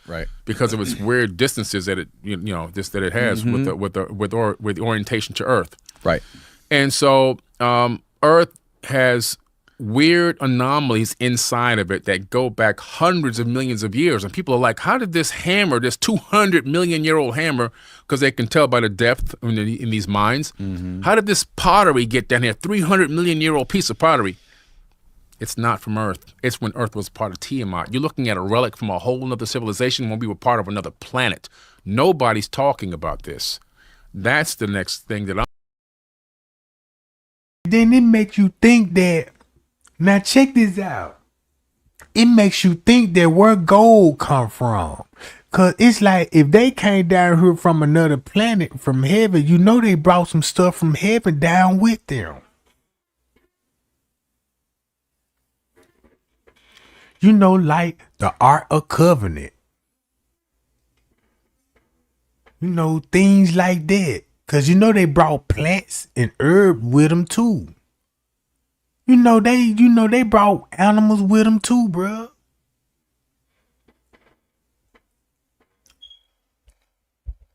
I'm going to be talking about in my next book. We're talking about Earth. They found artifacts that... Oh, yeah. We've got artifacts that date back 300, 400, 500 million years. Like which artifacts specifically? There's vases, there's hammers, or things that look like hammers, or tools that have been discovered deep in these mine shafts. And you can tell the years by the depth of the mine. Want to play better guitar solos? Learn this one fretboard pattern. If you have 10 spare minutes a day, you can play... In your book, you mentioned that some of these Ajiji were working for like 3,600 years to terraform the Earth or something like that. So, so going back, getting back to, we kind of got a little bit off track, but you were talking about the origin of the Anunnaki was 4,500 years ago. 450,000. I'm sorry. 450,000 years ago. Yeah. And they came from somewhere else, right? That's the meaning. Anunnaki means not from Earth, right? Right. So they came after there was a bigger planet that was 6 times the size of Earth. It somehow smashed into something and created the Earth. Right. So after that, why did they come here, and how did the tablets say exactly why they came here? If you notice in our book, The Epic of Humanity, there's the most tablets ever referenced in any one book in history. Bruh, y'all see the Ijijis? Now, I looked it up.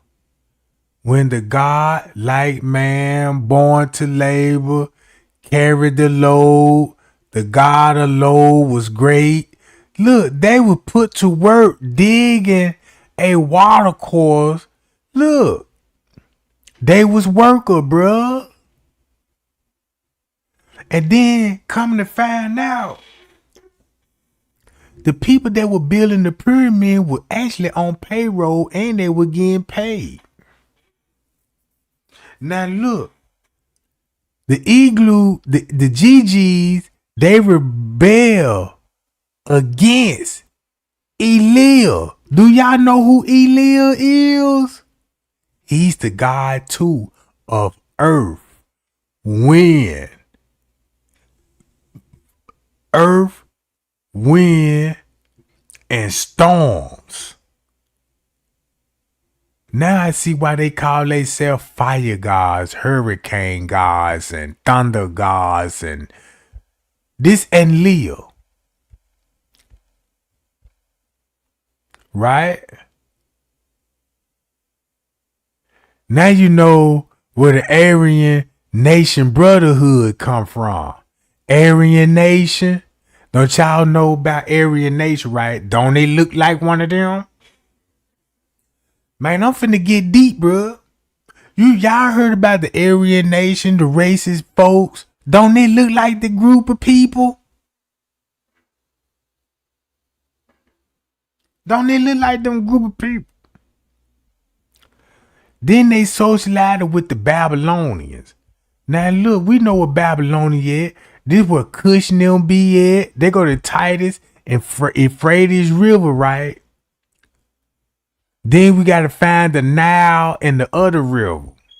I'm going to get to that later on. You know what I'm saying? If I get to that tonight, because I supposed to be talking about the Kenneka Jenkins case, but it leading me to her. Because this is why I was trying to tell y'all, if y'all believe that girl was sacrificed, because I believe she was sacrificed, it's enough things out there, you know what I'm saying, that satisfied me that this was a sacrifice and human trafficking and stuff.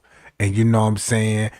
And if that's going on, you got to dig into that background because people worship them gods that's on that sacrifice know about that. So they going to do that. Don't no regular person just don't sacrifice nobody if they ain't got no knowledge of what they doing. So look, boom, that's where you get your KKK from. You know what I'm saying? So boom. Then look, these people were going to war. Think about all the war that these people were going through, right? Look.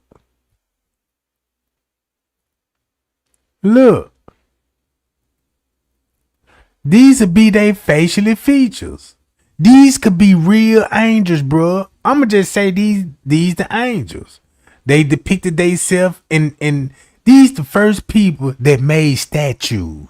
So you don't think they got pictures or painting of them? Cause you know they got, if you could sculpt a statue, you would draw a motherfucker on a piece of paper. You can draw a person identical. So now look. Elia played a very role ancient near the cosmos, in heaven and in earth. He made the world habitat for humans. This the God everybody worshiping, bruh. And the Bible told me, do not worship idols and statues, rocks.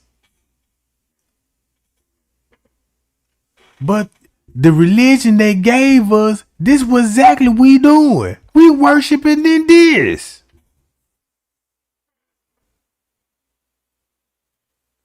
This who we worshiping. Look at the symbolism that when the rappers put in their music video, the hand signs. It's the same thing. We worshiping this stuff, bro.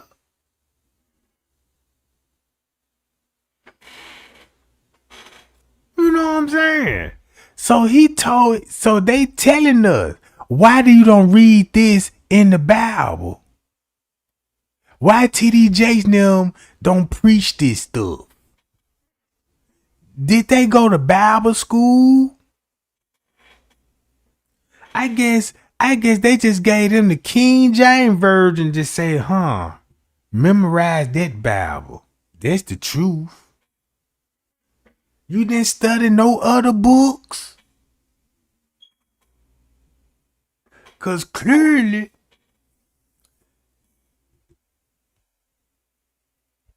and live.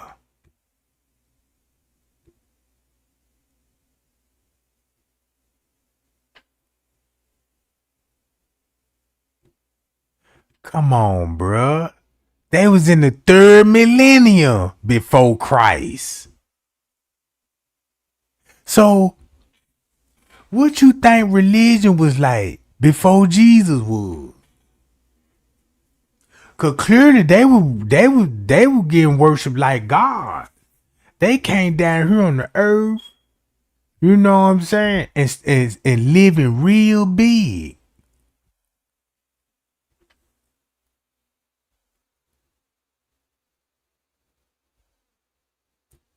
Now, here go the God that we say amen to. Anew. This the God anew that everybody say amen to. Look, he over everybody.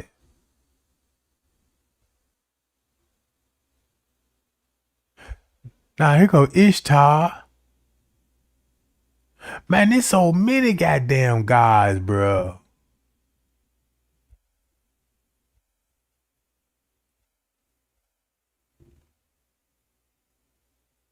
and still go back to these people, bruh.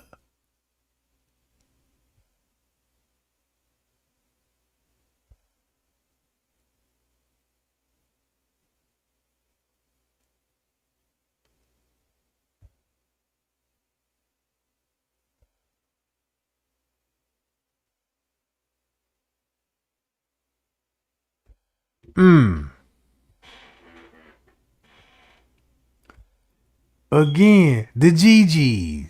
This was everything what Billy Carson was saying. So when I would listen to him, everything just sound like music to my ears. Cause I done read enough knowledge and read enough Bible scripture and everything what he's saying. I mean, the worst thing that can happen to a preacher if he show up to church and running his mouth. Bruh, he gonna be every preacher worst nightmare. Check this out. I bet you any kind of money ain't nobody not no preacher finna debate him. I bet you any kind of money ain't nobody finna debate anybody with this knowledge, with the real truth. Come on. You think Joel Augustine wanna hear this? In his church? This book has more references to more tablets and excerpts from those tablets. And the reason why we're painting a picture that all these places from around the world and all these tablets and scriptures and papyruses and cylinder scrolls are all connected to one race of people that came from the Pleiadian star system.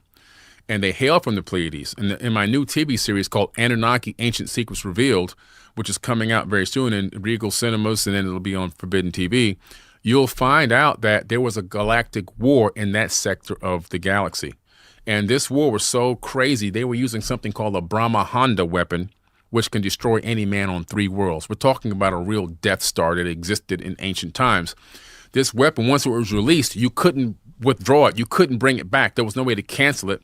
And you can operate it from something called a Tablet of Destiny. And whoever had their hands on these Tablets of Destiny had control of the galaxy. And they were stolen a couple of times. So power had been jumping back and forth. Imagine if we're here on this Earth and somebody blows up Saturn. We want to get off Earth because big chunks are coming our way. So there were something called space refugees. My personal opinion. This is not in any text. This is my opinion now. These people fled. This is how we got the Orion, Aldebaran, Zeta Reticulus, the Dog Star. All these other places began to get inhabited. Earth was another targeted location as a breakaway civilization. Some of these beings, according to the Enuma Elish, landed on a planet orbiting a brown dwarf called Nibiru. Mm-hmm. And some people say, oh, Nibiru was never in any ancient text. Yeah, look at the oldest version of the Enuma Elish. It says Nibiru and it says Anunnaki. The oldest version. Much later, in a newer version, which a few thousand years later, another copy was made by Amun-Ra. He changed Nibiru's name to Marduk because he wanted to be the destroyer. But anyway, that's another story. But the point is, these people decided, look, we're looking for breakaway civilizations. Us on Earth right now, human beings, if we just think that we're going to stay here on this planet forever, we're fooling ourselves. We need to also look for breakaway civilization. We got to create a breakaway civilization for ourselves. What the science is showing us is the universe appears to be alive. It appears to be conscious. Our sun is already middle age. It's going to die in 5 billion years, which seems like a long time, but that's a blink of an eye on geological timescales. Right. Earth is going to get swallowed up as it turns into a red giant because we don't have a massive sun that can create our sun will expand into a red giant. We don't have enough mass for it to turn into a supernova. So it'll expand into a red giant, then it'll shrink down and collapse into a white dwarf. But it's going to incinerate Mercury, Venus, Earth, and Mars. Gone. Incinerated, right? Right. So we need to start thinking if we want the humanity to. And bro, I ain't gonna lie, cause this is dangerous. Look, this is dangerous, gang.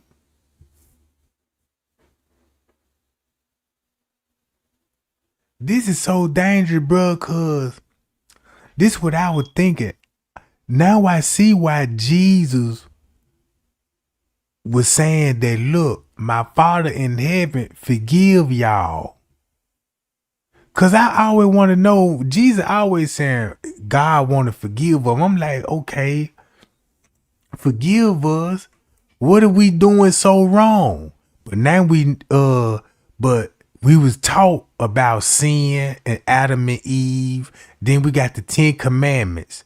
And that didn't come from God. That came from the fallen angels. So I can see why God would feel sorry for the humans, because what the devil did to us. Because we got to experiment death. When God created, he created life. You see what I'm saying? He created life, bro. So when God made humans, bro, he made humans to live life. To enjoy. Till the devil came here and was like, look, let's wipe his people out and make Adam and Eve, you know what I'm saying? Since he kicked us out of heaven, earth gonna be our heaven. So build us the biggest tombs. So now you got big temples. You see the palaces. You know what I'm saying? I don't even see a royal family property this big, bro. You know what I'm talking about? To progress. Not only that, we've only been here on this planet, as a human being and Homo sapiens for 200,000 years at this level, a blink of an eye, less than a blink of an eye. Mm-hmm. In any geological time, at any time, any geological disaster can happen here, and that could collapse our entire civilization. Even if just one solar flare can turn us off and we'll be done. So we have to find a way to get off planet, which is why this is big push for Mars. It's about creating a breakaway civilization, learning how to do it right, making mistakes along the way and learning from those, and then branching out even further into space. That's the plan. And so these beings came here because they're like, look, we got to find a breakaway civilization. They were scanning Earth, and they discovered from the scattered light that, like the same way we scan for elements, they discovered there was gold and other resources on the planet coming just from looking at the light of the planet. Same way we do now in astrophysics. So they said, this is a great place. So one guy risked his life to get through the hammered bracelet and made it through. Then he radioed back to Nibiru and said, hey, I found everything we need right here. And then they started sending people down a little bit at a time, and they started building. And when they got here, Enlil, on a crystal tablet he showed to his sister, it says, Ninma, he showed her the building construction technique that's going to be on this planet, he said, for all time. He already had it laid out, how he was going to build the cities, how he was going to build the plumbing, everything, the way the city grid was going to be laid out. It was all on this crystal tablet. Now, what kind of tablet is a crystal tablet? Right. Sounds like an iPad or something. Yeah. In my opinion. Who sits around writing sci-fi stories 6,000 years ago? So somebody wrote this because they were told to, and I believe that what they wrote was exactly what possibly happened. I think we're getting as close to the truth as we can possibly get. Now, when they began doing all this building and all this work, we were already here. We meaning our cousins, human beings' cousins, not Homo sapiens sapien, but the prior version of us was already here. Now, this prior version of us, in my opinion, was probably more advanced spiritually. I think that we had bigger bones, bigger skulls. And then look, check this out. It's like, I believe everything what that man said, because you could actually look it up. You could actually look it up, and it's been here the whole time. Like this here.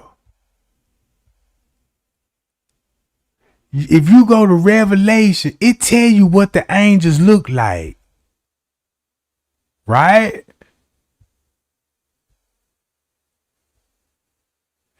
It tells you. So I was looking this stuff up. I'm like, man, this got to be.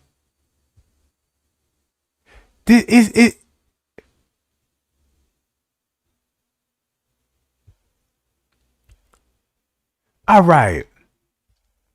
This what I got out the deal. You got angels came down here. In the Bible it tells you God cast them out of heaven because they were starting war in heaven. So God kicked them out. something the earth. And that's how Adam and Eve got started, cause he had to form man out of dirt and breathe life in it, and then take a body part and make a woman. Now, when the angels made a woman, they realized, was like, man, the women is looking beautiful. So they start having sex with women. So now it has me to questioning, like, was all men angels? Cause you always heard the son of God, but never the daughters of God. They only talk about women when it come to earthly things. You know what I'm saying? Angels never heard no big female angel, right? So now look, think about it. So they started messing with the females, and that's how you starting to get giants from them, cause they giants. That's where you get Goliath from them. Don't y'all remember that movie 300? Do y'all remember that king named Persia? Look how tall he was, bro. You see what I'm saying?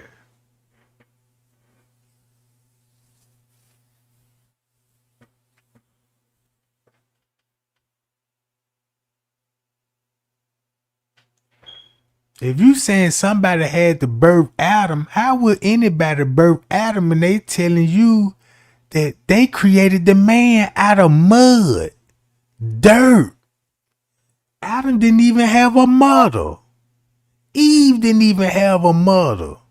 Look how many people there's in the Bible that was born without a mother.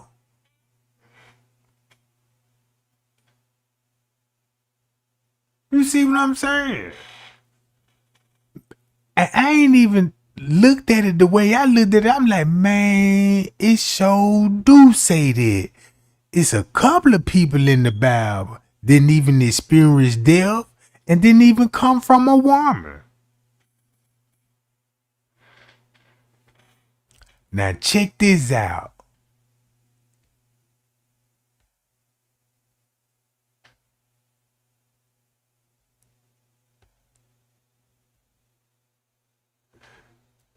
So I see why they left all of this out of church. I see why they left all of this stuff out of church. Cause I done got all the angels' name. Man, them folk, I got a whole list of angels' name, bruh. And they gave you where they dwelled at, where they hung at, who they were ruling over.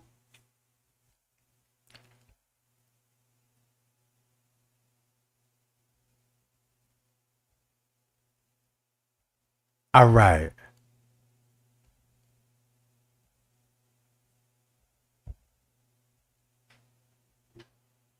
That's why they even dress strange.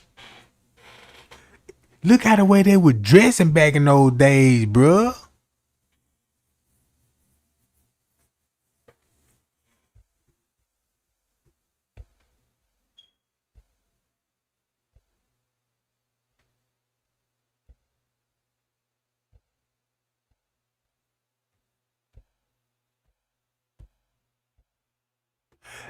And then when I was looking at them playing cards, everybody like to play spades and stuff. And I always wanted to know why them kings on that jump be looking so funny.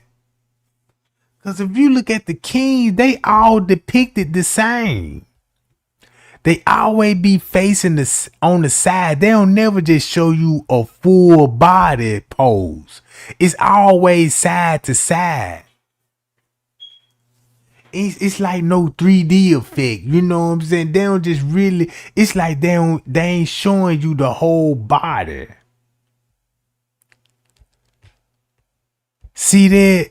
Everybody gonna be side by sides and stuff.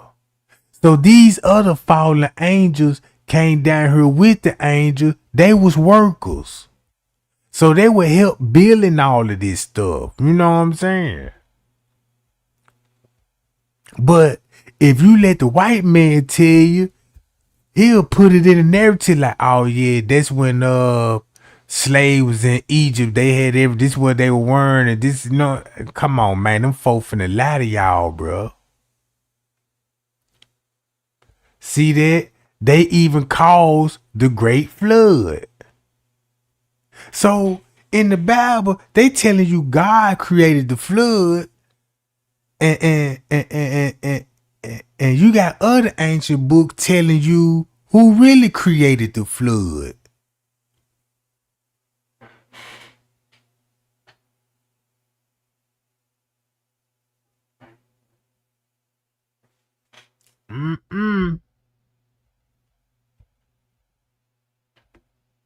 Bigger brains. I think our skulls have been found all over. I think they've been misunderstood.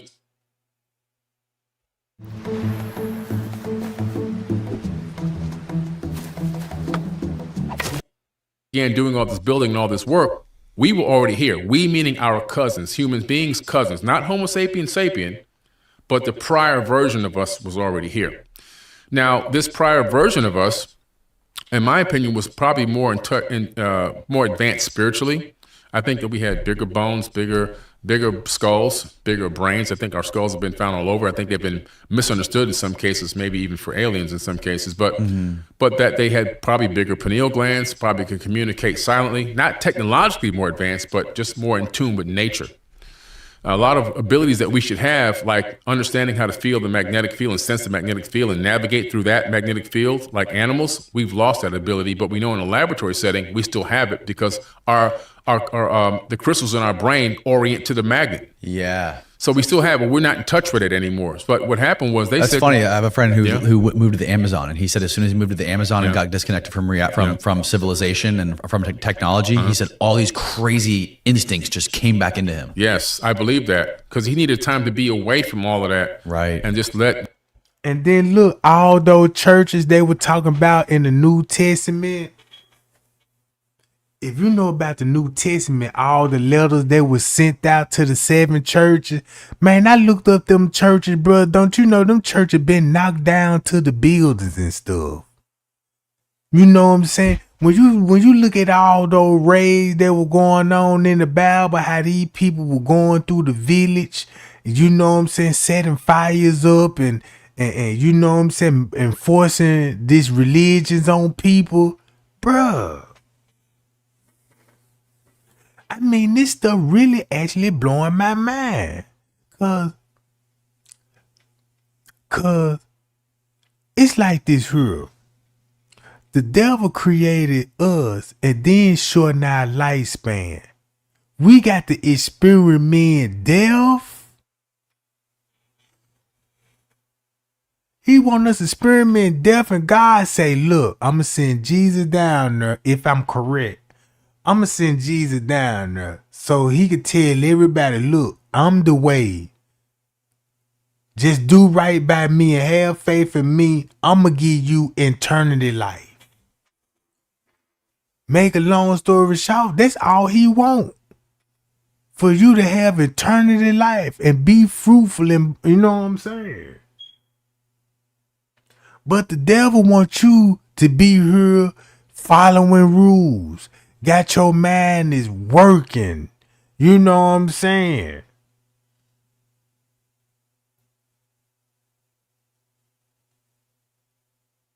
So it's like Jesus had to. It's like Jesus had to come and tell everybody, man, look, my Father in heaven, have faith, turn away from this wickedness. And we don't even know what we be doing wickedness. But now I can see why. What wickedness is we doing? First of all, we going to churches, listening to some teachings and some doctrines that came from evil angels, bro. No wonder why it costs money. When you think about the church, no wonder why it's always catering to the church. They don't do nothing but give you false hopes. Now, every time you go to church, they make it look like that. Oh man, God gonna bless you because he finna bless you with a car. That house you always wanted, he gonna bless you with it. And that ain't got nothing to do with religion, bro. Cause if it was that, you would have had that in the beginning of your birth. You would have everything you need. It wouldn't be such thing to struggle for it. Struggling for idols, materialistic things. You lusting out of materialistic things, bro. And the whole thing, you ain't struggling for your soul, your spirit. You ain't trying to save it. You know what I'm saying? That's what Lucifer and all these thirds of the angels, they just want us here temporarily, bro, to build this heaven on earth. Worship him. Give him the offerings. That's why now I can understand why Cain killed Abel. Cause he had enough knowledge to know about killing, right? So maybe he see how God acted. Like, man, I can't kill God, but he loved my brother cooking. You know what I'm saying? But he don't want to accept my offerings, and I'm a farmer. So Cain was just basically just giving him anything off the ground. Just say like, since he a farmer, he could have gave him some kind of plants. Let's just say like Abraham gave God, just say a lamb. He smelt the aroma, smelt the cooking, like, man, that smell good. Like fried chicken. And you got Cain, like, man, I'm peeping game. I see what he trying to play me. I'ma just give him anything. He just gave him some chopped up grass. Some chopped up grass, and you got bouquets of flower here, and you got medicine plants, you got pumpkins, and you got apples, you got peaches, you got all these fruit plants and vegetation plants, and you decide to pick the weeds out of it and give it to the gods. That's why God was like, I don't want that. So he killed Cain for submitting. You know what I'm saying? It's like, just think about two brothers. One of them spoiled and submitting to the father, and you got one peeping the game about the father, the God. You know what I'm talking about? Look at it from that perspective. That's why he killed Abel, because Abel didn't do nothing to him.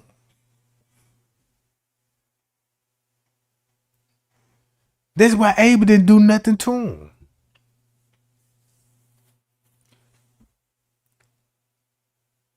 So boom.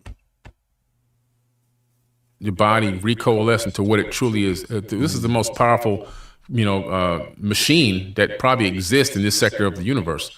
And so what they said was, okay, well, these people are here, but we're not going to mess with them. We're just going to continue to build what we're doing. And the Ijiji built and worked for about 200,000 years. And we were already here? We were already here in small pockets around the planet. Okay. And just indigenous peoples, just living our lives as, cave people and things like that. Nothing advanced. And then he said the same they thing. probably saw us just as animals, you know.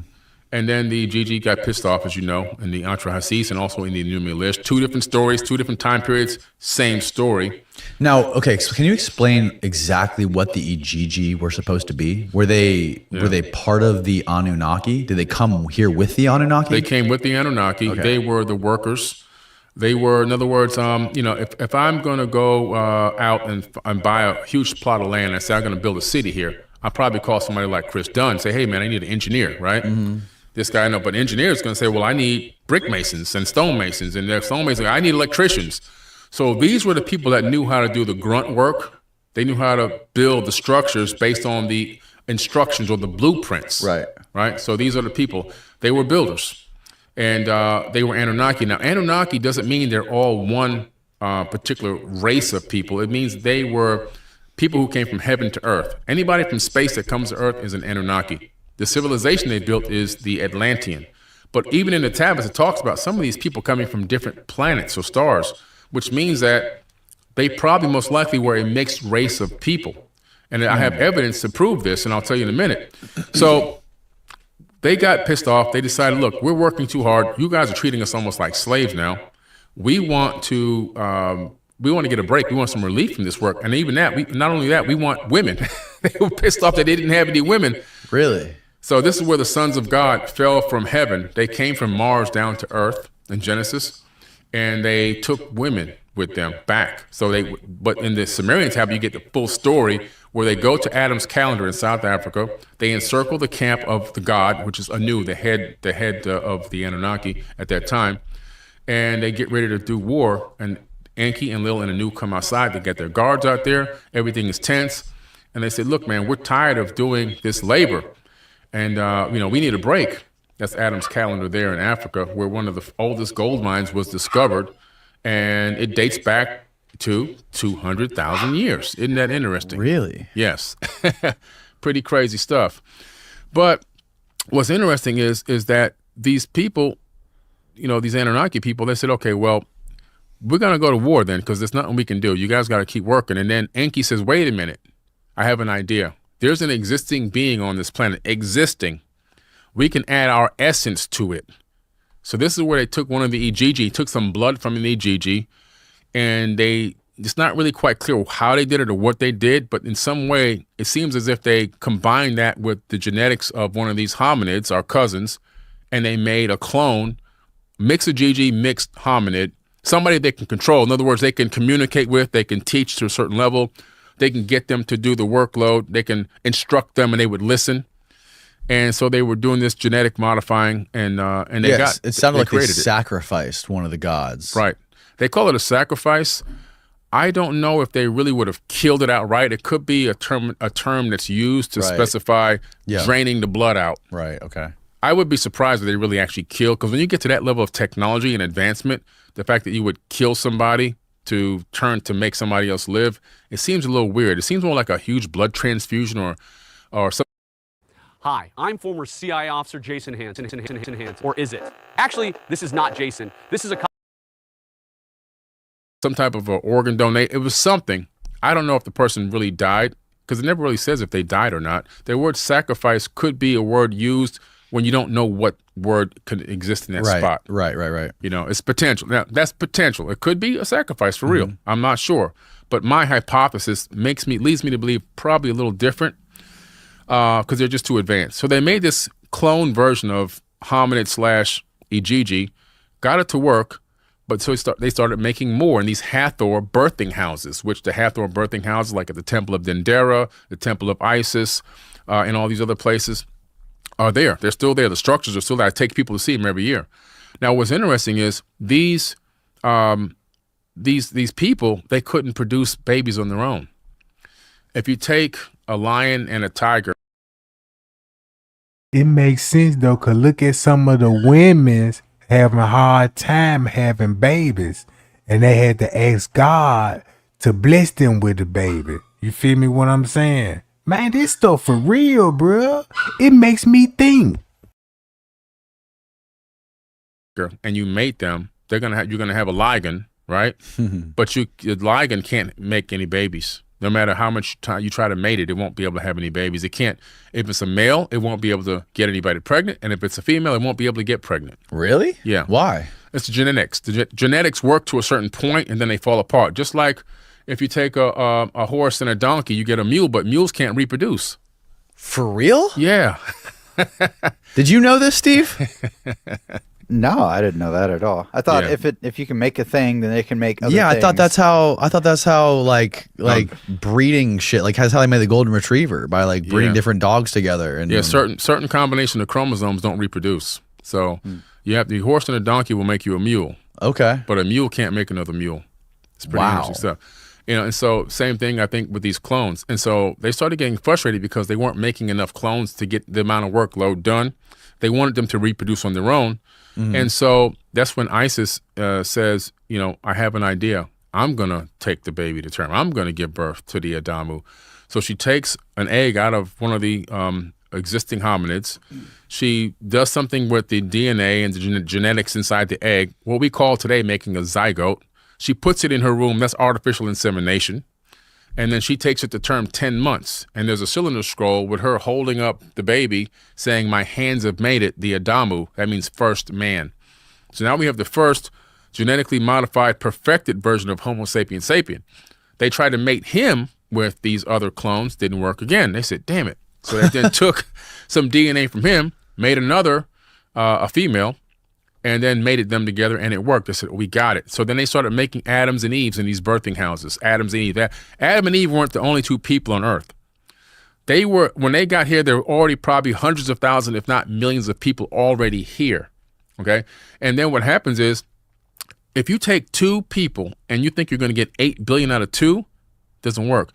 What happens if you start having sex with your sister? Right. And then she gives birth, and then those babies have sex with each other. You're going to have genetic mutations, and by the third generation, they won't even be able to, they'll be dead, they'll be stillbirths. Right. Not enough genetic diversity.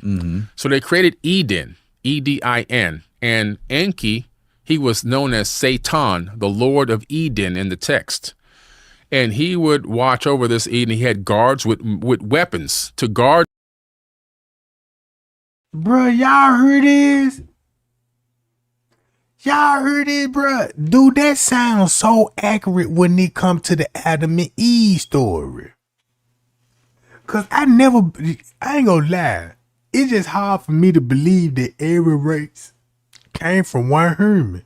Cause I never seen a black man have a Chinese baby. I never seen a black man have a white baby. You know what I'm saying? I never seen a black man have a Philippine baby. It would be impossible for two white people to have a black baby. So that was kind of one of the things that I had a problem with. Cause I'm like, man, bro, I don't just believe that, but I want to be all for God. And if if it's the way, I'm gonna have to believe it. If I love him, that's what I'm gonna believe. You know what I'm saying? Even though if I got doubts about it, I'm gonna go in with those doubts, but I'm gonna still believe because he said it. You see what I'm saying? So look, so it makes sense with the Adam and Eve, because when I read the Masonic Bible, it told me how Cain got a wife. It told me why he was going to be a vagabond and knowing God had to put a mark on his head so nobody else won't kill him. But if you ask a American preacher, who Cain married? Probably his sister or something. They're like, what? Well, how old was if you look at the Bible, when his sister was born, I mean, like, if he was grown, how old he was when he killed Adam? And when he had no sister then, so he must have had to, come on, bro. Now look. Why would you have to guard this place with weapons? And he had people in there, and he was having mating times. They have specific times that they can mate and couldn't mate. And it was like breeding people.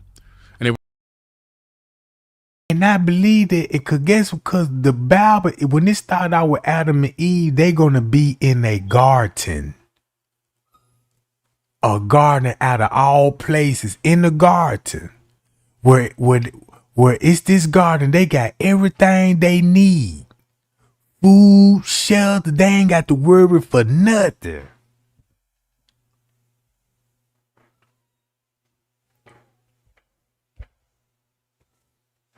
They were working on perfecting it. And when Enki came and told Adam and Eve who they were and how powerful they were and that they were the same level as them, that's when they realized that they weren't dumb. That was the apple. The apple was knowledge. And then Enlil comes back and gets pissed off because he discovered what happens. And then he starts calling his brother the devil. You don't listen to him, he's evil. But that was to distract the people, to keep him in charge of the people. In the myth of Adapa, if you read that ancient tablet, the myth of Adapa, which is Adam, you discover that he's been told that the way that we were genetically modified by Enki, he added a little extra into us, that even us, we human beings, Homo sapiens sapien, have the capability of superseding and excelling beyond, far beyond the Anunnaki when we reach our full potential. And it was programmed into us. He said also, the knowledge and wisdom is already programmed into our body, into the DNA, that at a future time we'd be able to tap into it. That's in the myth of Adapa. Let me give you 4 reasons why this is the smartest wallet you'll ever own. Hey, I'm Daniel, one of the founders of Ridge. Whoa. Yeah, powerful stuff.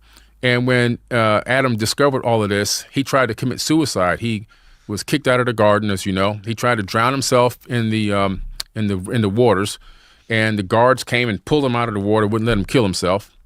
And then, as you know, they had Cain and Abel, and Cain killed Abel, and then Cain tells God, well, God is Enlil, Yahweh. Who's he talking to? He's talking to Enlil, who's known as Yahweh in the Bible. He says, you're going to get out of here. And you see what I'm saying? Enlil is Yahweh. And I'm thinking Yahweh is the Most High, the only Father, you know what I'm saying? Only the true God. And this another God we praising, bruh.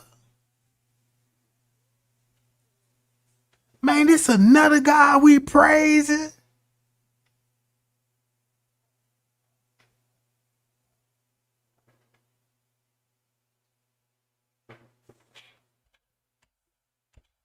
Here, and for what you did.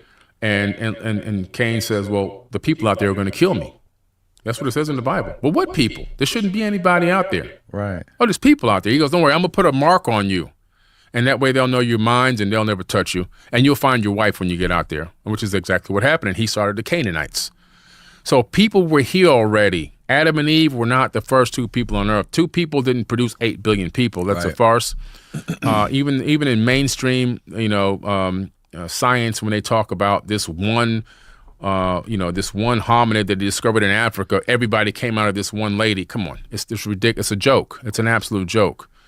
Genetics doesn't work that way. We all know that. Chromosomes don't work that way. We all know that. And what's interesting is you have a civilization being built that started off by genetic mutating an existing hominid species on Earth to create a worker race. A worker race that was enslaved but didn't believe they were enslaved. They did 2 things. They installed a worship gene in the human genome, and scientists have now found this worship gene. When this gene is turned off, the person has no need or want to worship outside of itself or him or herself. When it's turned back on, the person has a feel or need to worship something on the outside. When it's off, we go inside. So this worship gene was put in. They were masquerading as gods. They needed to put that in there to keep us loyal to them. So we would do the work thinking they would be giving praises to the gods. And then the second thing is, as you look at the Emerald Tablets where it's talked about everybody was spread out around the planet, and people were told to go around the planet and rule over different areas, I believe that the reason what makes you a Caucasian, makes me a black person, what makes an Asian person yellow, what makes an indigenous American person red, is a genetic marker. That's the marker. In genetics, I started digging into this. I said, why is this color difference? In other words, I shouldn't be this skin tone because my ancestors were digging in the, working in the fields of Africa or walking in the sands of the desert. It's ridiculous. That's the theory, right? That's the theory. It's because being out in the sun all day produces more melanin. Yeah.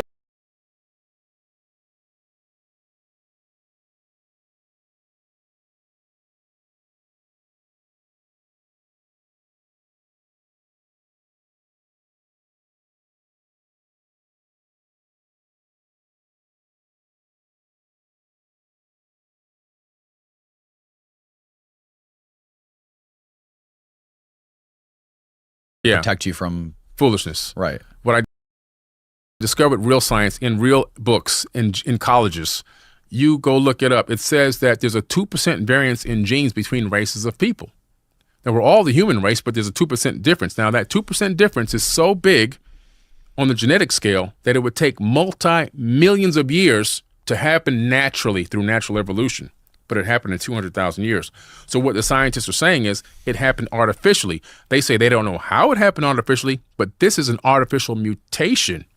But when you look at the Sumerian tablets and you discover the Tower of Babel incident, it really explains what happened. When Enlil, who's known as Yahweh, comes back and sees humans building a tower into the heavens in one of these cities, duplicating what the Anunnaki had built, he gets pissed off because he realizes, oh man, Enki got me. These people are too smart.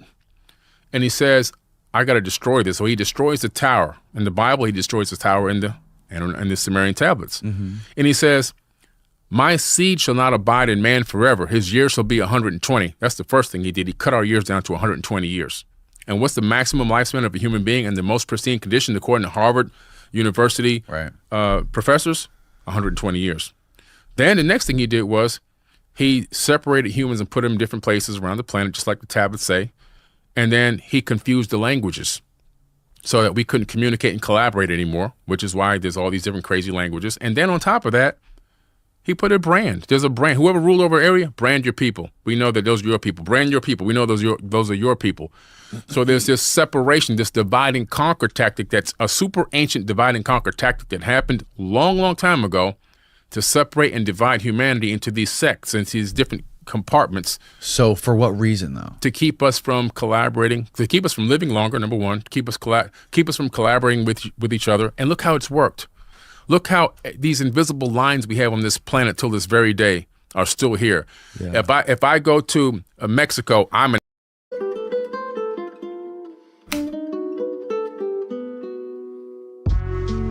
alien. If they come to America, they're an alien. Yeah, we're still blowing each other up, blowing each other up because of fucking religious ideologies. It's crazy. So I walk across this invisible line, I'm going to be killed. I'm going to be shot. Yeah. Look what's going on in Israel and Palestine. So it's the same. They did it. What they did, it's still working till this very day. That's how powerful it was. And we have fallen victim and prey to genetic modification. Y'all, I'm gonna tell y'all what's really fascinating about everything what he's saying.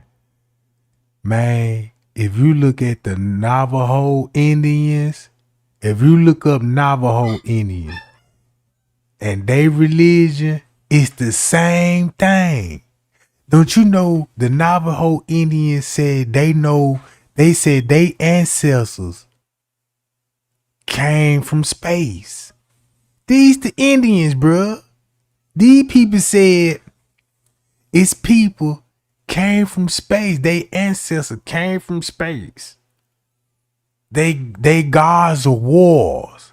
They gods of thunder. It's the same thing.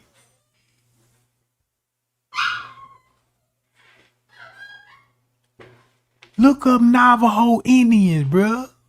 They gonna tell you the same thing what Billy Carson saying. That's why this one thing everybody can agree on. It's one religion. If you look, the Catholic, Christian, Muslim, it's all the same religions. It's talking about the same thing. But only difference is everybody holding the truth. They already know how big the world is, and you know, so because in the Bible it tells you the world got four corners. You know what I'm saying? It was a ruler on four corners of the world. It was four kings. They all went to war. You can read this in the book of Genesis. They all went to war, bruh. So basically, all the wars that were going on in the Bible was angels fighting against other angels for more power. And using humans. Because an angel can't kill each other. You know what I'm saying? An angel can't kill each other. You know what I'm saying? It will make no sense for two angels to fight. But you can make the humans do it. Cause they can kill each other, hurt each other. They can do anything to each other. But I can't do nothing to an angel. You know what I'm saying? That's just like Drake ain't trying to kill a fallen angel. How I'ma do this? You can't hit him with a Draco. He the one gave you the blueprint of the Draco. And check this out. Now I understand why they knocking the tower down, Babylon, and confusing the language, didn't want nobody. Cause it's like they all into it with each other. They done brought the war from heaven all the way down to earth. So if they couldn't get it together on earth, look how, check this out. If they couldn't get it together on earth, you know it's messed up. Look. You know it's messed up. Your tomb, look at your buildings. You ain't even heard no more. And then these same gods got tombs. So I'm like, damn, if they got a tombstone, they ain't really gods then. Because they dead. They experienced death. You know what I'm saying? So if you look at it, what if God already destroyed these people, the angels? What if he already destroyed these people and it's just us now on this world? And it's gonna be like this forever. Humans gonna come and die. So it's just people just gonna be replenishing the earth, repeating the process of what they started.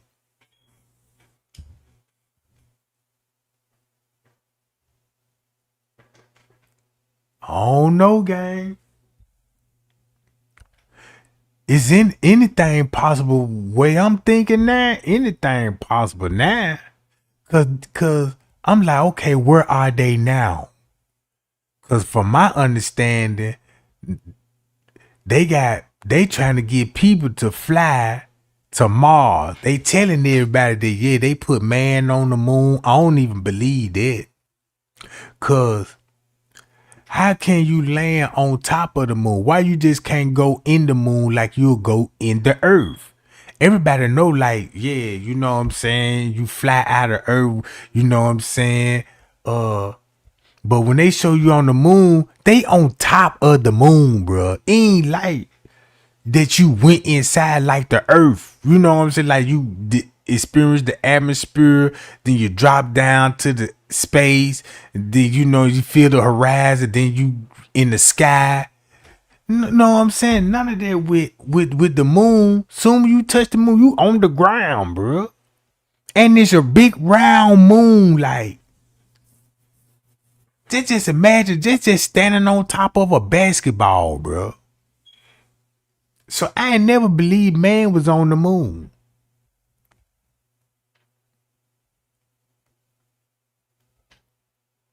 So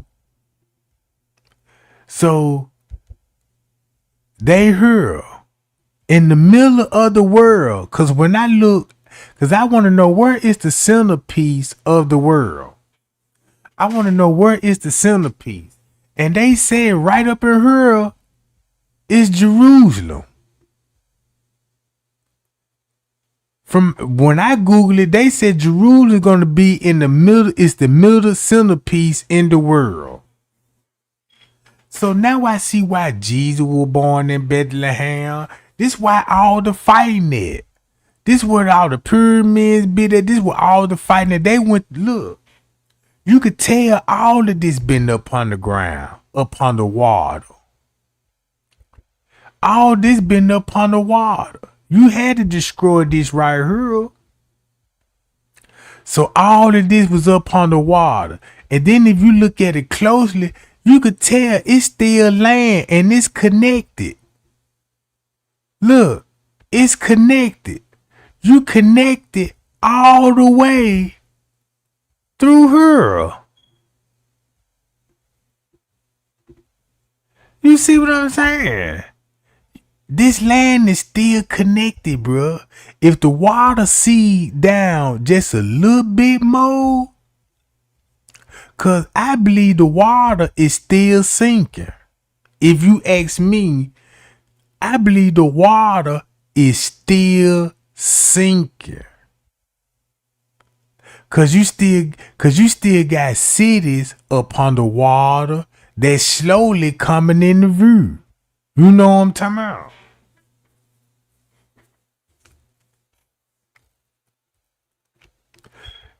You could tell the whole world been up on the water, cause look.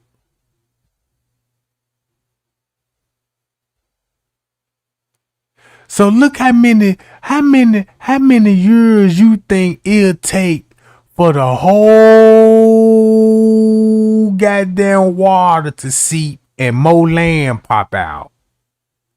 Cause if more land pop out, guess what's gonna happen? You gonna have all these little blue dots right here, man. Them, you think they islands, man? Them jump, boy. Come on, man. I'm looking at the world globe more different now. Thanks to him, Bill Cooper, Jordan Maxwell. Read the book of the white, Behold of the White Pale Horse. That show you how they set up the system. When it come to your kids, when you have babies, you signing your baby rights away. You doing a birthright. You know what I'm saying? I ain't even know we was already born rich. From my understanding, we already rich, bruh. But the queens and the royal family already got our money. And our gold and our silvers. Don't supposed to be no such thing homeless. Everybody, you know what I'm saying, it could be wealthy, but you got people that don't want people to be wealthy, bro.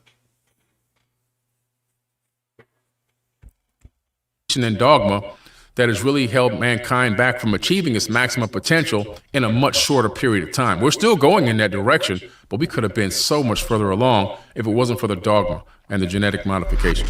Chris Dunn's new book called The Tesla Connection about the Giza power plant. He basically updated his whole theory on the pyramids. It just got delivered because I had it on pre-order, and then when I was out of the country all this time, it came to my house. I finally opened up all that piles of mail and saw his book there. Yeah. So he reworked his whole original theory on the Giza power plant. Nice. And he made, now in a nutshell, his theory is that it was a solid state electron harvester that harvested vibrations deep within igneous rock, deep within the earth, like with earthquakes. You know, like with near fault lines, there's this phenomena where people will see like balls of like plasma light come up into the atmosphere. Mm-hmm. And he had a NASA scientist talk about this. This guy actually is about the time that Coyote actually participated in the organizing of the universe and Mother Earth. Bruh, he gonna say the same thing Billy talking about. During the winter seasons, take the time to talk about the trotting coyote and his existence and life. And as I've mentioned, that the coyote is actually symbolic of us, the five-fingered being, and the way that we are, and having to learn how to do things to earn reward or to suffer consequences. So look, now here Navajo, and they got the same religion that what Billy Cotton was saying. It's the same religion in the Bible. So when I think about when I think about how the white man came over here, well, not the white man, King James, when he came over here with the King James edition, you got to realize you got Indians over here and you got Africans over here. So they knew what was up with that Bible, bro. They knew the truth in the Bible.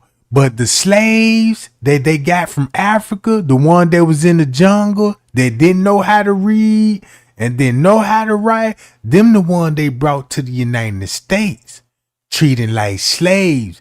Them the ones they had hid in the houses, working on the plantations and stuff. And then most of the people that were working on the plantation wasn't even slaves. They was really workers. They were getting paid for what they did, bro. Cause these people actually got y'all thinking, and they really had me thinking that white man just went over there and started kidnapping people in Africa. Bruh. Really? Now look at this map. Let's start it off with Egypt alone. Literally. Where they finna go and kidnap anybody at? In this area. You in the city. You must forget they got polices, army. You know what I'm saying? Bro, they even had polices back in those days. They even had what? Coast guards in those days. So how they just try to, when they show y'all move, they just showing the white man just walking along, do. Oh, there goes some niggas. Let's go kidnap them. And nobody didn't saw nothing. Come on, man. Cause watch this. Let's go. I'm finna show y'all this right quick.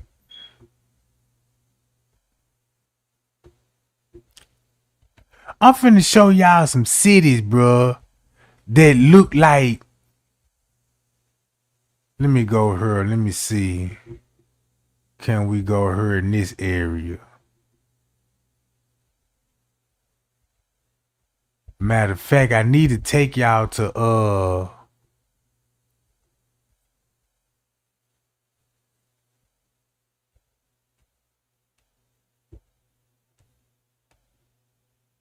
Then they won't even let you go to certain places, bruh. Hold on, let me go here somewhere. Cause I'm like, man, I started finding some stuff, bro. I went on Google.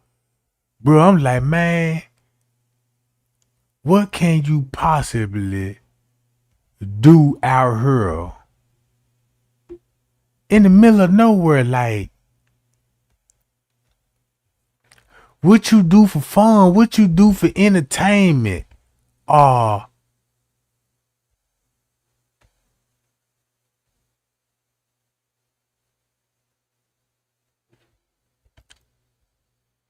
Then I'm reading the Bible and I'm like, man, wait a minute. Cause the way they saying these people travel in the Bible, the way they travel, bro, you got roads.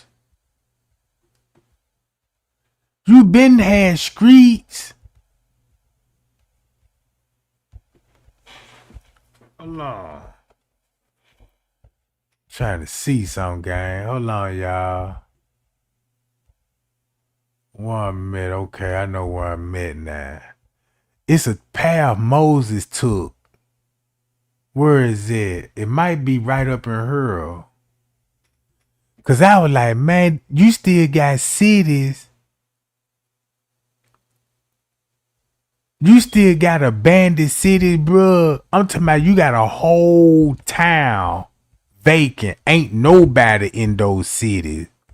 And you look at the buildings and the structures, you be like, man, these houses got to be damn near 100,000 years old.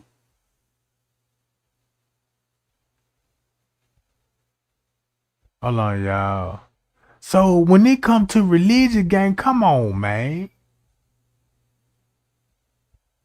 Let me see, can I find... Hold on, matter of fact.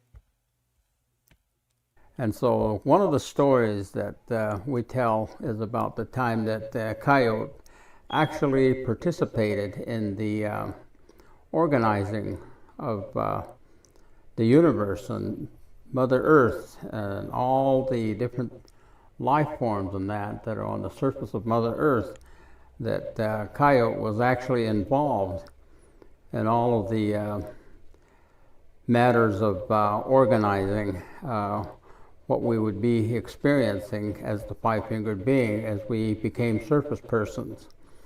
And so one of the stories is about the organization of the stars in the universe. And the story is told of how all of the holy people and that were in this large hogan, and on the ground that of the hogan on the floor that they had arranged all of these different stars, and that they were very careful and very meticulous in selecting certain brightness of stars and that to put into constellations.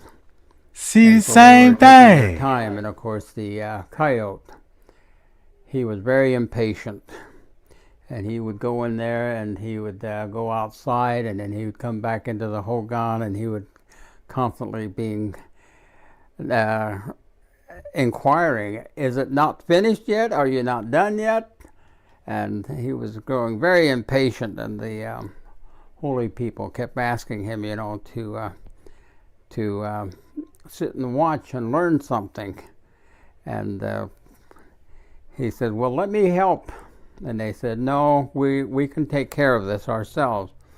And so he went out again, and then he'd go do something, and then he would return and he would say, are you not even done yet? Are you halfway?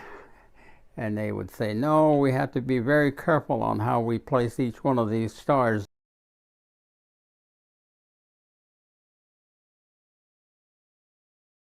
In that video when he was talking about how the star people. Amin Ra, he was the one who ushered on research.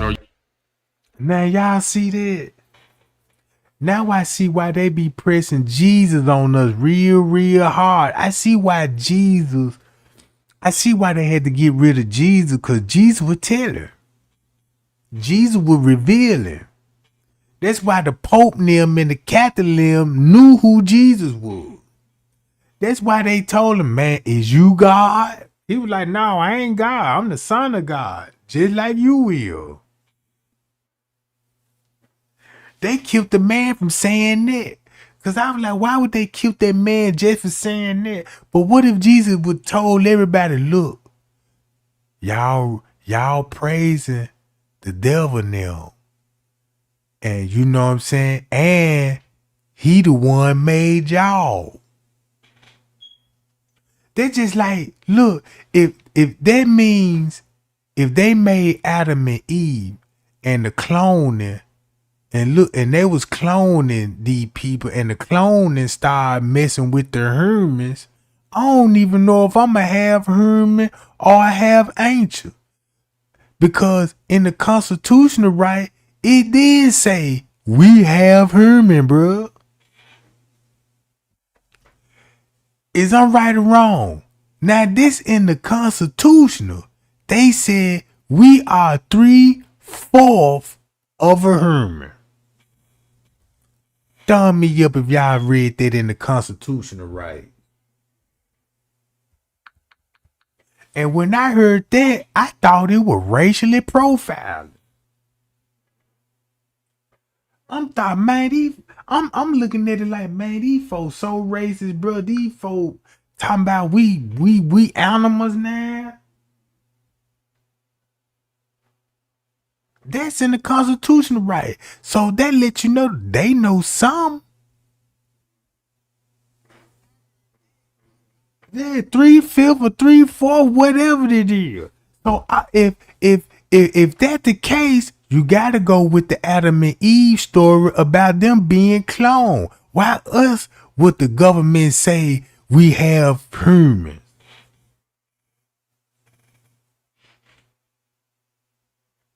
Explain that to me. Cause I thought it was just some racist people want to just call people monkeys. It's the reason why they even say we even come from monkeys. They say we came from monkeys, bro. I don't even think we came from monkeys.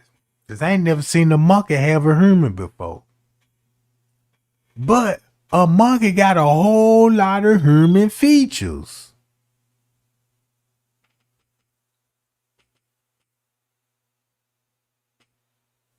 But now I can see why they'll call us 3/5 of a human. It's very dangerous when everyone speaks the same language. It's very dangerous. You know why? Because that happened sometime in history. A place where I come from, Babylon, Iraq. Babylon. When people. And then look, this what got me. Cause when I started, man, when I watch American news, when they get to talk about Afghanistan and Iraq, bruh, I see why Iraq and them don't like us. That's all we do is lie on these people. When they come to Iraq, guess what the American told you about Iraq and Babylon? Man, these people is terrorists. We can all agree with that, don't it? Every time they mention Iraq, we either go on a war about some oil. You know what I'm saying? So I'm like, let me look up Iraq. This what the United States doing. Y'all know the Iraq really just don't got a big army. You know, they ain't got tanks and all that stuff like how we got them. But they got a lot of things we got. I mean, they got a lot of things that the United States want. That is knowledge. You know what I'm saying? That is knowledge. They got history dealing with religion stuff. So United States will go over there and bomb they temples that been there thousands of years, maybe millions. The United States go over there and bomb them.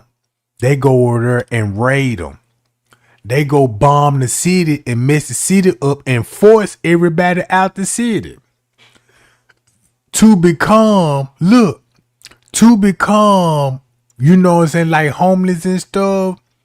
So they can bring them over here to the United States and make them citizens over here, but take over their land.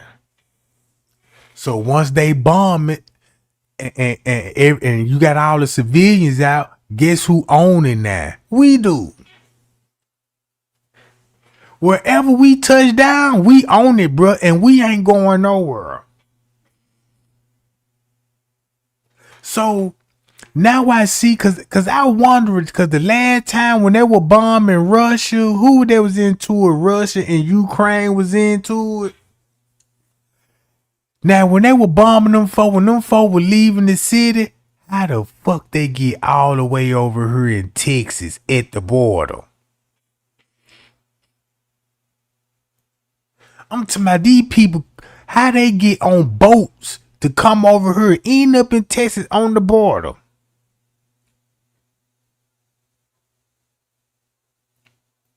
Look, I'm going to tell you why they call New York the New Babylon. Because,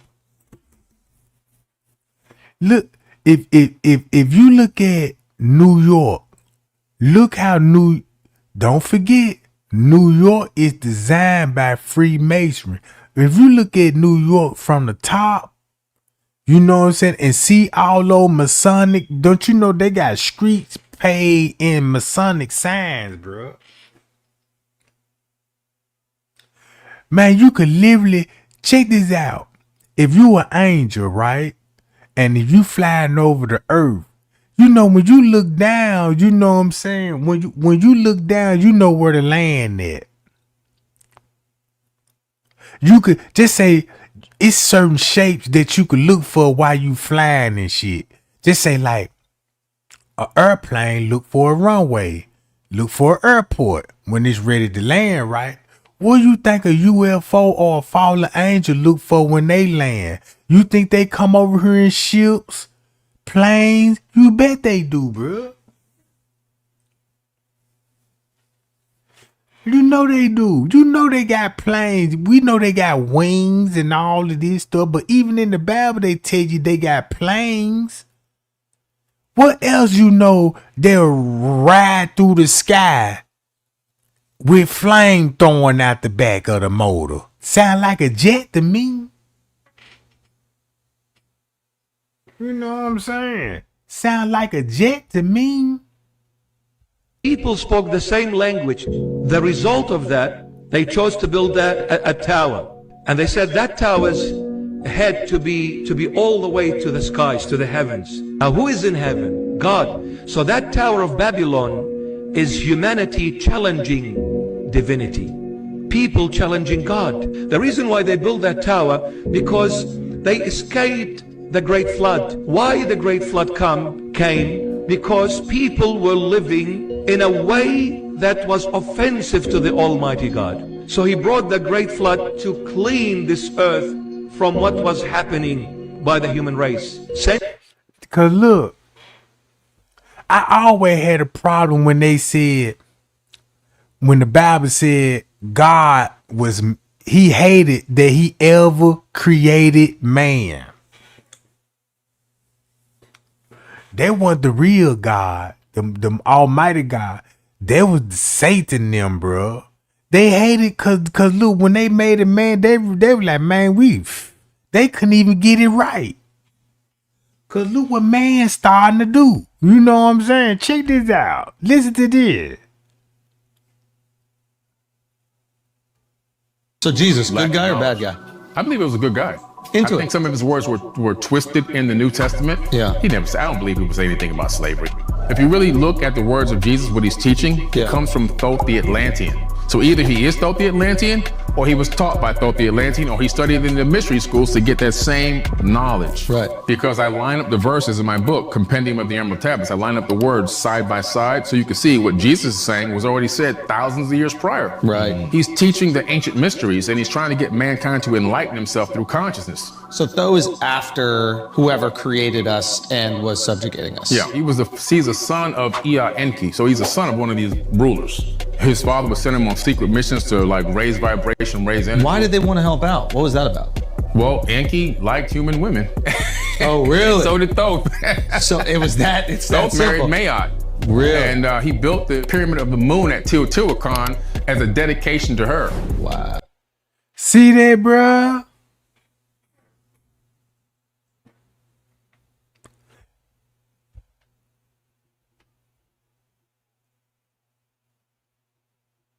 Nowhere in the Bible does it say that God created man. Nowhere. It does not say in the Bible anywhere that God created man. What it says in Genesis that God created Adam, not man. The scripture actually says that God said, come let us, who's us? Come let us make man in our image, after our likeness. And so Christians say, well, see, there's God creating man. And Rabbi Antelman said, no, that's not what it says. Go back and read it. It says, come let us make man in our image, after our likeness, not. See that, gang? And this God say, let us, meaning it was more than one. It was more than one, so you know who it was. It was the fallen angels, gang. Fallen angels, bruh. I knew him.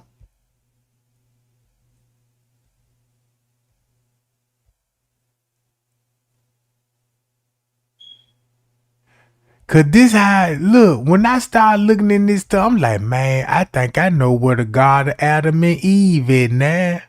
Cause I traced the rivers back. Bro. You know what I'm saying? And I'm gonna tell you somewhere to start off at. right up in here. Cause the Nile gonna run over here. The tightest gonna be over here, but don't y'all know how long these junks is? Cause man, I done went all the way down here, bro. Man, these junks, it's like that. It's like the river split through Africa. But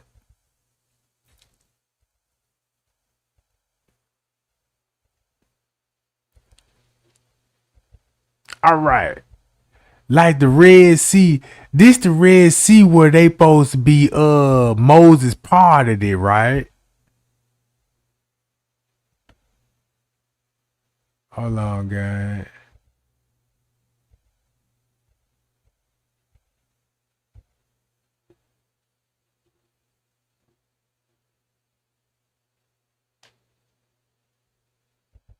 This the water. This the Red Sea, bruh.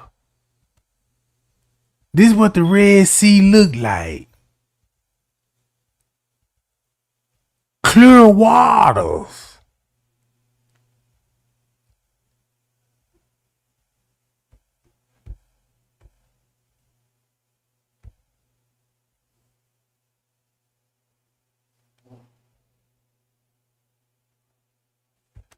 Railroad tracks.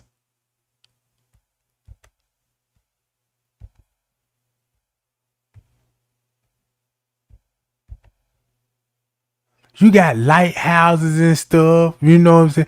And then, and if you really look at, I want to know how really deep it is.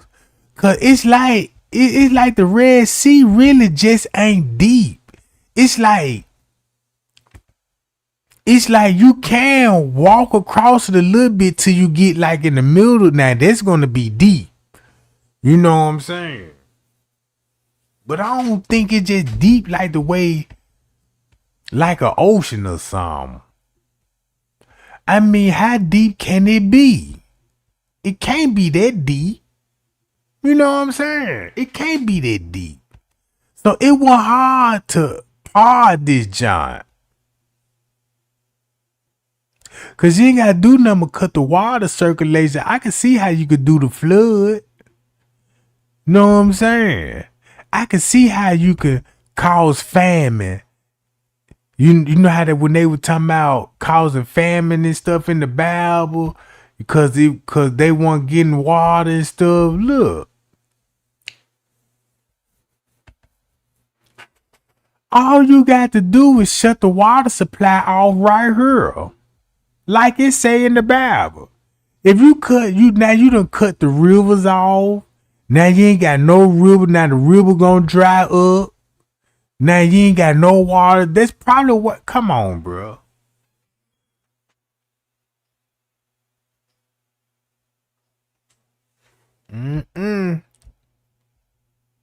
But yeah, gang, we gotta do this tomorrow, y'all. And that's real talk. Cause when I get into these little, you know, when I get the getting in the zone on this, man, I don't be want to stop, bro, because I be in on this stuff, bro. I mean, it just amazed me, bro. Don't y'all know I been everywhere on this joint? I'm talking about, sometimes I just click on random little blue dots like this, and I just go to them joints just to see what's over here. Like this. Now, you know it's a hotel in the middle of nowhere, right? And these some bad-ass hotels. All right. Let's see. I'm talking about in the middle of nowhere.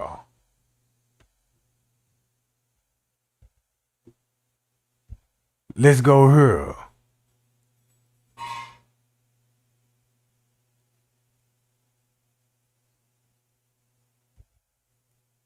Took me to another hotel. I know this hotel booming, bro. I know them hotel be booming around in this area. I know that's all they do, making money. I know most of their money, they making a killing just out touring alone.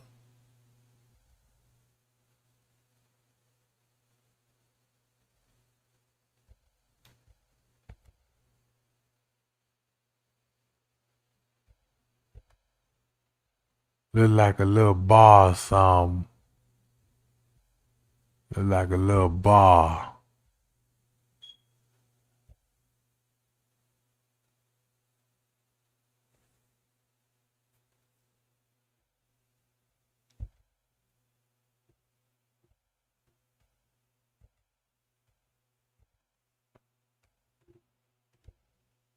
Hold on, I'm gonna show y'all one more goddamn. I'm gonna get on up out this jump, bro.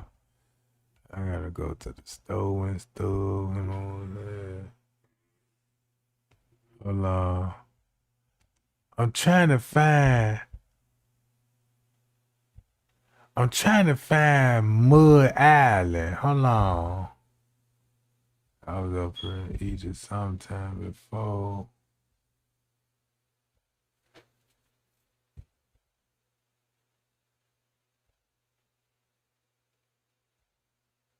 Come on, man. Y'all let me go in here last time. I know I finna say y'all let me come in here last time. Now look, I was up in here. All of this is sand, bro. You could tell, bro, this been up on the water. You could see the salt on the ground.